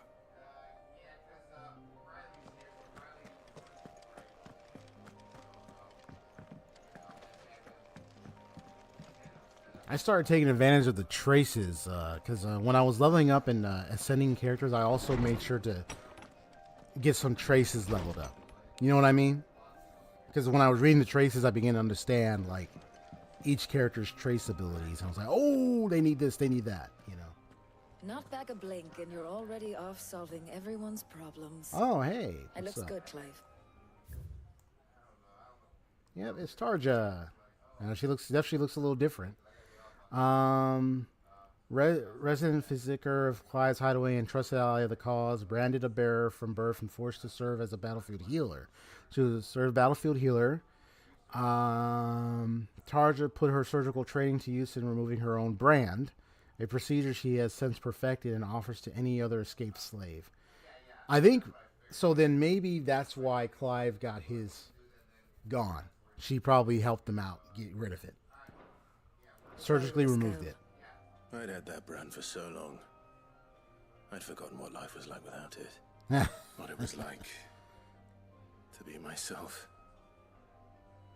And it's all thanks to you, Talia. So he finally says, you know what? Help me remove this thing.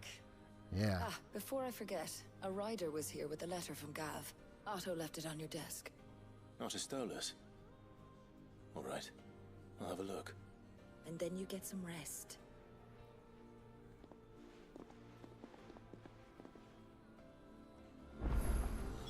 What could Gav have thought worthy of a letter?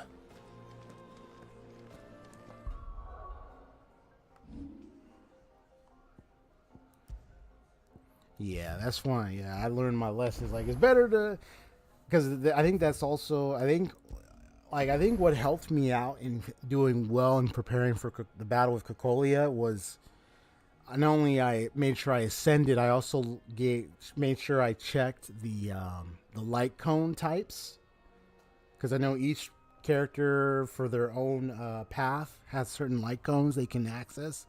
So I checked to see which one would be best fit with the current light cones I had, which one would best fit each of the characters. And I made choices on that. I leveled many of those up. I ascended them as much as possible. Now, because they're not equilibrium level 2, I gotta wait for to continue further. So I gotta get the equilibrium level going. And then I leveled up some of the traces with the materials I had. Now I got access to I think it's the, is it called the cavern or something? What was it called? Cavern of something? Before I went to Cocolia, there was that one portal that opened and you can now go inside it. I think it's called a cave of something. I finally got access to that now. And then, what else? I also looked at the current relics I had and picked what best suited each character at the time because of their current skills, talents, and what most of their skills, talents, and whatnot were based off of. Some of them were more based on attack, based on defense. Like, there was like different things. I know there was one set I found that I gave to March 7th, which I thought was a really good set for her because of her defense capability for what she can do. I just got to level that one up. Yeah. It's that one set I got her. It's like an armored like set. I forgot what it's called. Yeah, so I started taking all that seriously, and I think that's how I was able to get my characters to get good and prepared well for the fight. Even when I got Bailu, it was the same thing. I was like, okay, make sure I get the right traces at, with what I had. Yeah, it was a lot of work, but made it. And the music was just so superb. It was so excellent. Bro, it was so amazing. I love the music. That rock music was tight.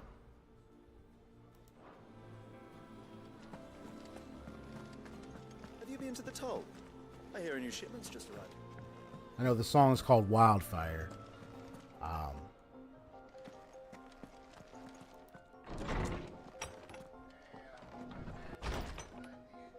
Oh, the outgoing healing set. I don't know about that. Are you talking about the relics? Because I don't think I don't know.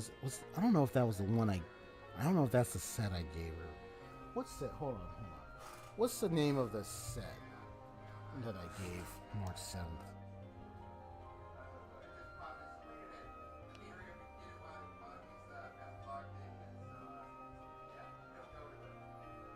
Because I gave her something else. I didn't give her one that was like, oh, outgoing healing this.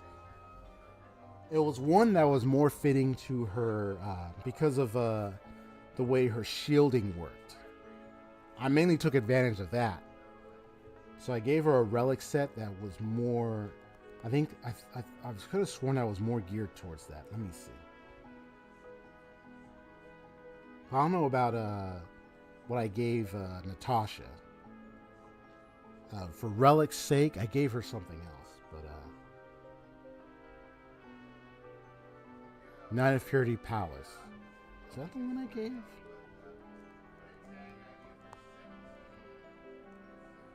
Let me see. Is that the set I gave? No, I don't think so. Hold on. Just a second. Let me mute myself. There's a little noise in the background.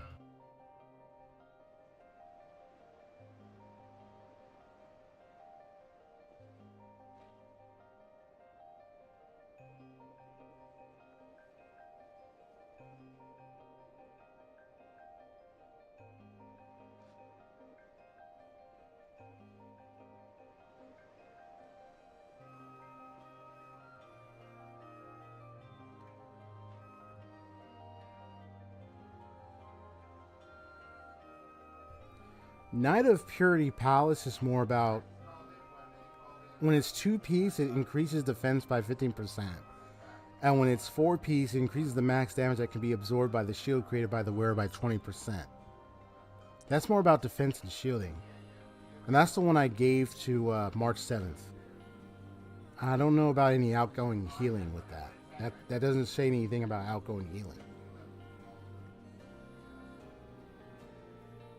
Of course, I can give that to another different character, but I gave that to March 7th because of the shielding.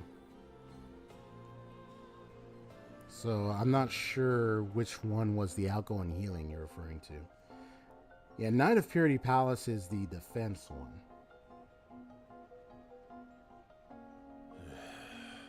It also says you can give that one to Japard too, because I guess Japard, I wonder if he does defense. He's got defense influence, maybe, because he has like a big shield. I think that might be the case. But let me see. Pastors by of Wandering.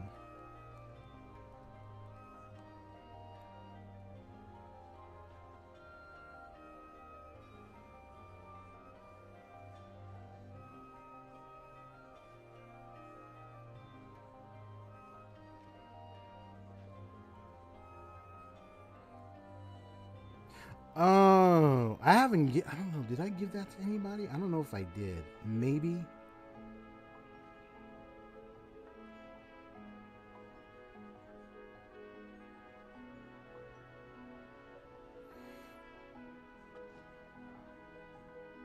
I don't know about the 4-piece for Passers by a Wandering Cloud. I mean 2-piece, but I don't know about 4-piece.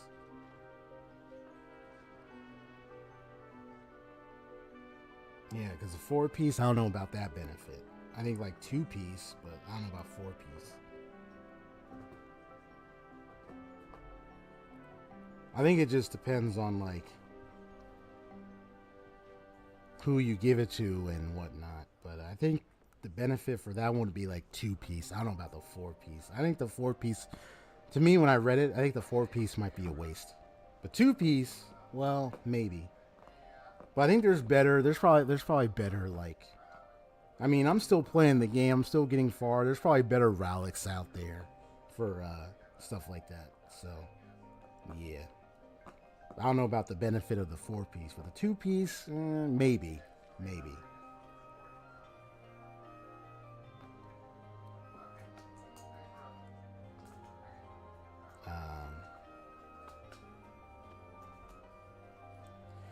Yeah, but the Knight of Purity Palace, yeah, definitely that's a defense thing. And that's what I gave March 7th, because after reading its details and its 4-piece benefits and so far, I saw that, oh, I got somebody that I can give that to. So she has that. Otto was here earlier with a letter from Gav. He left it on your desk.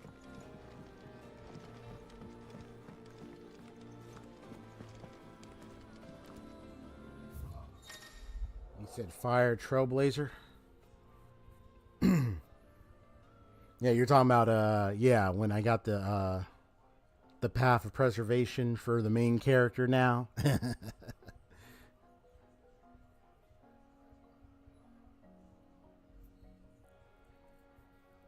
Yeah, Musketeer of Wild Wheat is a good one. I think that's the one. Isn't that the one with the blue and white colors? Or no, that's not the one with the blue and white coat. That's just the regular. That's just the regular. Because I think I gave. Yeah, that's the regular one. I gave that to Natasha too.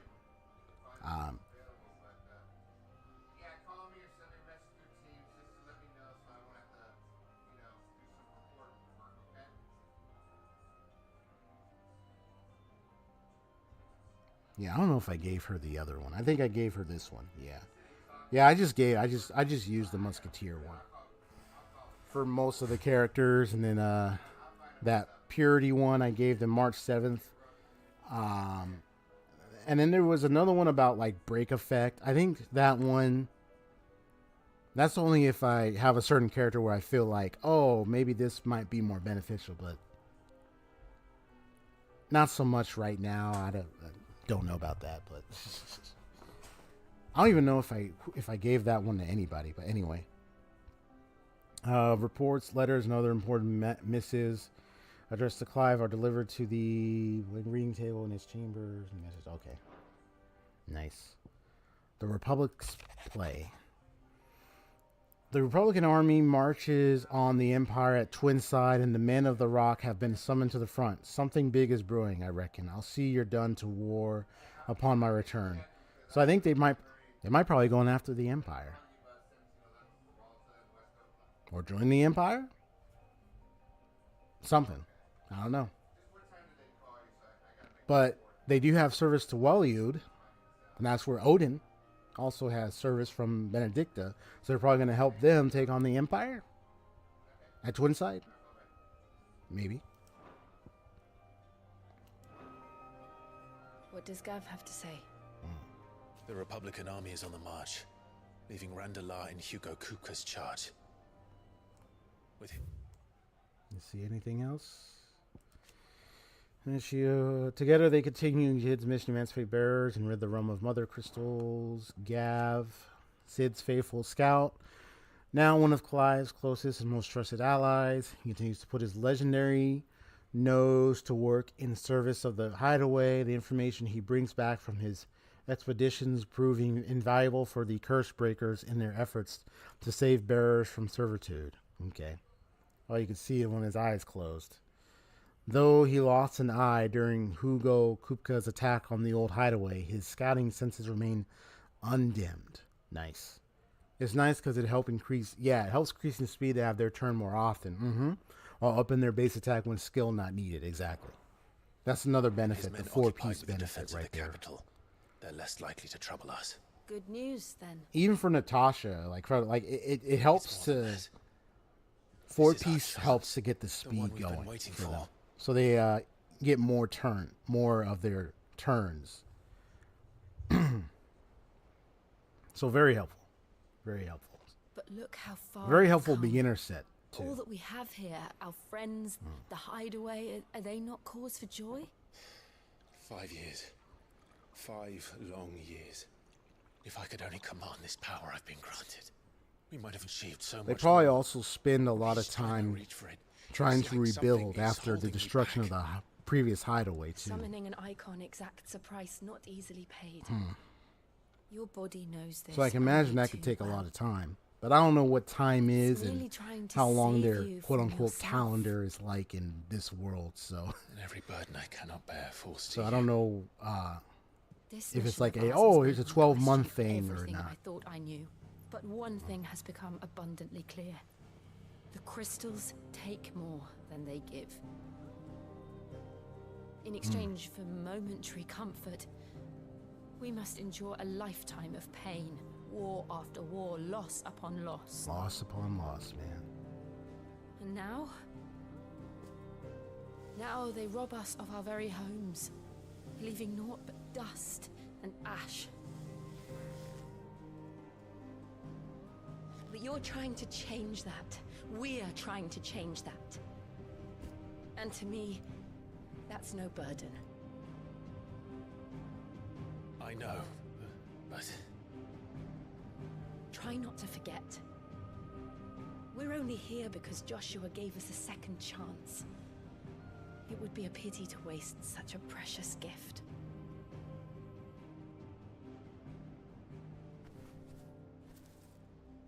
He did. He was there. It wasn't an illusion. I heard him call out to Ultima.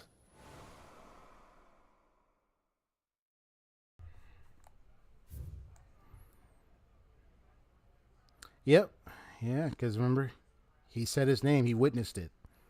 So, if he is able to see him again, hopefully he can find out how the world he survived. And then also, if Ultima is sealed in the heart of Joshua, that's going to be... Oh, man. Is that going to be a sad scenario? If Ultima bursts out, is he going to die? I mean, I wouldn't be surprised if that's the route they're going to take or something. I mean, that's crazy.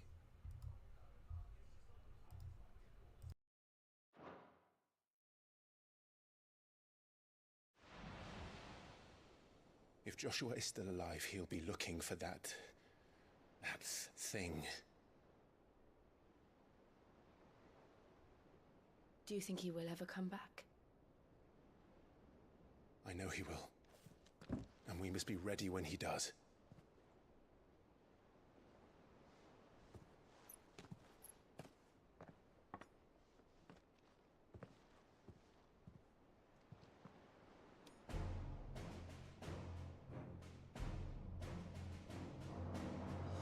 To a world without mother crystals.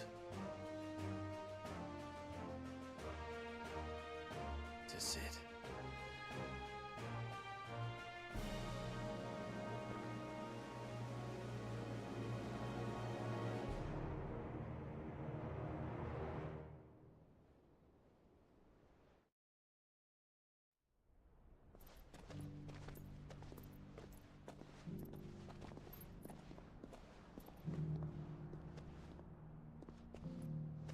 So that's what it looks like now.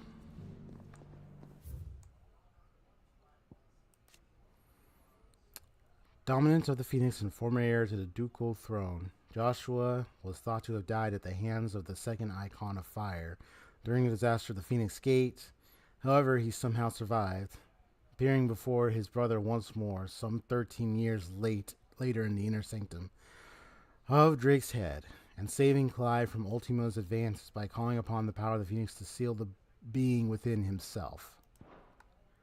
And the attendant Joshua, dominant of the Phoenix.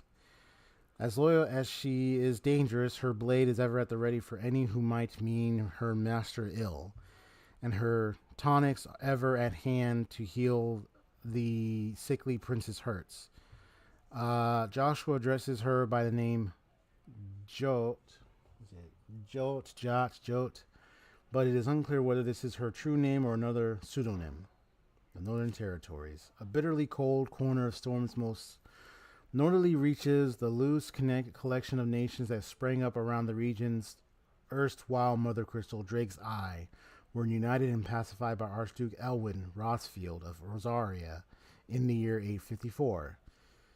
However, in the years following Rosaria's annexation by the Empire, a combination of both the Blight's inexorable advance and Zambrecht's lack of interest in the territories has only worked to quicken the area's destabilization. And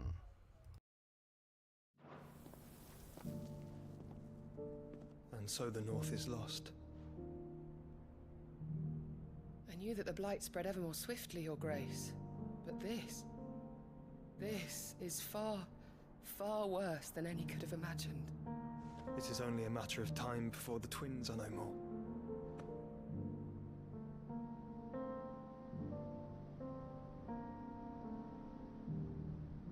The world marches ever closer to its end, and here we chase shadows. Tell me, brother, are our efforts in vain?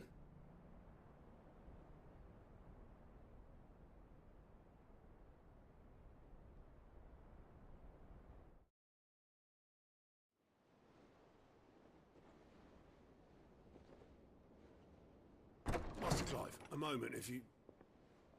my apologies, I didn't mean to... intrude. Not at all. We were just discussing strategy. Speak freely, Otto. It's Martha, from the inn. She's gone missing. Anyway, I'll be in the mess when you've finished. Very well.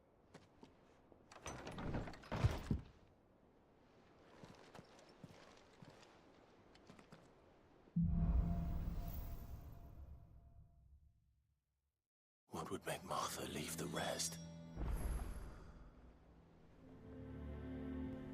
If something has happened to Martha, we need to speak with Otto. Martha. Yeah, Martha's Rest. If that's who they're referring to. I mean, that's the only Martha I'm thinking of, is the one that we met in Martha's Rest. Uh-oh. Uh-oh. Something not right.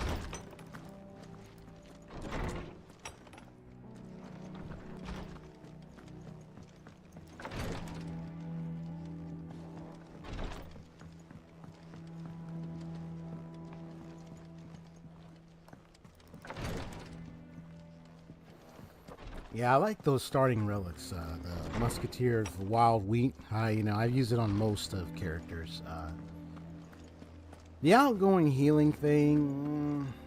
I mean, I remember I did try using that. I mean,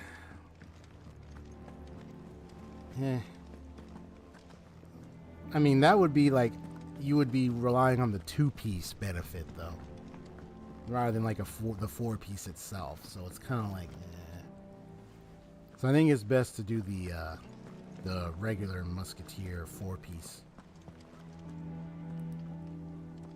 What do we know, Otto?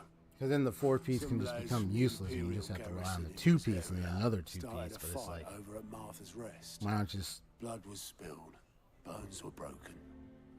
The usual. Oh. But somewhere in the middle of it all.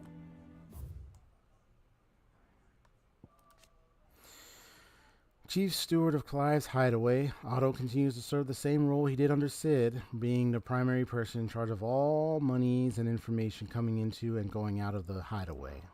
Martha vanished without a word to anyone. And that ain't like her, Clive. Something's not right. Uh-oh. You think this was planned? Of course it bloody was. Ever since Eastport, the Empire's been tightening its grip around the Duchy's balls. They've strung up everyone who's ever set eyes on a runaway, claiming they're traitors to the Holy Throne, conspiring to restore the House of Rosfield to power.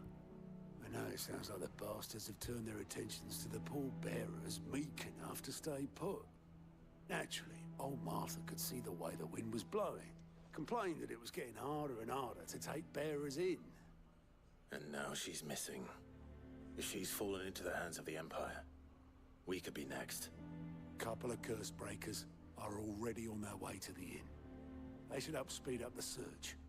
But if this is as bad as I think it is, you might end up having to save their asses and all. Don't worry, Otto. I'll make sure everyone gets home safe. It's not that I don't trust Cole to do his bit, you understand? It's that I don't trust the Empire to show any of us any mercy if we get in their way. Clive, Sid. Cole and his men left earlier. I can have another party ready, if you deem it necessary.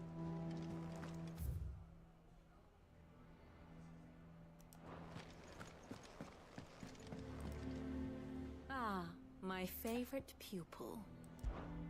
Allow me to educate you. Study it well, Clive.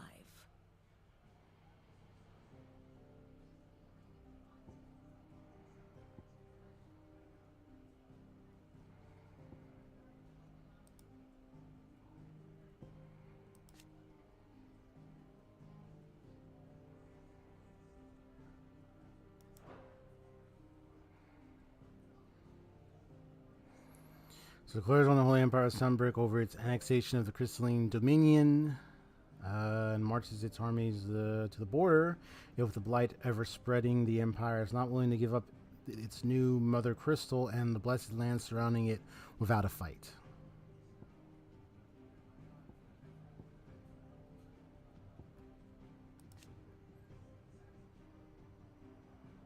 So we're heading back over here to find out what happened to Martha. The state of the realm is ever-changing, Clive. Martha is a survivor. We'll find her.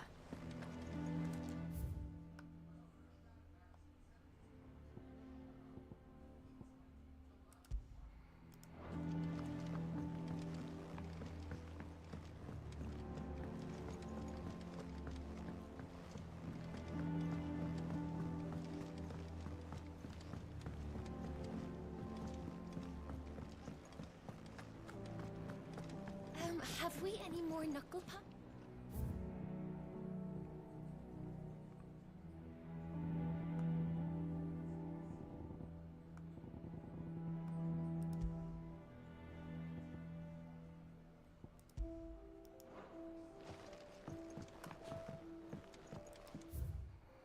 To marinate yard chocobo, prepare hen by draining blood and removing both head and... Ooh.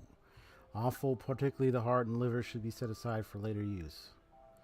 Stir into a deep bowl watered wine, preferably of the red variety, honey, salt, pepper, nutmeg, and any other seasonal savory herbs if you so desire. Add to the bowl the dressed bird and let it lay in the dark room for a single turn of the sun.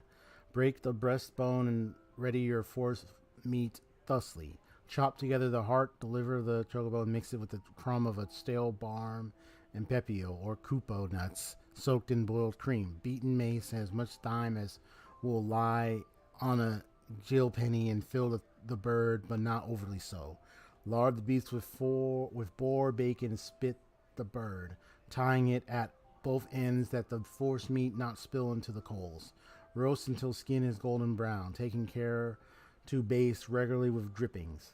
Kenneth. I was like, oh, how to roast a chocobo.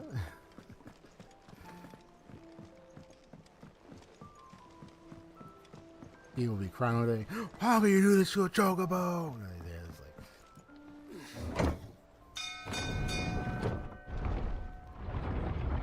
Well, ask them, the people who make it.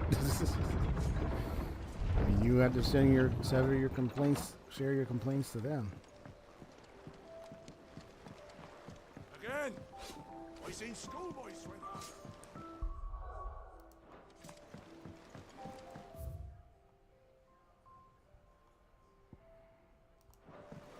Welcome back, Sid.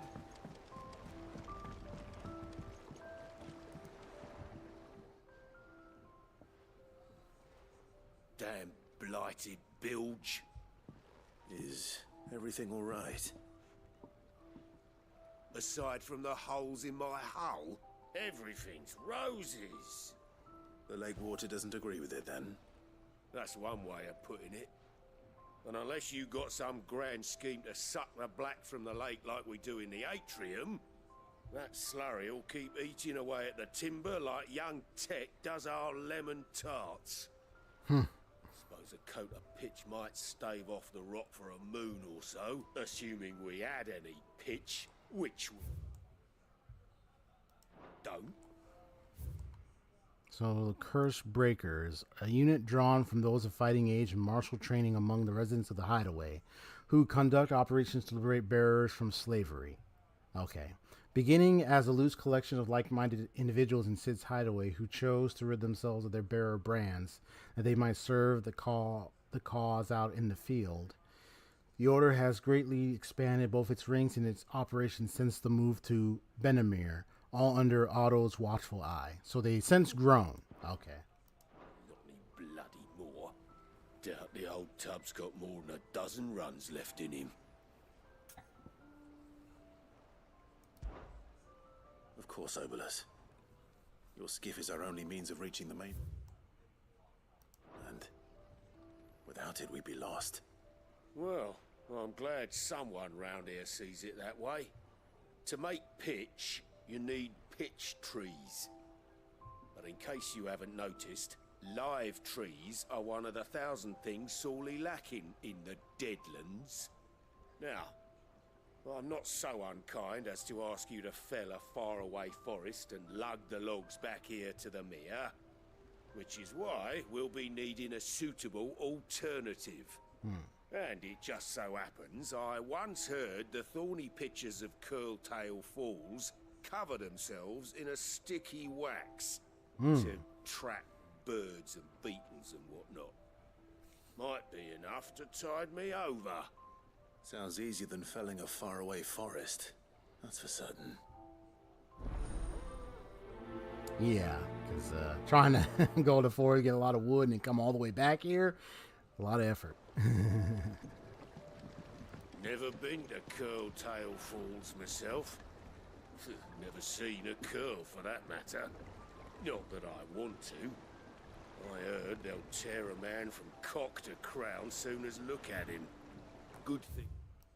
All we need is some wax from a thorny pitcher. How hard can that be, hmm?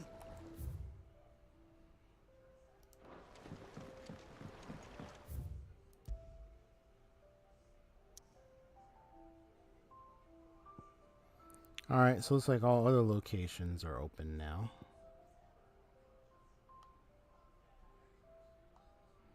Yeah, this is closed off. Okay. Let's go here.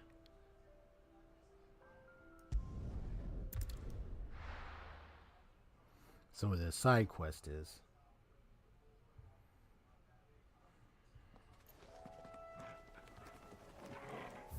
Yeah, so this is area. And this is where we need to be anyway, so.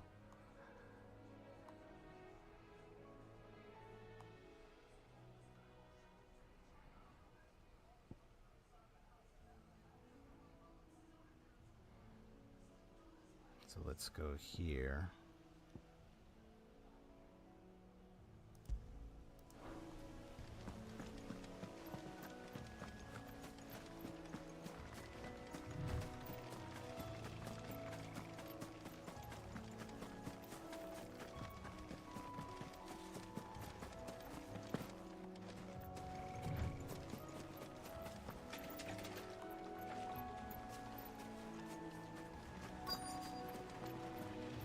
Easier than felling a forest, I said.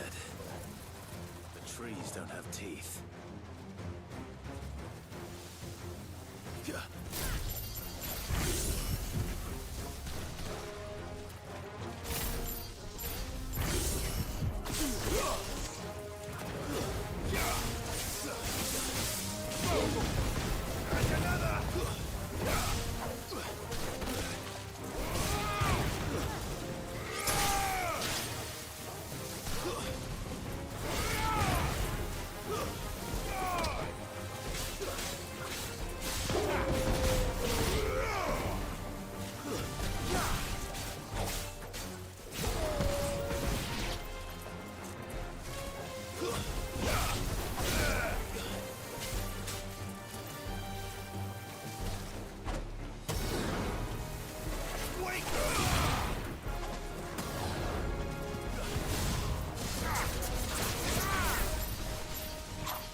There it is. I can't imagine Obelisk needing any more than this. Time to head home.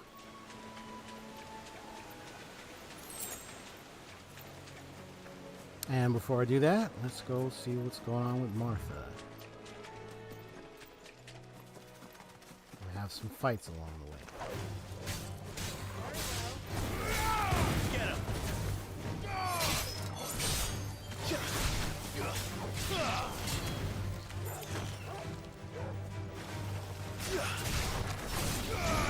This one.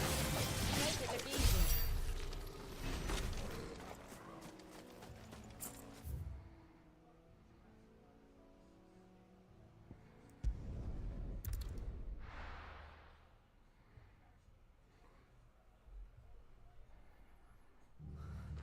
What happened here? Come on. We need to find the others. I'm sorry, Sid. We were too late. The Imperials have already left. So he attacked the people here?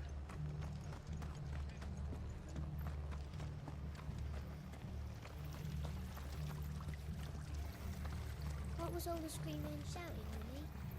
I told you to stay inside.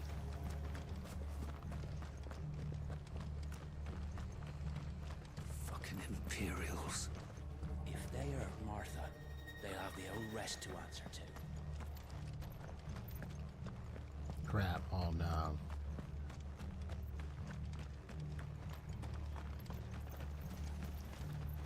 What are you after?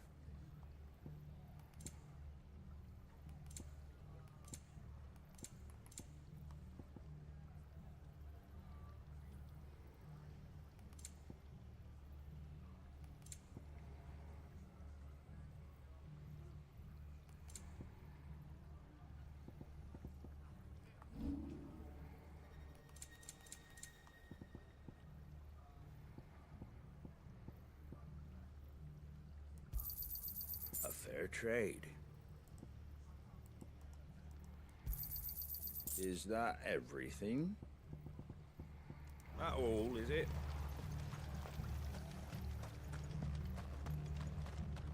Oi, look sharp! Good to see you, Sid.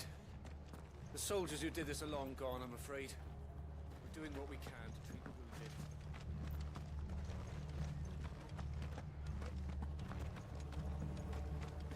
They've killed my bearer. I demand recompense.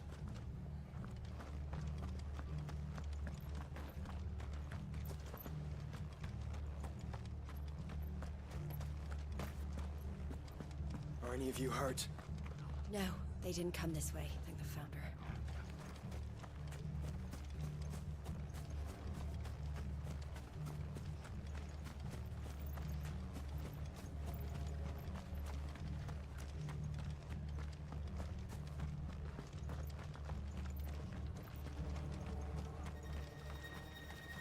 We're best off staying where we are for now, I reckon.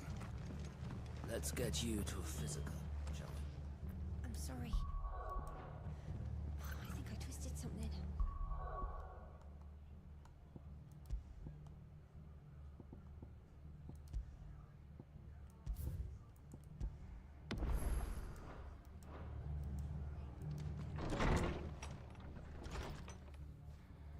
Sid? What said you'd be coming? I trust you don't mind. Also thought you might need some help. And it appears he was right. You, could say that, yes. They're saying the Imperials ascended like a storm. No one was spared their fury. Martha tried to step in and calm things down, but all our efforts got her were a pair of iron shackles and a hard march. Any idea where?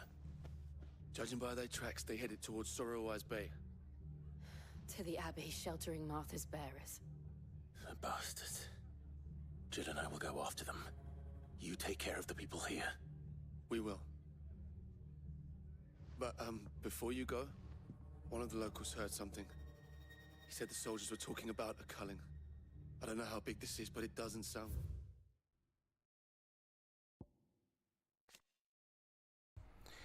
Second in command of the Cursebreakers, who assists with the coordination of their troops, is bearer liberating activities under the supervision of his captain. Doris, formerly a slave soldier for the Fist of the Republic before being freed and taken in by those he now calls his brothers and sisters in arms.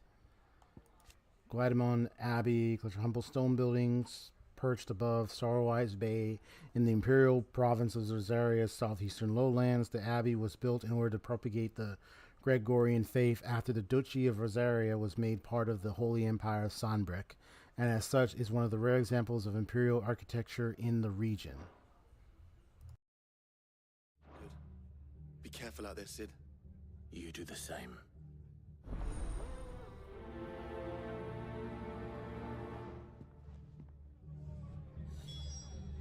This culling business.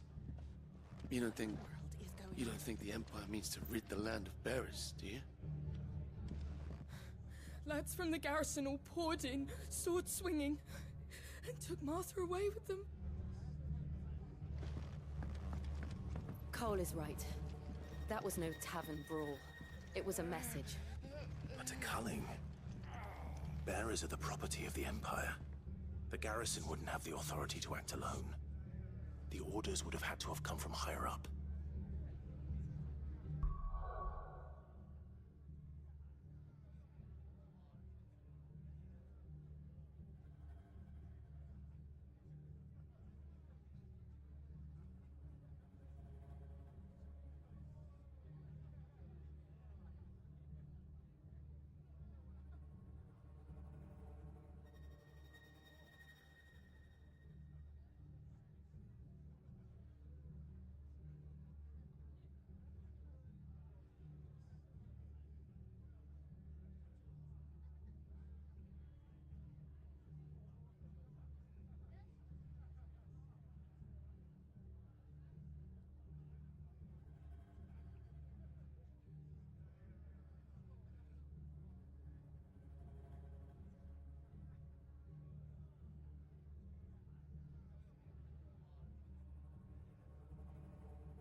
I know it's funny me walking around the background. Yeah, once I heard the doorbell ring, I was like, let me just mute the mic, go get what I need to get and everything. I got a delivery, so yeah.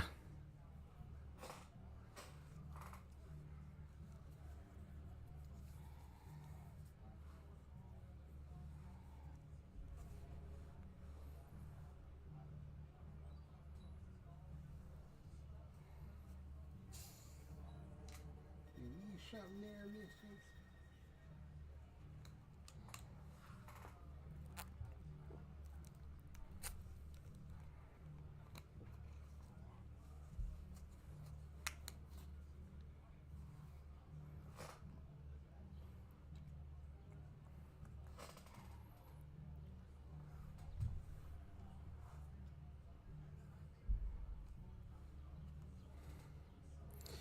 Okay. Yeah, I can see the thing over there appearing. It's like they got an odd painting appearing in the background. I was like, yeah, I don't know what to do about it. Yeah, increase the threshold of it. Nope, it's still appearing in the background, which is really strange. I want to see if I can I fix that? Hold on. Okay, maybe I fixed it a little bit. Okay.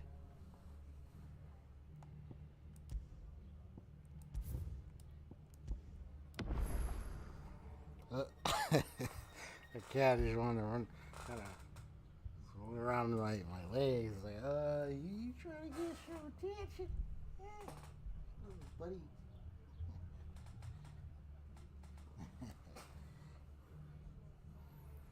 This cat is just kind of move around. It's like, say you want to cuddle a little bit, huh? You just want to cuddle a little bit, huh, Missy? Or is it because you want that drink? Yeah, that's cute. That's cute. Okay.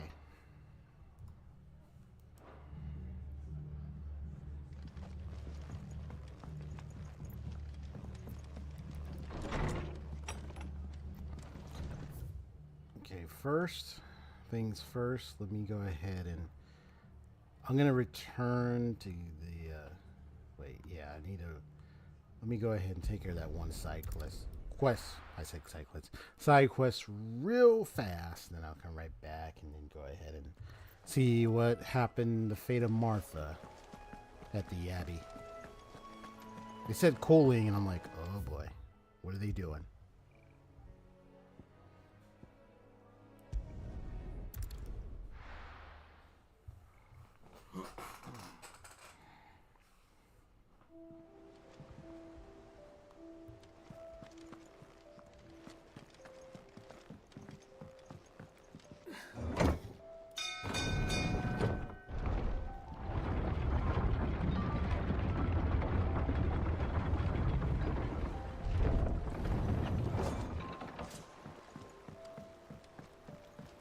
With that lot, Sid.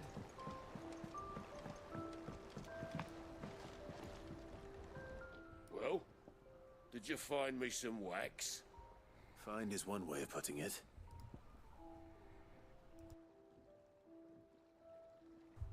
Yep, one way of putting it.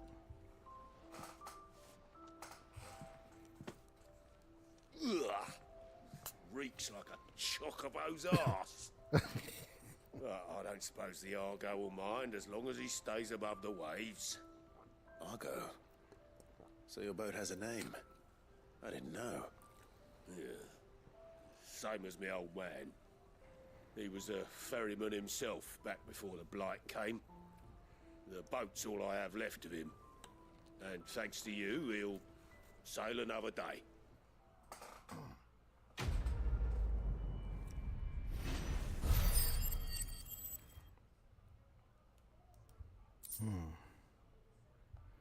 Badge of Might. Increase attack by 12.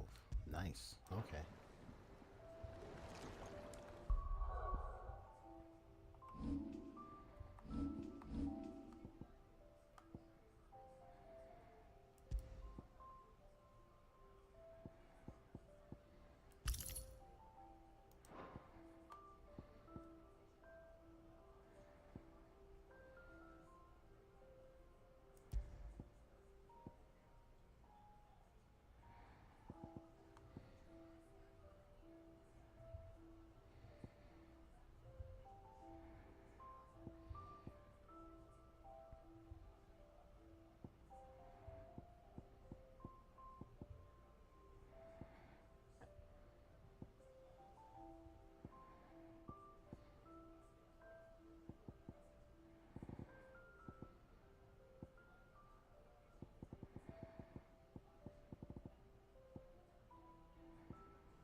Ooh, excuse me.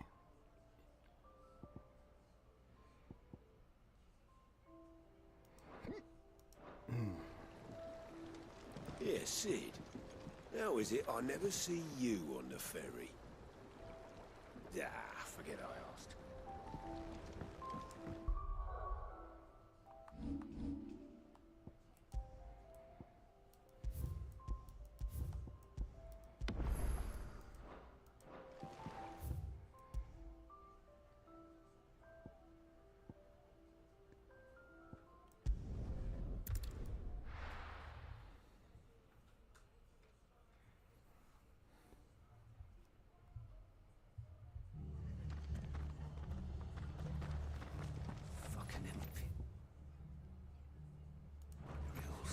Best off staying where we are for now.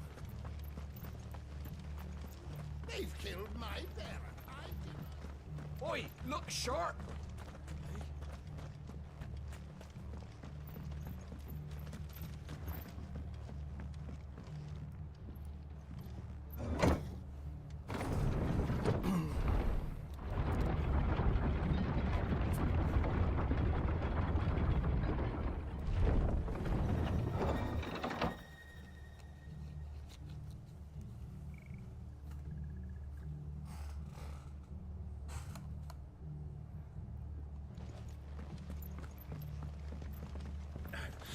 If those Orsons touch an hair on Martha's head, I'll kill them all myself.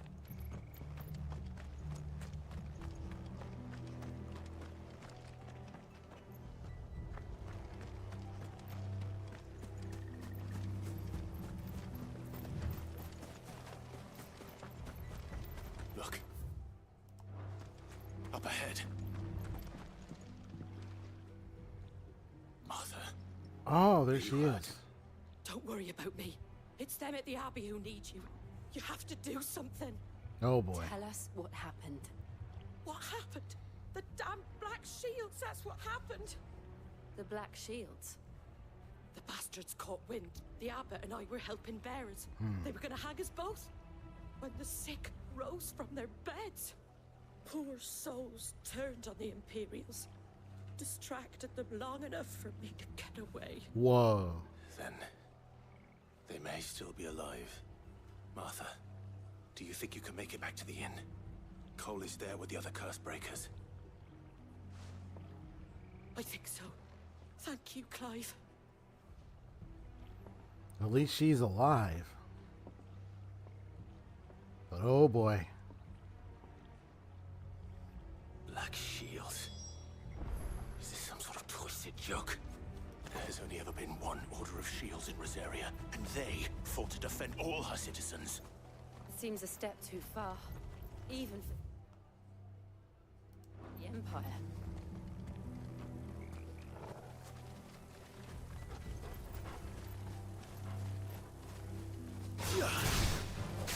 Very well.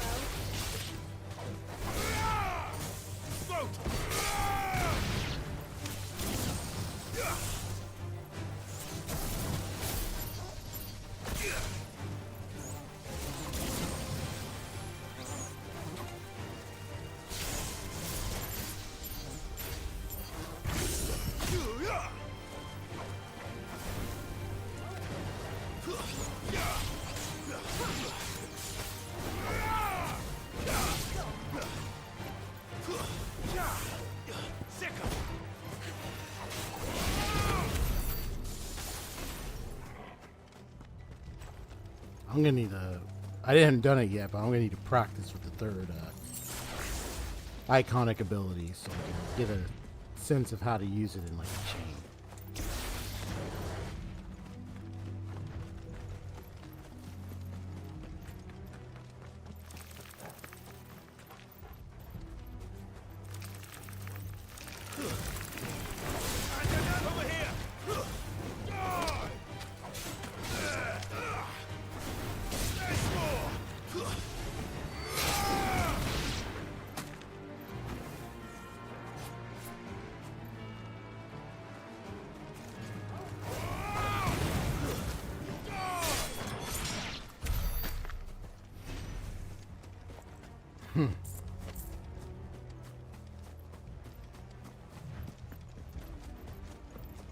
Black shields make a mockery of Rosaria?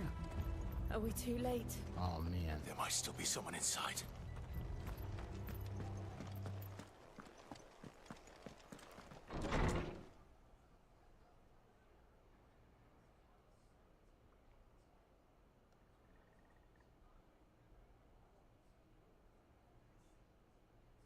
No.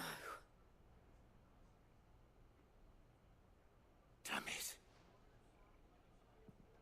I thought you lot were all spent.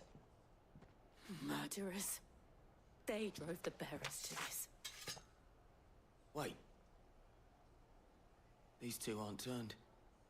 That bitch of an innkeeper must have sent them. Colluding with the enemies of the Empire is a serious offense. And for their crimes shall they be punished. Such is the law. To dwell in darkness that we may purge the night and welcome lasting dawn. On these our swords we swear. How dare you speak those words? Have you no honor? Clive. This won't take long.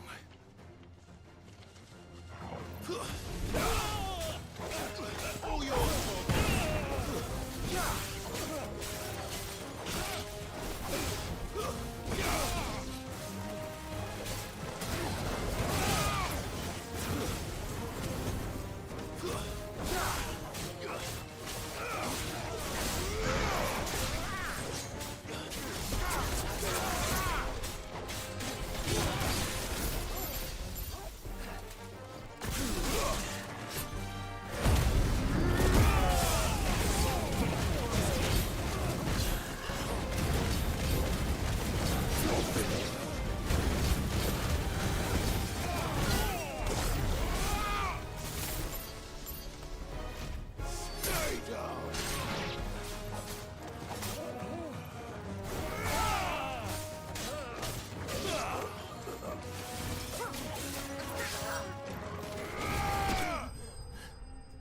Thank you.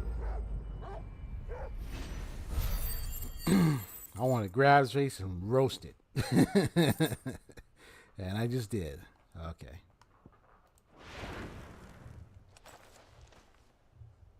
Is that all of them? I think so.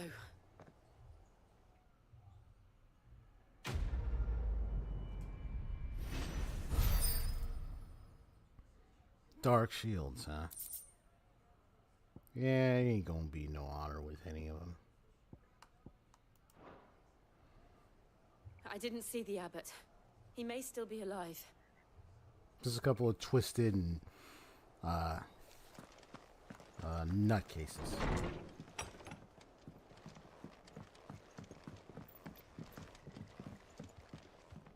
So many bodies, man. I mean, of course, there were many that already, yeah, I'm sure already died. But there were some that were probably still were able to try to help save Martha, and so they died as a result. They were trying to save her.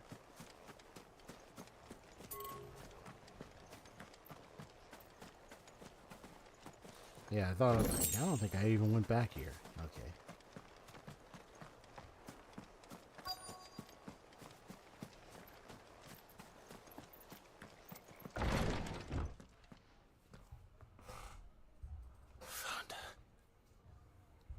Damn.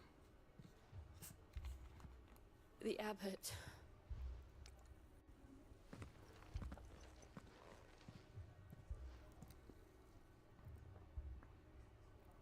Even he was killed, man. The bearers died protecting him. Calling upon what little magic they had left in their bodies. Clive. You see, they He's look breathing. dust and stuff. We're friends of Martha. We're here to help. Are the Imperials dead?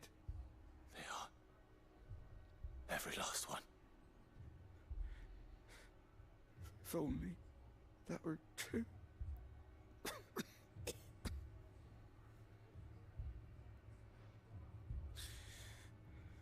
The Black Shields will return. The cullings will continue. So the Black Shields, an order of knights instituted by Empress Annabella in one of her first acts as vicereine of the newly established imperial province of Rosaria.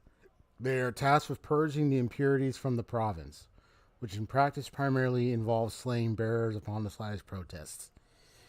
Pretty much it's getting us more and more to despise his mother even more. Yeah, she definitely needs to be dealt with when we see her. Definitely. I mean, we're talking about roasted. I'm talking about the roasted alive, right? I wouldn't wish that upon her, but I could probably tell that's probably what he's thinking right now, since he is the second dominant of fire. Does it say he doesn't want to roast her to death? Like, dude, after what she did, her betrayal, the death of their father and everything, shoot. I don't think he wants to roast her to death. Rosaria will never be saved unless we save her.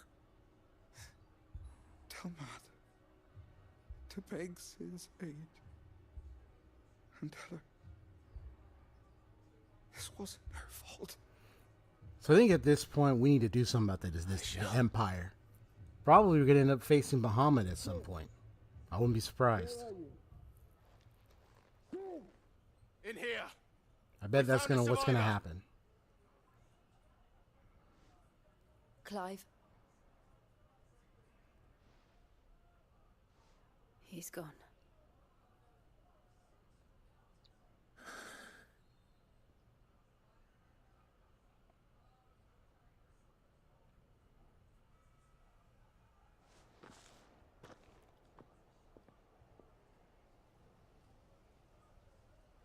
We've laid the abbot to rest, but the bearers, they didn't need to die like this. No, they didn't. But it was their choice.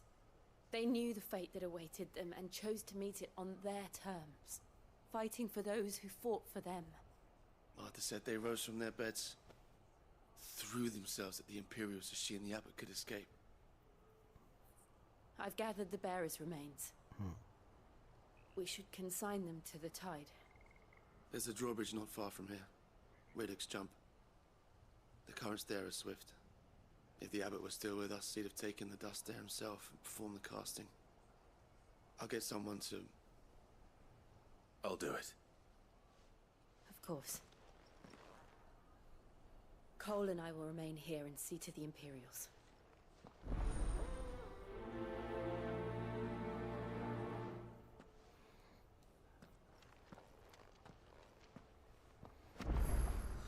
This is crazy, man. Casting return to Martha's rest. Okay.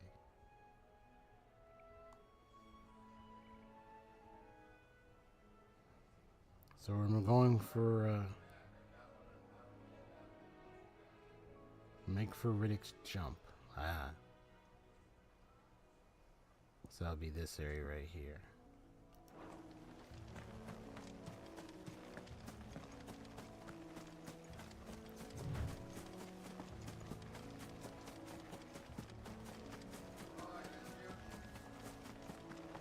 Dun, dun, dun.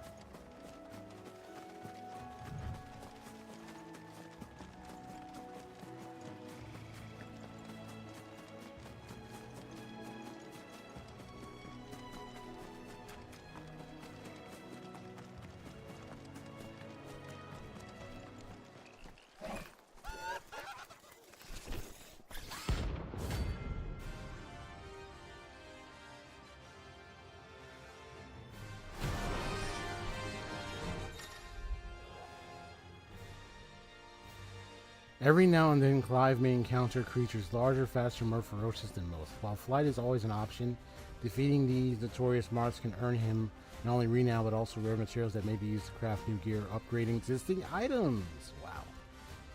Yeah, I heard about this. There will be some enemies you encounter like this. Do you think it's spotted us, Torgal? What am I saying? Of course it has. It's a floating eyeball.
Thank you.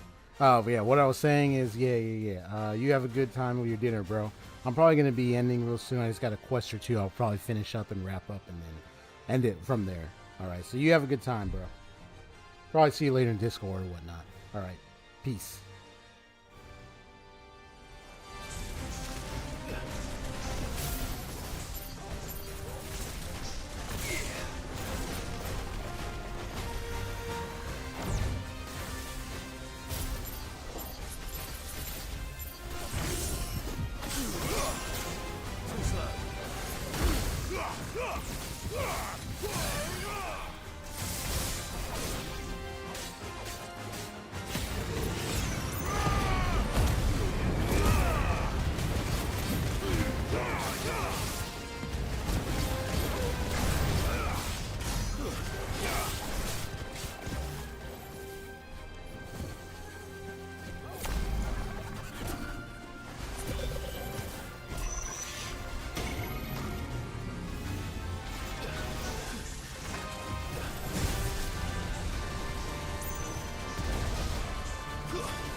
Gotcha, gotcha, gotcha.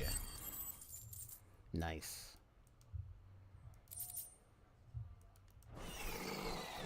You didn't see that coming.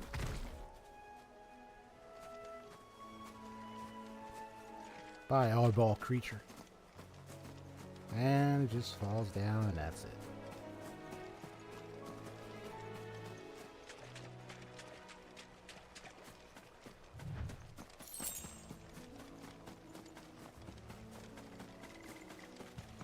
That must be the bridge.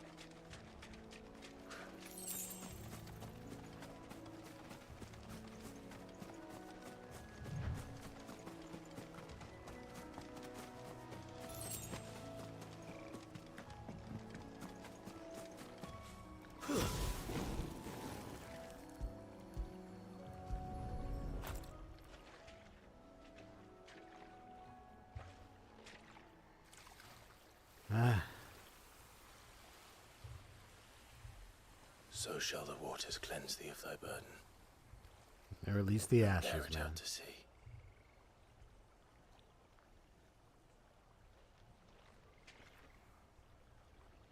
And now they are truly free. I hope so. What of the Imperials? A pyre was made. It's more than they deserve. We should go back. Cole is worried about Martha. All right. Yeah, man, this is something else.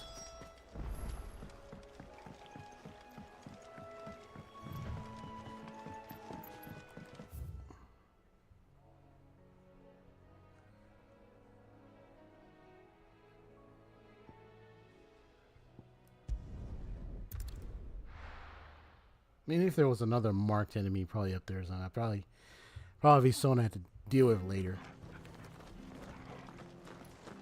We've been speaking with the Blood Axes about how best to protect the village. We won't let this happen again. See to it that we don't, man. I mean, this is... Oh, man, this is sad.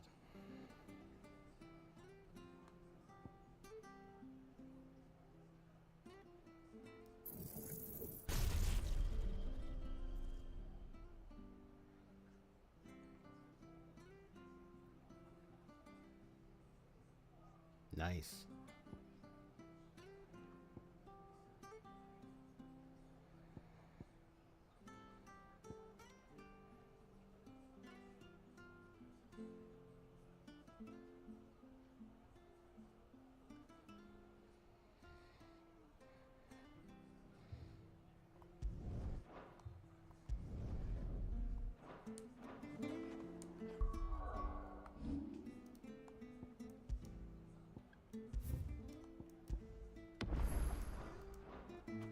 Best off staying where we are for now, I reckon. We'll return to the hideaway as soon as we've finished our ministrations.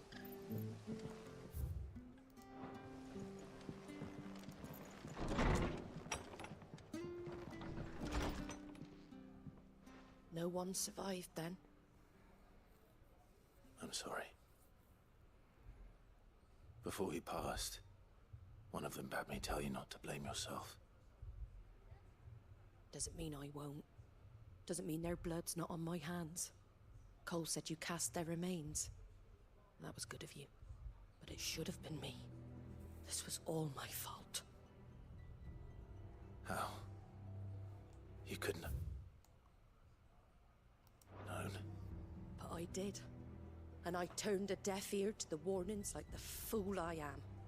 The rumors started moons ago. Of black-clad devils descending on villages in the dead of night to slit the throats of sleeping bearers. But I assumed it was all just nonsense concocted by the Empire. Nothing but a ghost story meant to make folk think twice about lending a hand to a fugitive bearer. And in ordinary times you would have been right. What these Black Shields are doing is unthinkable. Which begs the question, why do it at all? My mother obviously has a hand in this. I cannot make sense of her actions.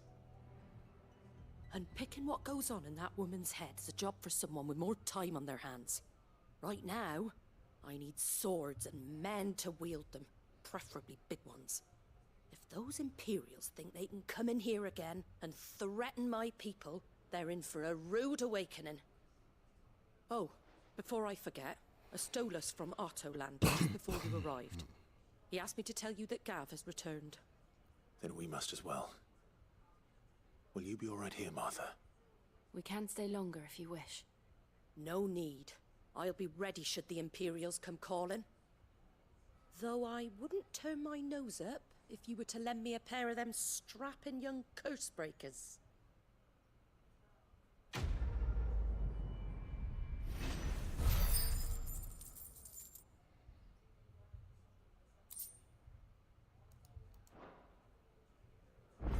What in the world is going on? Those poor souls died to give me a chance to save others. I won't let their sacrifice be in vain. If you don't mind, Sid. I'd like to stay here with Martha. Just until she finds someone to guard the rest, that is. Martha's a stout soul, all right. Anyone else would be out cold after what she's been through.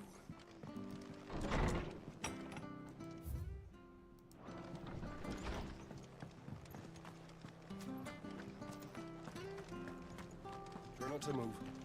You'll only make it worse. Oi! You there! Don't just pass me by. You handy with that sword of yours? Course you are. Bet you're a bloody marvel with the thing. Now, question is, are you willing to use it or not? 'Cause a flock of noble chocobos are in need of help. Chocobos? You heard me right. Wild birds? Hmm? The big ones? And not just any chocobos at that. Whiteheart and her flock are the bravest birds you ever did see. They protect travelers round these parts from bandits and the like. Chocobos. Fighting bandits. It's true. Why, they saved me from a gang of footpads only yesterday. Nasty lot they were too. And now, they're back. Looking to settle the score. Oh, go on then. Don't just stand there. Go and help them. All right. There's a good lad. Where can I find these chocobos? I saw him cut across the way over yonder. The rotten scoundrels were driving the poor things towards the old dock. It's a dead end, that is. You save Whiteheart and her flock, you hear me? There ain't a pluckier bird in all the world. She's a hero to us locals. Whiteheart, Don't worry. You'll know her when you see her right enough. I'm sure I will. And good luck to you. So, I give those white, no-good bastards a hiding from feathered me. chocobo? That's what I'm thinking.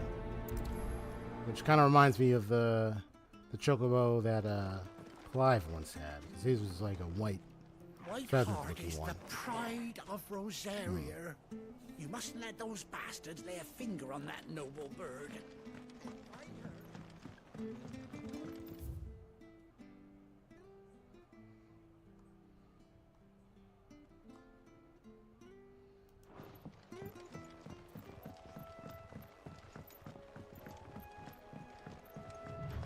Whiteheart.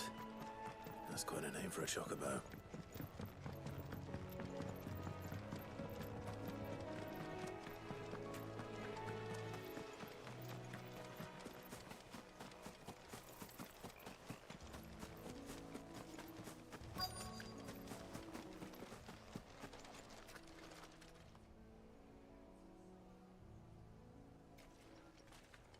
White feather. A white feather. I thought Ambrosia was one of a kind. Yeah, Ambrosio used to be Looks like they went that the way. one that he had. So she got injured during the Phoenix Gate fighting. However, I think Ambrosia died.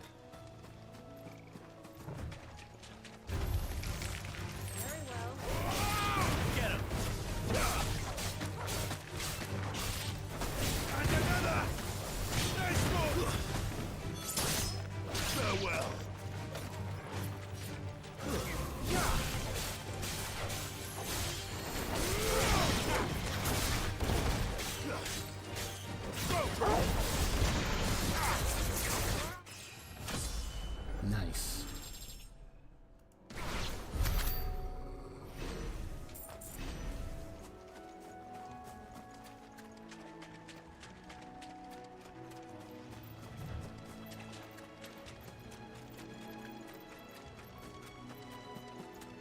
These chocobos aren't going down without a fight.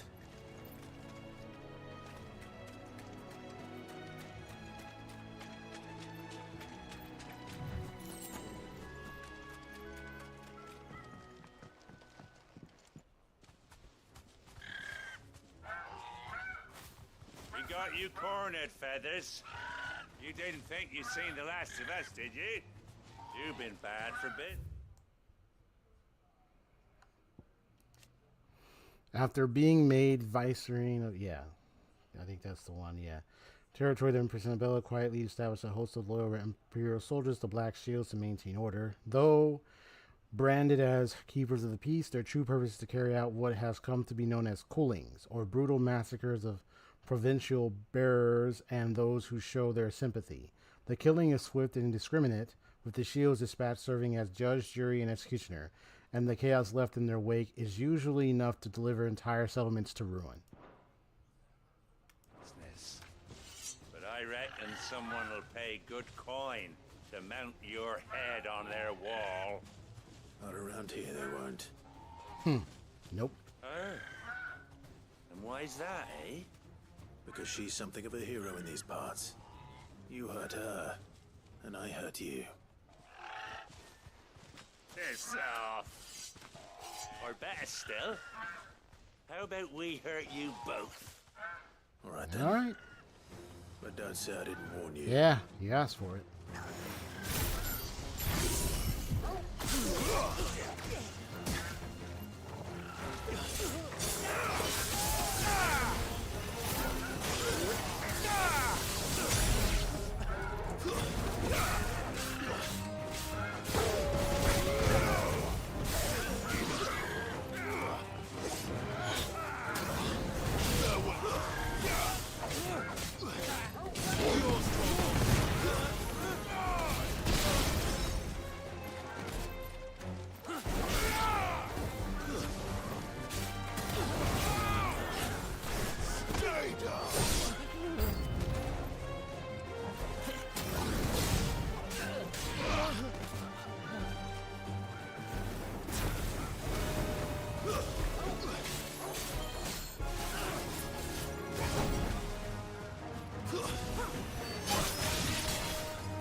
Come on.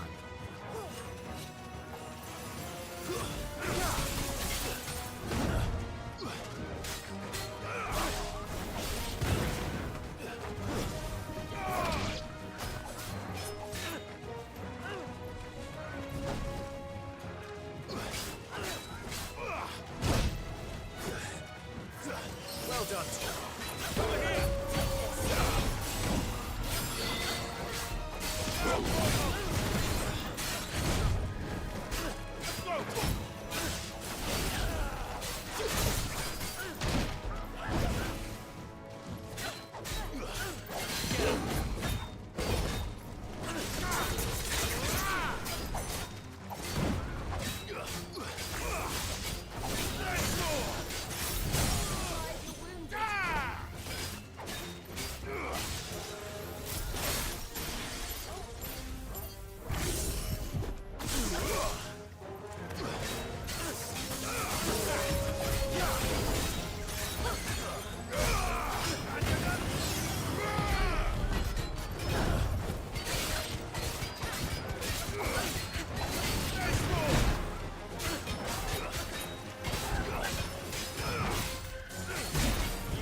This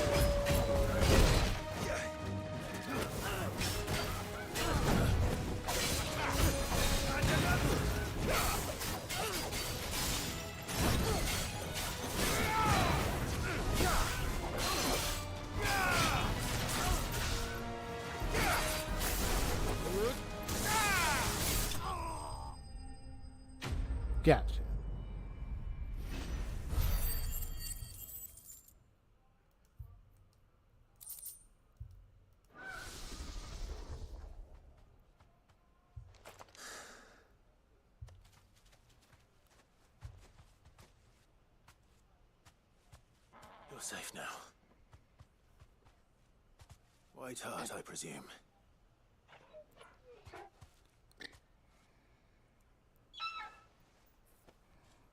Do you know her, boy? That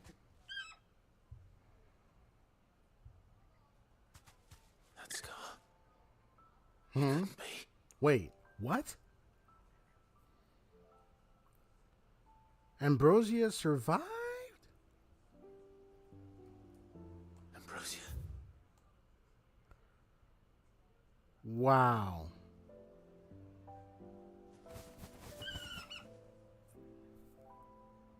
It is you. You survived. Survived.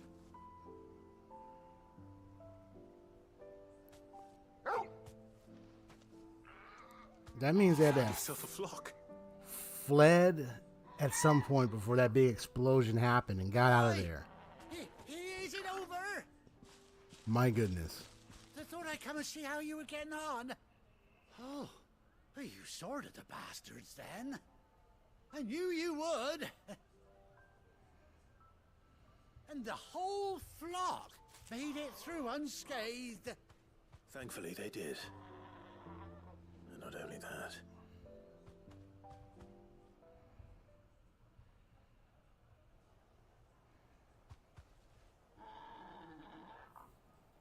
Hey, we probably told him the story.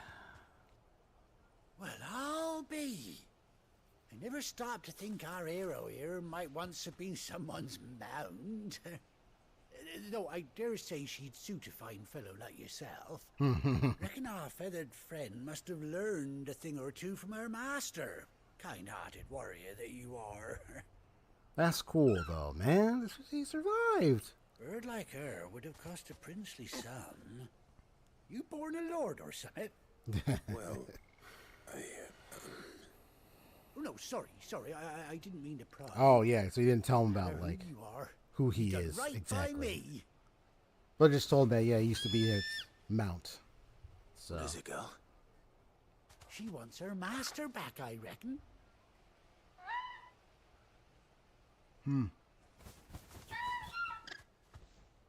Told you.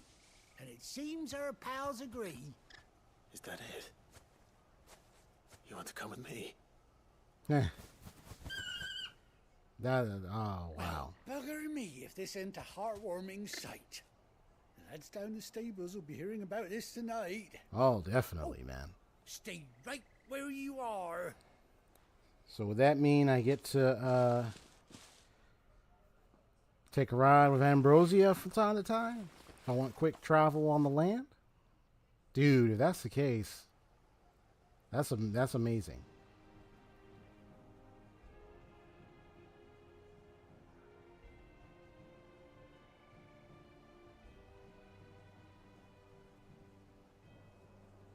And gave her an eye patch. Her home for his eye Doesn't she patch. cut an handsome figure, eh? She does indeed. How much do I owe you? A few scraps of leather's the very least I owe old Whiteheart. Oh, I'll be sad to see her go, of course. But she's earned her right to happiness and more besides. That's awesome, Don't man. you worry. We'll get along just fine without her. You hear that, Whiteheart? You've earned yourself some time off. You have fun traveling with your master now.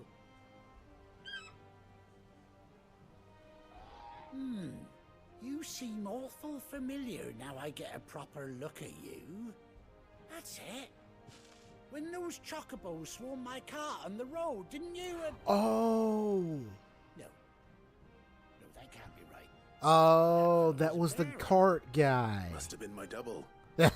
He wasn't been his double. Oh, that'll be the excitement getting to me. Silly sod that I am.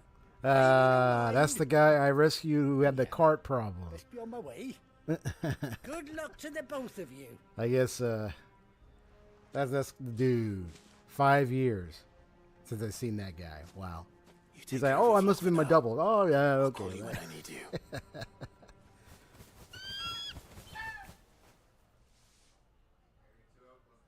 Wow. I'm like, Ambrosia survived. Ambrosia's tack. Displayed in Clive's chambers. A bespoke saddle. Oh, okay. So that's one of the memories items. So Chocobo unlocked. Yay! So eventually I do get to ride a Chocobo. After 18 long years, Clive's finally been reunited with his faithful steed. Hold, what's this? R3 while in the field to summon Ambrosia next to mount the Chocobo. Ooh.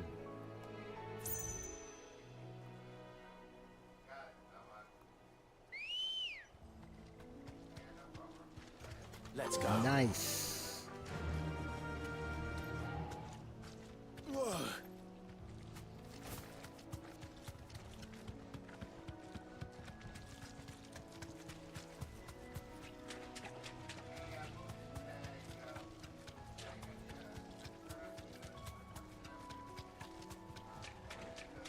Wow.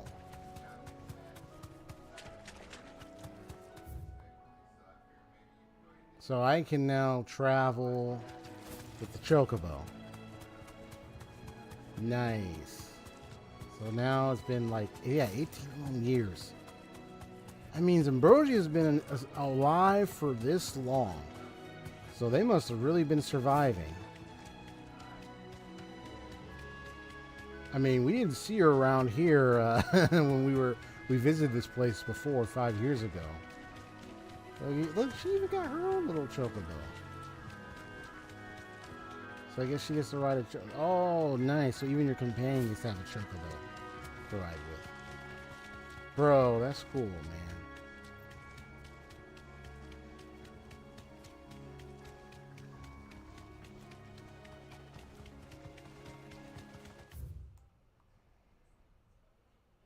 Wow. This is nice, man.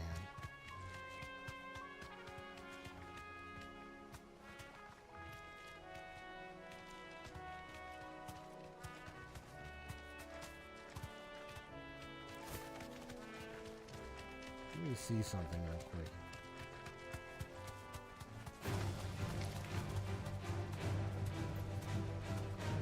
Be safe.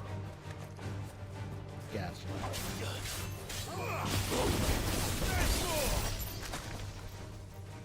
Remember, that's what that does.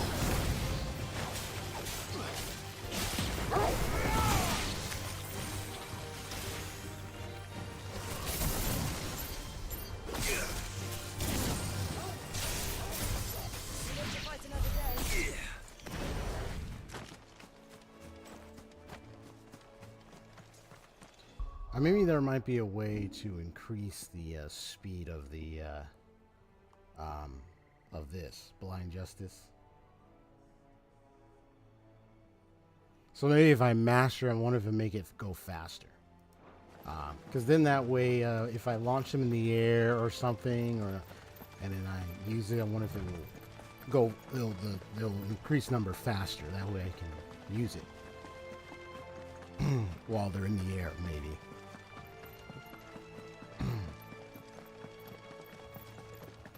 Or what if time slows down while I'm using it, you know? That's tight, man.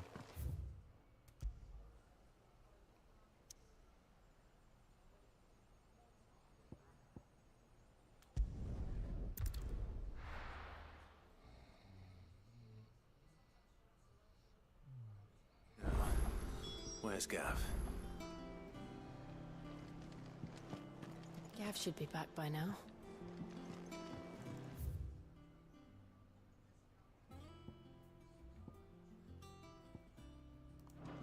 I hear there's trouble.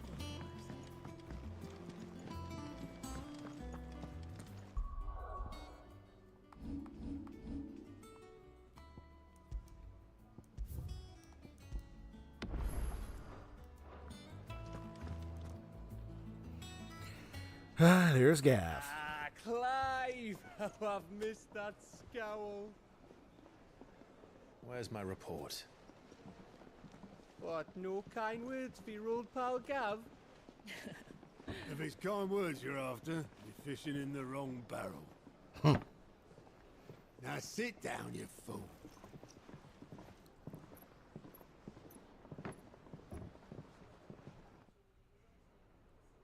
So, you remember how quick the Empire was to occupy the Dominion after the fall of Drake's Head? Okay, so back to Drake's Head, the mother crystal upon whose wings did Sanbreque ascend to geopolitical supremacy. It towered over the holy capital of Oriflamme, its mighty silhouette a testament to the power and permanence of the Empire. And then, in the year 873, it fell at the hand of Cid the Outlaw. Another crystal located in the crystalline dominion, it is one of only 5 remaining in Celestia, and is the largest of its kind. Silhouetted by the setting sun, the islands of the dominion spread out before it. The tale is truly a wonder to behold. And how pissed off all the other nations were that they didn't think to do it first. Half a century of independence gone at the whim of a madman. So much for their bloody treaty. Yeah. Clearly, the promise of unblighted land and the world's supply of crystals was too much for his radiance to resist. Yep. That would be the case. And now the Republic's finally decided to follow suit, using liberation as an excuse to declare war on Sanbreque. Plus, Lined up right outside the Dominion's gates as we speak, looking to starve the Imperials into submission. And now all eyes are on the Strait of Author. While the two nations beat their shields, the rest sharpen their daggers, ready to set upon the war-weary victor. They'll never see us coming. Yeah. Think about it. It's time we moved on the mother crystals.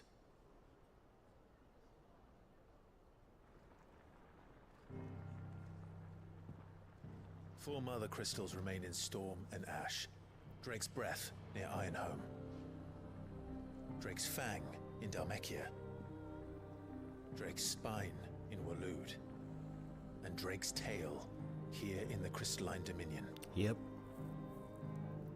With the bulk of the Republic.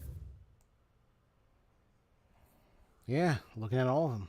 So you have the Crystalline Dominion.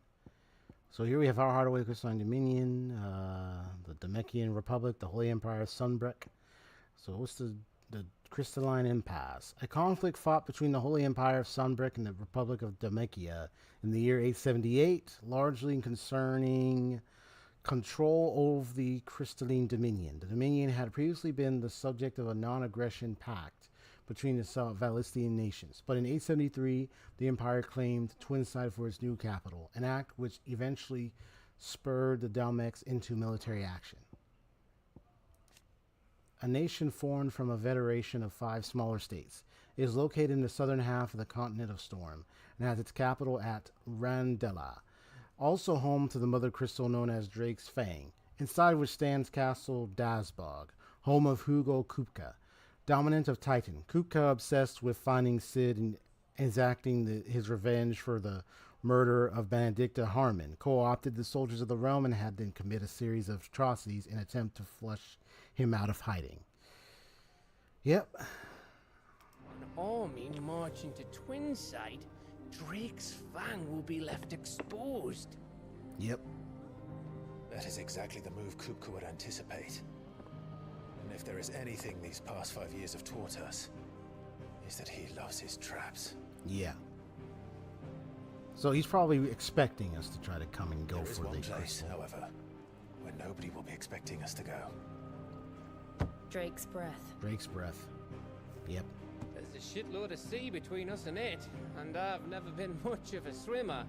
I have an acquaintance. And Drake's Breath is, I believe that's the Iron Kingdom's crystal. Yeah. And that's the volcanic island known to the Iron Blood as Bain Ladal, in the seas between Rosaria and the Iron Kingdom. The occupation can historically be traced to the Duchy. Control of the crystal was recently wrested from Rosaria's grasp by the Crusade following a series of bitter conflicts. Yes. This import is older who may be able to help. Who's that then? My uncle. Ah. Baron Rossfield. Baron Rossfield. Lord Byron Rossfield of the 7 High Houses, the trade magnate with... The 7 High Houses, his uncle. I don't think I've been introduced to his uncle. This is the first time I'm now hearing him. What? The highest noble houses of Old Rosaria, of which House Rosefield is the first and foremost. They have their roots in the ruling dynasties of the small independent nations that were united upon the founding of the duchy. The houses had a prominent voice in ducal politics, but this was silenced when the region fell to the empire and Empress Annabella took Rosaria's reigns. Buildings in over 100 cities. Wait. Rosfield. And you're a Rosfield, of course. My uncle's name gave him his start in the world, Yeah, but it was his acumen that's which me. earned him his fortune. I don't think I ever mentioned Along with it. I don't that, think Clive ever some revealed ships. he's a Rosfield to Gav. Unless he did, and Gav's just now remembering. What are we waiting for? Because it makes sense that would be open. Because they're not focusing on that. They would be defending their, like the Crystalline Dominion and the Damakian, they would be defending their crystals as much as Odin's and Woliad. So they would be watching over that. Which means they wouldn't even care about the Iron-blooded Kingdom's the Iron Kingdom's own crystal, Mother Crystal. So they'll be the ones that will watch that crystal. So we're going to be dealing with them. Plus, this will be for the year they had Jill Warwick under their enslavement. So we'll definitely be paying them back, all right. I wonder how Jill feels going back there, considering what they did to her. What they did to the children, what they were trying to do. And then using her as the dominant of Shiva in their fight against the Empire and the Imperials, the Monarchy, against the other side. The following hideaway facilities are now available. Alien reports, Alien with the Patrons Whisper, the Hunt Board. All three are located near Otto. Okay.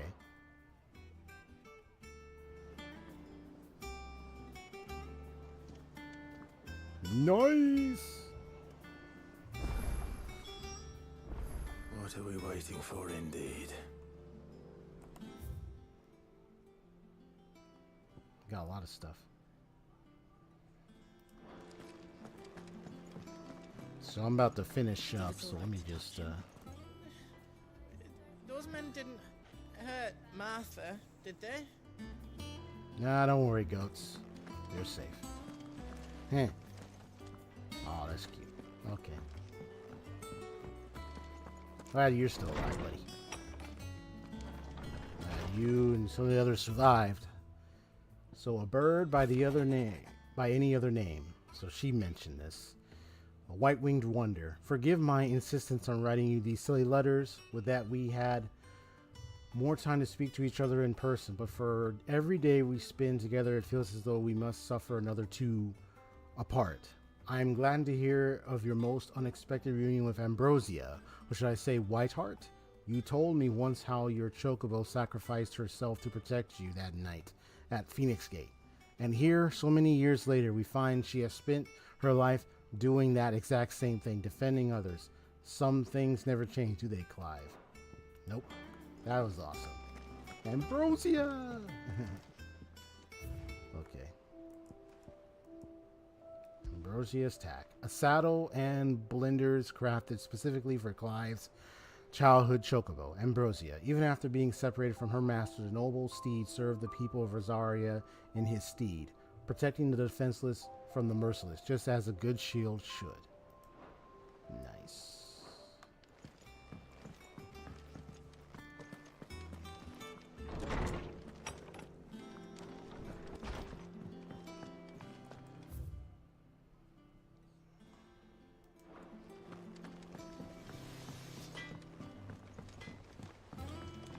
Chocobo, chocobo, why can't you fly?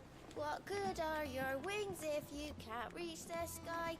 Flap harder, says bluebird, flap harder, says crow. Flap harder or into the oven you go!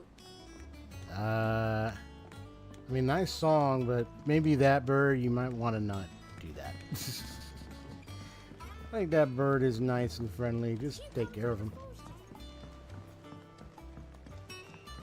I wouldn't cook that one. I mean, they're sure they want to, but I wouldn't. I think that's a nice, friendly little one. Don't do it. And it's not a chocobo, it's a little, like a little rooster, or a little hen, or long now, Martel. something. Sid, I am. Hen or chicken. Was hoping to speak to you. Oh yeah, what's up? Everything all right? Oh, yeah, it's just, well, as you know, we've been trying to grow fruit down here. It's good to know that something of the old hideaway still lives on. Martel's pride and joy. It was a sapling when she rescued it from the rubble, but look at it now. All our hard work's finally paying off. Oh yeah, Took it on, Martel. you see, after she Yeah, she and now died. the fruit's finally ready to eat. Wow, wow. And not only is it ready, it's actually tasty. Sweet as you like, in fact. She bred the bitter right out of it. Wow. Impressive. And welcome news to more than a few, I'd say. I thought this first harvest could go to the curse breakers, on account of all they do for the hideaway. You couldn't take them some, could you? Seems better them coming from you. It'll be nice being the bearer of good news for a change. That's a nice Thank one. you. She always had a soft spot for that lot, see? And once they've had their share, I'll see to it that everyone else gets some. That's Here you go. awesome, man. Martel apples, they're called, in honor of her memory. Honor of memory. Man. You hear that, Martel? Today's finally the day. Well, that'll be in her honor, most definitely. She see to it that they got a share of the fruit of her labors, no doubt. Martel would have wanted the curse breakers to be the first to try her apples. I'm sorry to put you to the trouble, Sid. But thanks. This tongue here pulls the black from the lake water and renders it pink.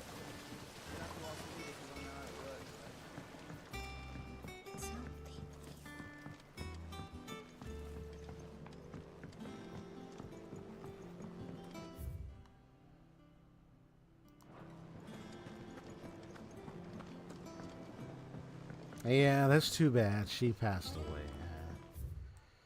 Yeah, I know there were so many lives lost. Younger brother of the late Archduke Elwin and Warden of Port Isolde, a thriving trading port in the south of Rosaria, Byron inherited a small fortune from his noble family, which he built into a large one by virtue of his mercantile wiles and adventurous spirit. There is not a trading house, nor a tap house, and Valicia and beyond that does not have a tale to tell of Lord Byron Rossfield.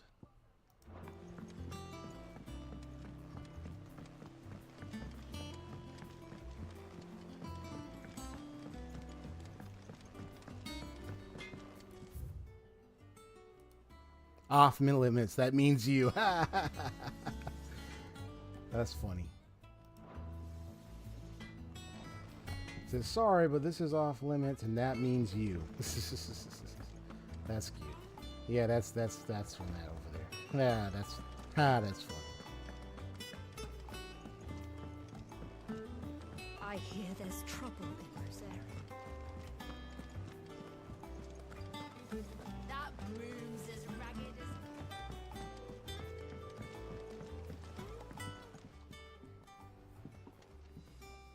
You two look like you could use something to eat.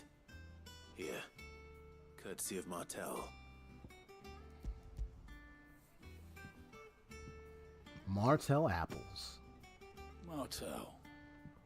Now, where have I heard that name before? Weren't she the girl from the Furrows? Course she was. An odd sort, that one. Loved plants more than people. Aye, and brave as a bane might. Remember when she ran back into the hideaway to collect them trees when Titan attacked? Wait, These aren't those apples, are they? Well, I'll be. She'd have been proud, and rightly so. Thank you, Sid. So she went back to try to get those apples and wow. But That's right, unfortunately she didn't survive. Them old apples were enough to curdle your gut. But these beauties are as sweet as you like. I'll have Wow. to pay the boys down in the backyard a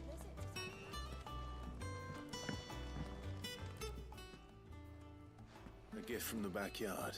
For your service.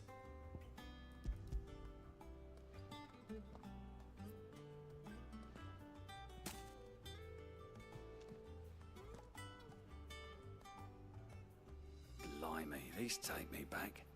I haven't seen a hideaway apple since. Old Sid was the only one who could stomach the things. He'd nab 'em right from the branch, made Martel livid. Not that anyone could stay mad at the man for long. That sounds like the Sid I knew, all right.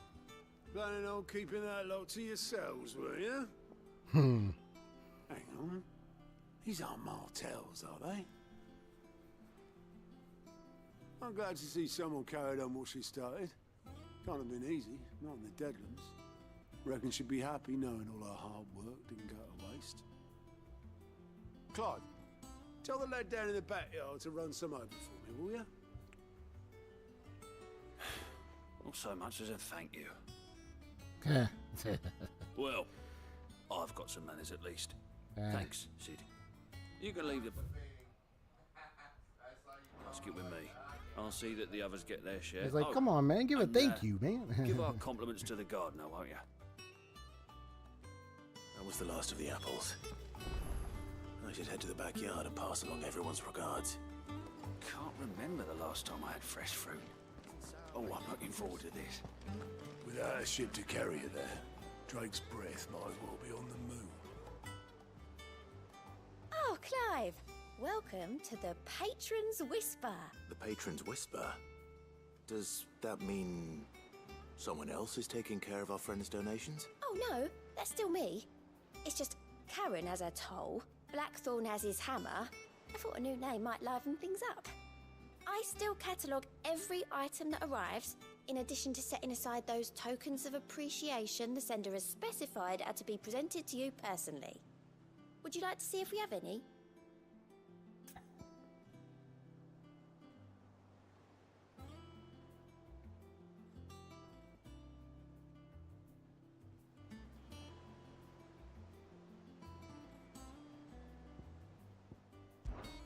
Words are immortal.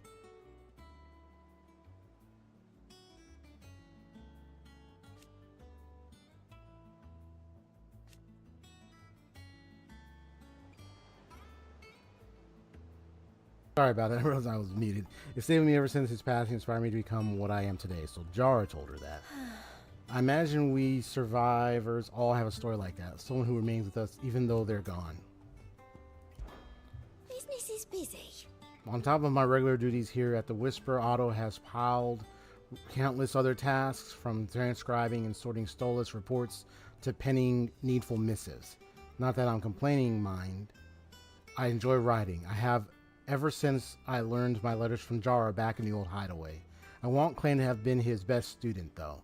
That honor goes to Shirley. I like to think Jara would be proud of me, too. Were he with us today.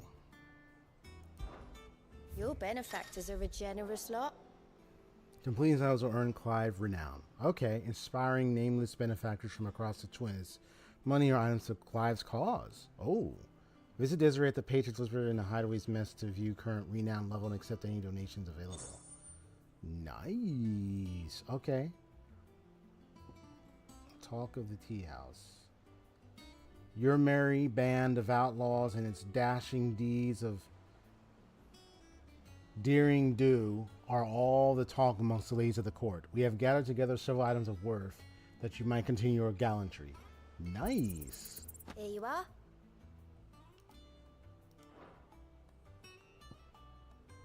Our order is one blood axes. Ours is one built on pride, but that does not mean we are too proud to give thanks where thanks is due. We may have failed Martha once, but never again.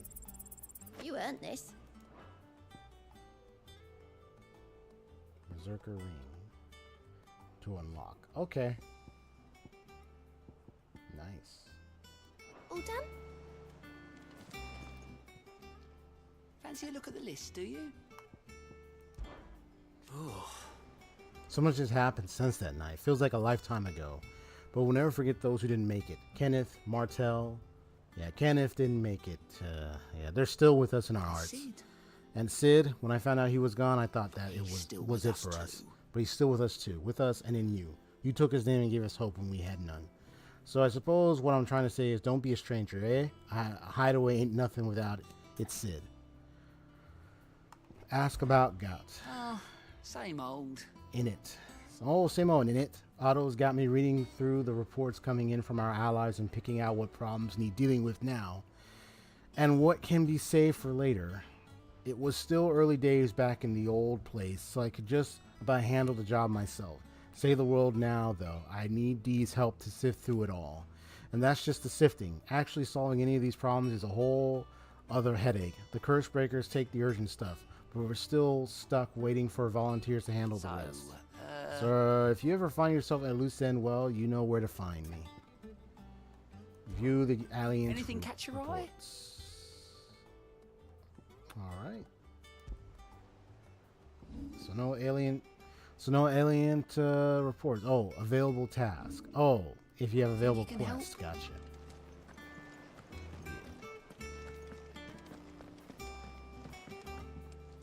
Here for another of my lectures. What is it that you wish to learn? I have the details here.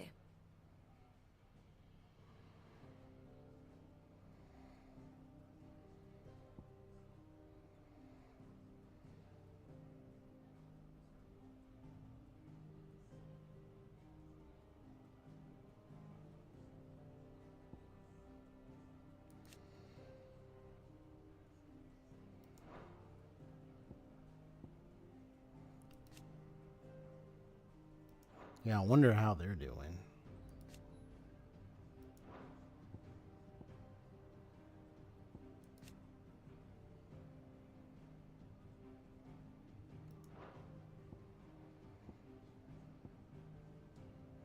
So here's the Kingdom of Wiliud. Here's the Dominican Republic. Clive's Hideaway. Alliance, and then the Imperial Province of Rosaria. Many who have died. And here's the Attendant of Joshua. See Ultima there. Hunting, best friends, traveling companions. Yeah, a lot of stuff. Study it well, Clive. Right. So we are to head to Port Isolde, a port city situated as well as Elwyn's Reign.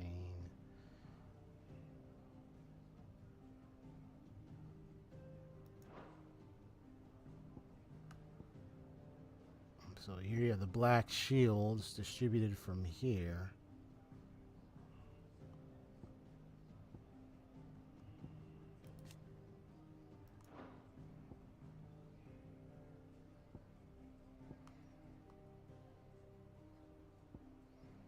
There's Drake's spine.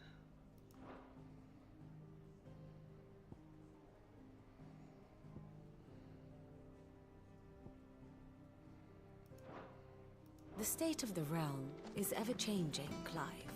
It sure is. It sure is. Okay. Them old apples were enough to curdle your guts. What's the matter, Nectar? Matters this, Kupo. The hunt board. It's where the curse breakers post sightings of particularly fearsome beasts. Ah, the beasts. Those that might pose a threat to our operations if they were left to roam free. Just because they can't be dealt with when they're spotted, doesn't mean they can't be dealt with later. Was that what you wanted to know? Okay.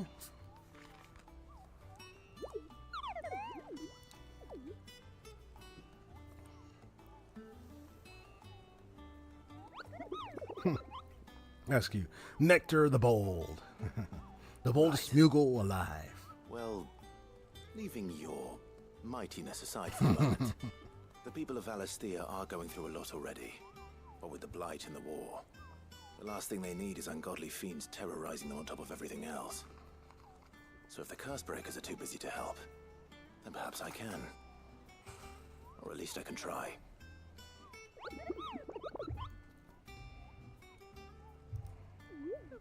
And then keep an eye on all the billets that get posted on the board. So if there's anything you need to know, Kupo. Did I ever tell you about the time I visited the great continent, Kupo? I don't think so. He said Kupo. Of course I didn't, because I've never been Kupo. Look at these wings. They look like the sort that might carry a Moogle across countless leagues of open sea. They call me Nectar the Bold. Not Nectar the Stupid, Kupo. Nectar the Bold.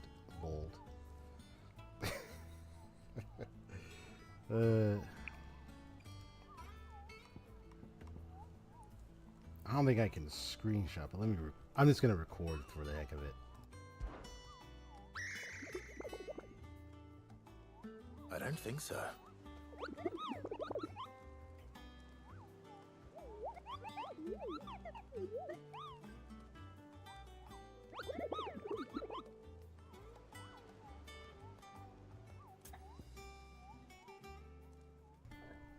I just want to record that just for the heck of it. Then I'll screenshot it, post it on my Instagram. Nectar the Bold. Yeah, that's who he is. He's Nectar the Bold. Okay. Try to see what you see before you, Kupo. The curse bears note the other details of the dangerous monsters. And post was here, Kupo, so that any stout soul wishes to do the realm of service might set out to slaughter an ungodly horror too, which is where you come in. For me, I have the most important duty of all, painting a big red cross over each and every one of you cut down, so that everyone can sleep at night knowing that the realm is a safer place. Right. Here we don't just tack up any old rumors. Up to this board, you know, they take great pains to verify every little detail, Kupo. So don't you go letting all of their hard work go to waste, Kupo. Don't let me, I mean them, down.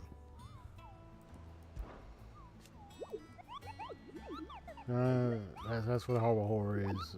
You can't expect his memories, every last piece. The place name doesn't tingle your pom-pom, Kupo. Try reading the witness's statement. Sometimes there are other details in them that might help you track the nasties down and finish them off.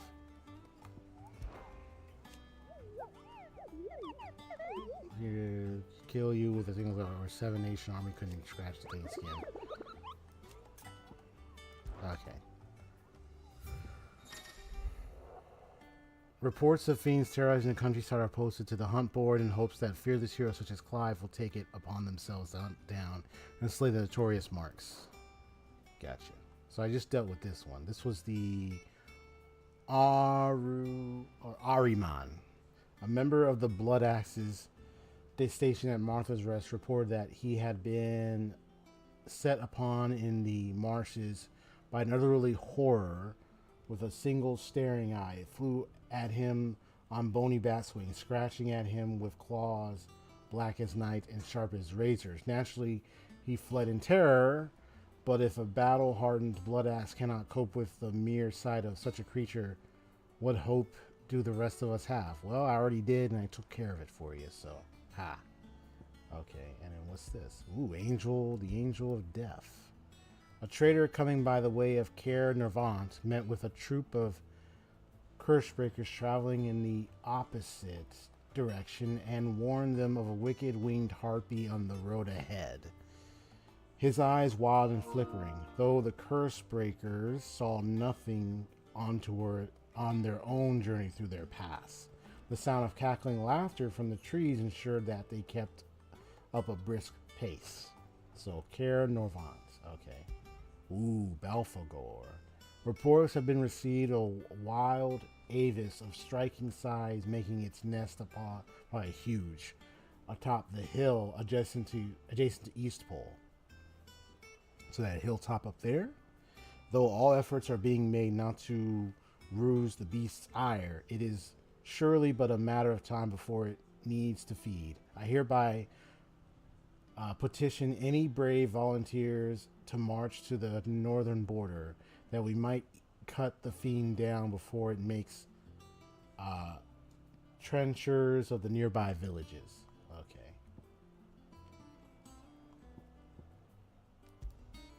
So this is in Clairview, Sandbrook, and this one is the Broken Hilt of Rosaria. Okay. This one it says in Caer Nervant, and it's Eastpool.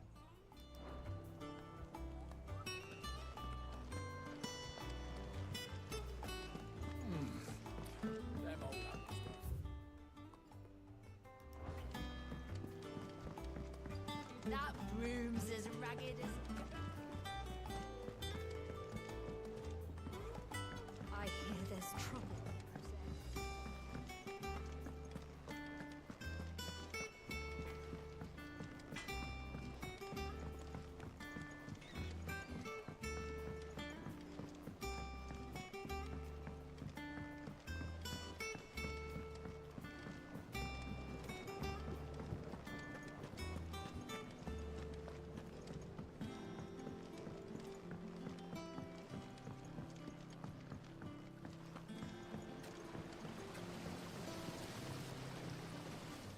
curse breakers. They were clearly very fun. They remembered her. After all these years, I suppose she was very kind, even to a tongue-tied lummox like me. You were one of the good ones, Martel. Why did you have to die? She put everything into her work. She wasn't gonna rest until we had fruit sweet enough to enjoy. And now we do. When she died, I named a sapling after her. And now it's a full-grown tree. Martel lives on through the fruit it bears. And through you. Her dream would have died with her, had you not kept it alive. That's something to be proud of. I didn't do anything really, but thank you. You're kinder to me than I deserve. By the way, Otto's expecting some of your crop. And I wouldn't mind some of it either, if that's not too much to ask. Of course not. I'll see that you're both well provided for. They like your fruit, Martel. Isn't that wonderful? I'd say it's about time we planted you some siblings, don't you think?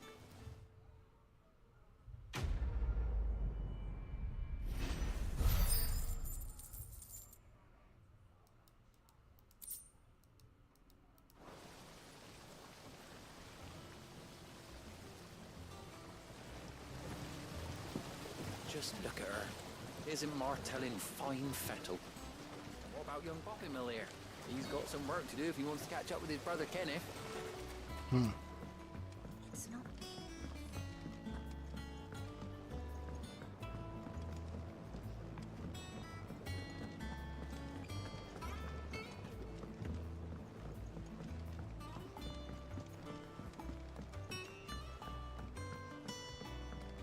Did you come through the forge today?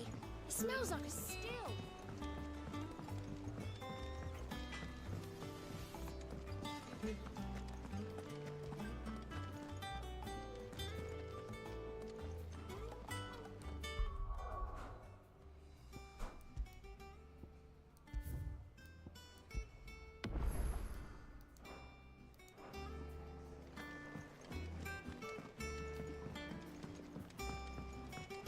I hear there's trouble.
Depending on who you ask, this lake was either formed when one of the fallen cities plummeted from the sky, or when a giant worm dug a lair for itself.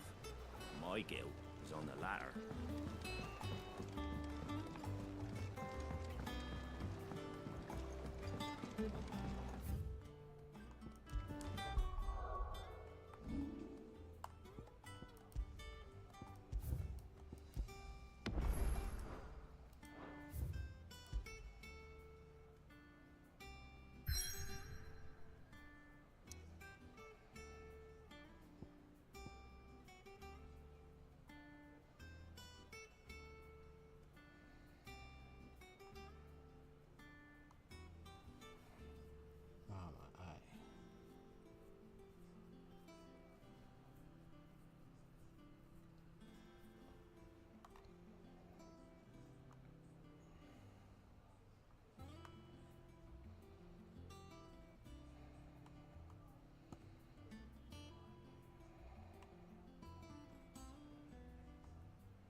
Okay.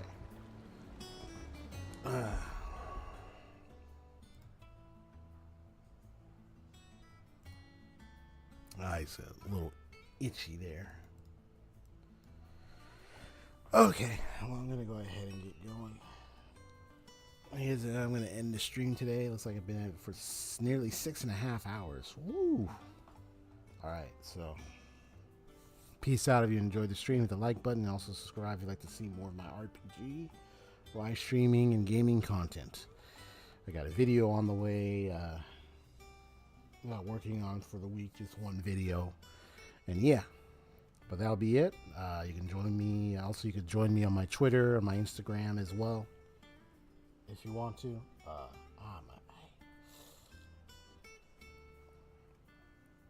All right, so be seeing y'all. Have a good one. Peace out. Thanks for watching.